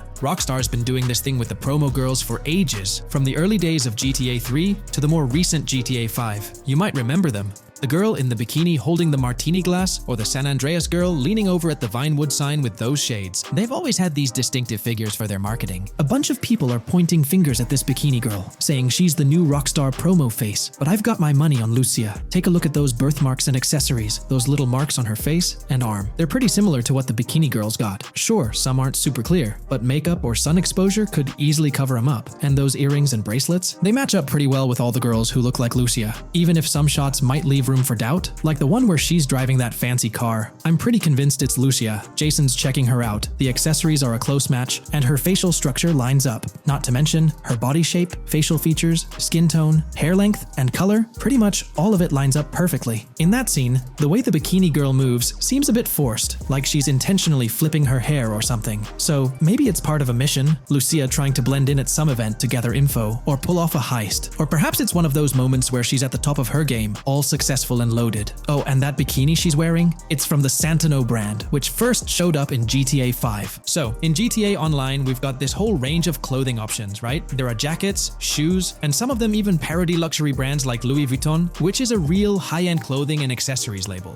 Now, some people are throwing around this theory that the bikini girl might be a returning character from the old GTA Vice City like Mercedes Cortez, but honestly, that's way off. Vice City was set in the 80s, and GTA 6 is gonna be in the present, like probably around 2023. So, the timelines just don't add up. Even though this bikini girl looks a bit different and acts a bit like an influencer, I'm pretty convinced she's Lucia. She's got those same body features and face structure as Lucia, and Lucia's a game changer as the first leading lady in modern Rockstar games. Before her, female characters mostly played supporting roles, or were just NPCs in GTA games, never the main focus. Rockstar tends to put a lot of effort into their main characters. The little differences like the sunglasses or lipstick don't bother me much. We know there'll be in-game stuff you can buy, like accessories. And hey, being able to change hairstyles was a big deal in games like Red Dead Redemption 2 and GTA 5. So I'm pretty confident that the girl in that white bikini on that Vice City rooftop is Lucia. But yeah, I get it, there's gonna be a lot of chatter and debate. Remember the crazy theories from past GTA trailers? Like people saying the homeless guy was Nico Bellic, or that Michael was an older Tommy Vercetti? It's always possible I might be wrong. But to me, it all seems to point to Lucia here.